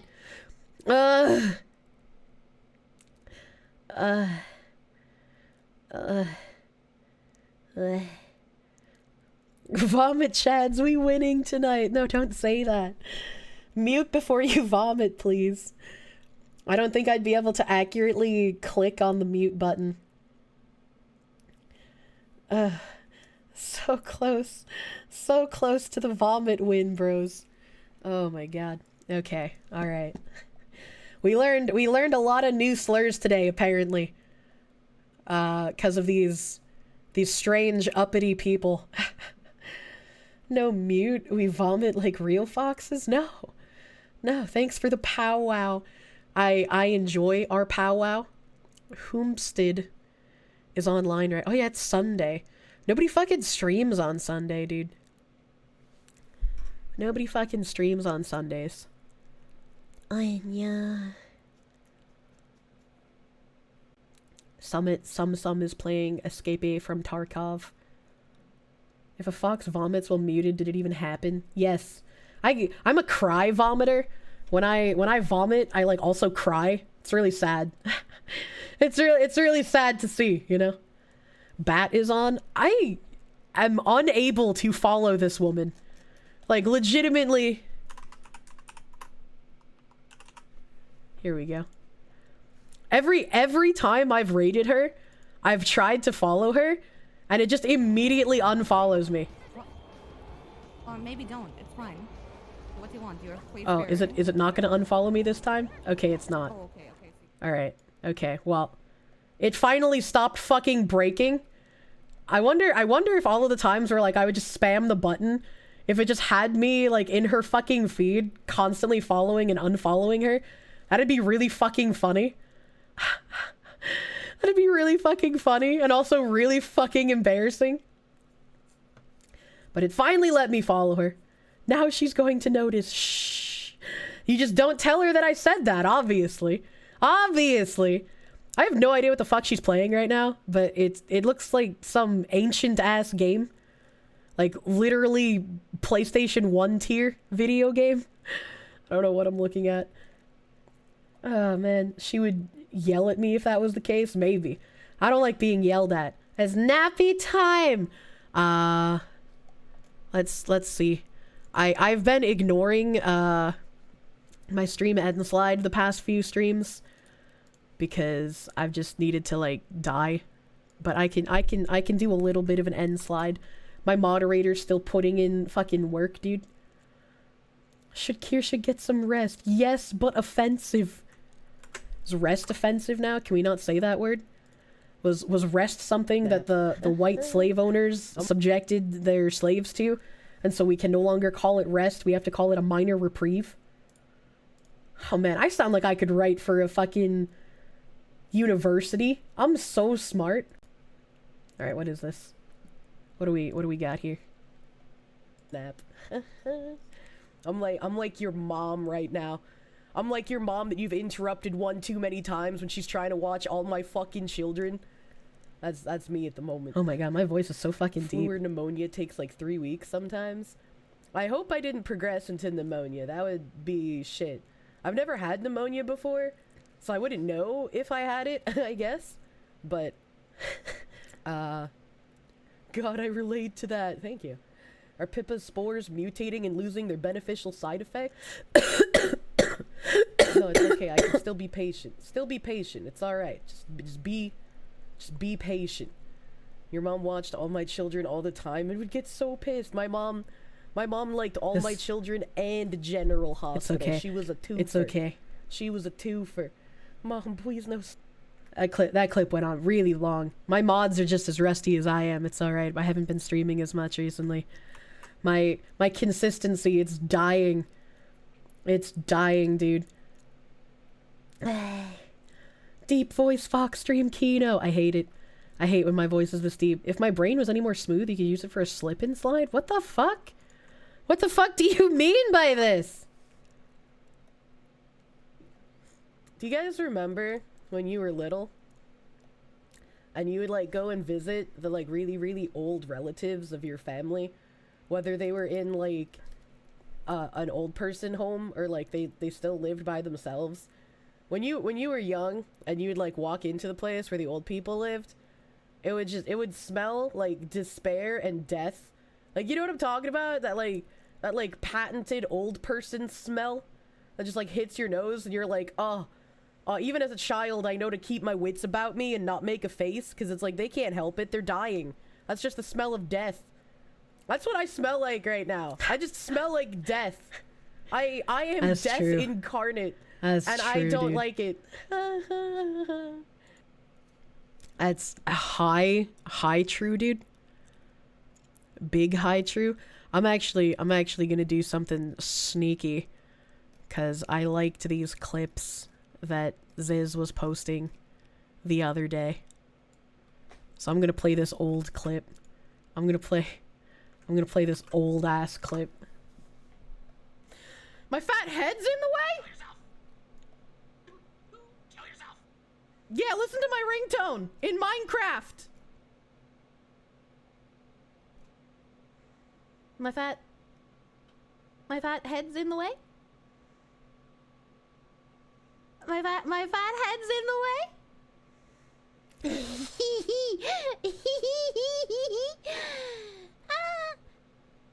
Is this better? Is it better now? Perfection. That's a lovely loaf. Thank you. Thank you. I like cocaine. My fat head's in the way. You missed the explanation. Why was I Vanilla Mom?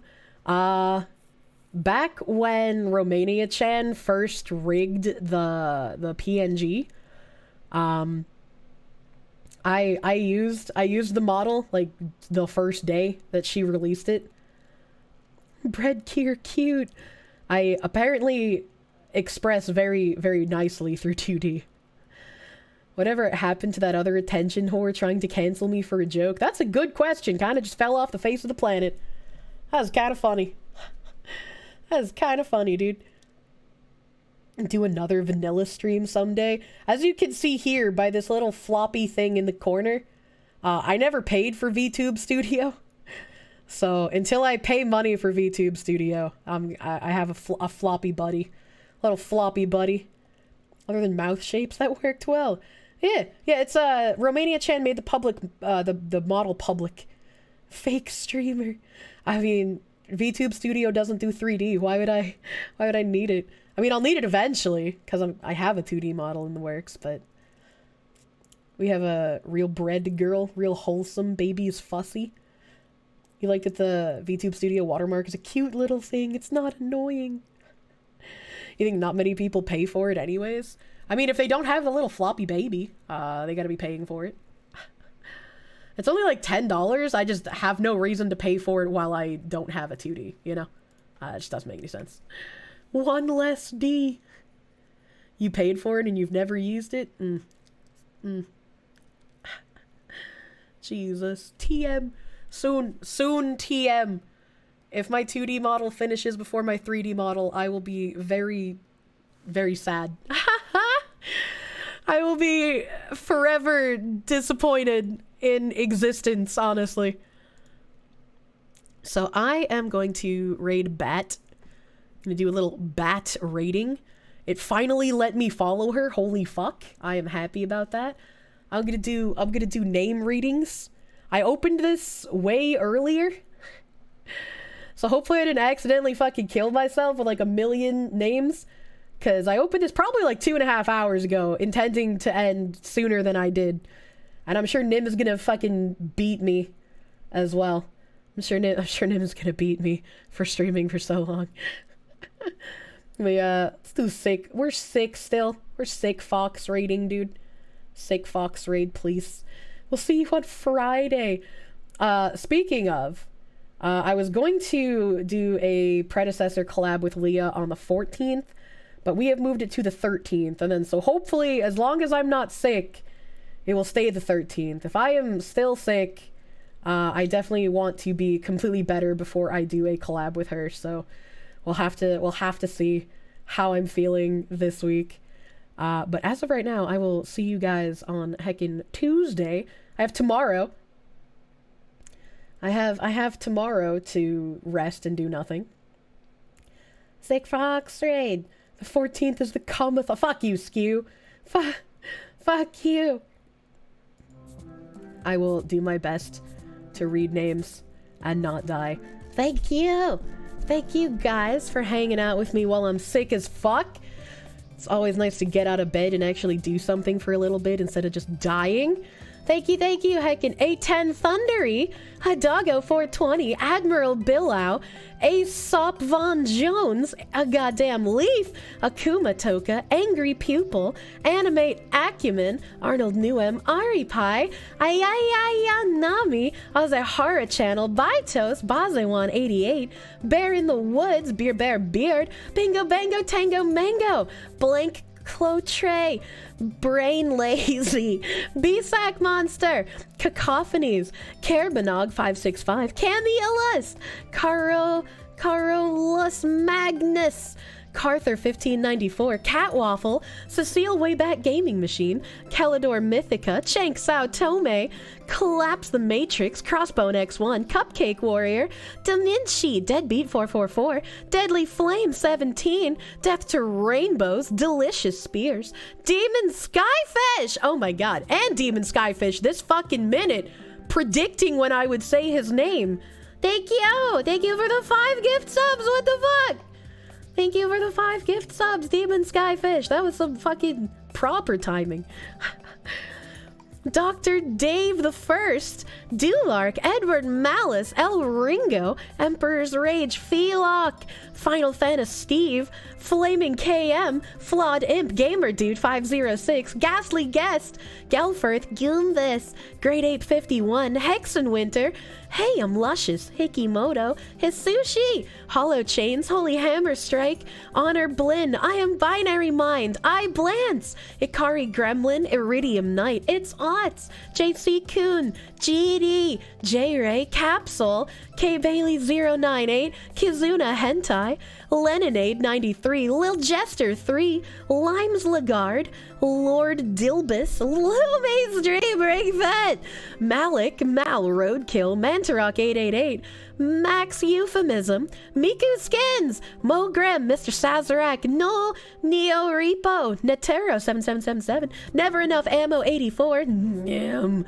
Oh Sugoi, Oakenfowl, Oh Harry 255, Orange Crowbar Man, Oto, Outen of the Empire, Pentatoni 2, Paranoid Corgi, Parataxic Pillage, Pipiro, Pro Havoc Blaze, Psyop Cyclops, Questionable Orange Juice, Reitzel Repult, Redux 31415, Remnant Advent, Rexarada, Rusty Seamus, Saint X, S262, Sayami, Salt Wizard, Cephlock, Shadow Reaper 133, Shaman Isticorb, Shadow Knight, Shugazi 2, Skilky, Smexcom, Smith of 11 Herbs and Spices, Snowtag, So Zaste, SRF versus the World, Stale 451, Steve Rowe, Stray Wolf X, Summer Whiskey, Swordsman EB, Tamarin Tentagon, Tender Chimp, That Scruffy Guy, The Smiling Reaper, The Japanese Egg Girl, The Red Hunter, Tiger Tamale 87, Tim Tam Tanny, TK 455467113, Tony the Mighty, Triptych Chedevlin, Umbra Asterim, Unimi Snin Snick, Unknown Quantity, Uristraza, Ushion Lover, Vashno PP, Vel10, Vilatish, Voctor 00, Walmer MK, Winged Hussar 88, Zaviana Games, Zenlar 1984, X Hestes, Mindbreak, Ziz 39808, Zarvin, Zazuban, Zebo 101, Zen Badger 90, Zizzy because why not, and Zuto Luca! Thank you, everyone, for spending time with me tonight. I will see you guys on Heckin' Tuesday. We are raiding Bat at Video Games. I can spell. We're raiding this lady. Give Bat some heckin' love. Thank you again for hanging out with me despite me sounding so fucked up. Hopefully we'll be back to regularly scheduled programming soon, TM. Have a great rest of your evening. Bye-bye.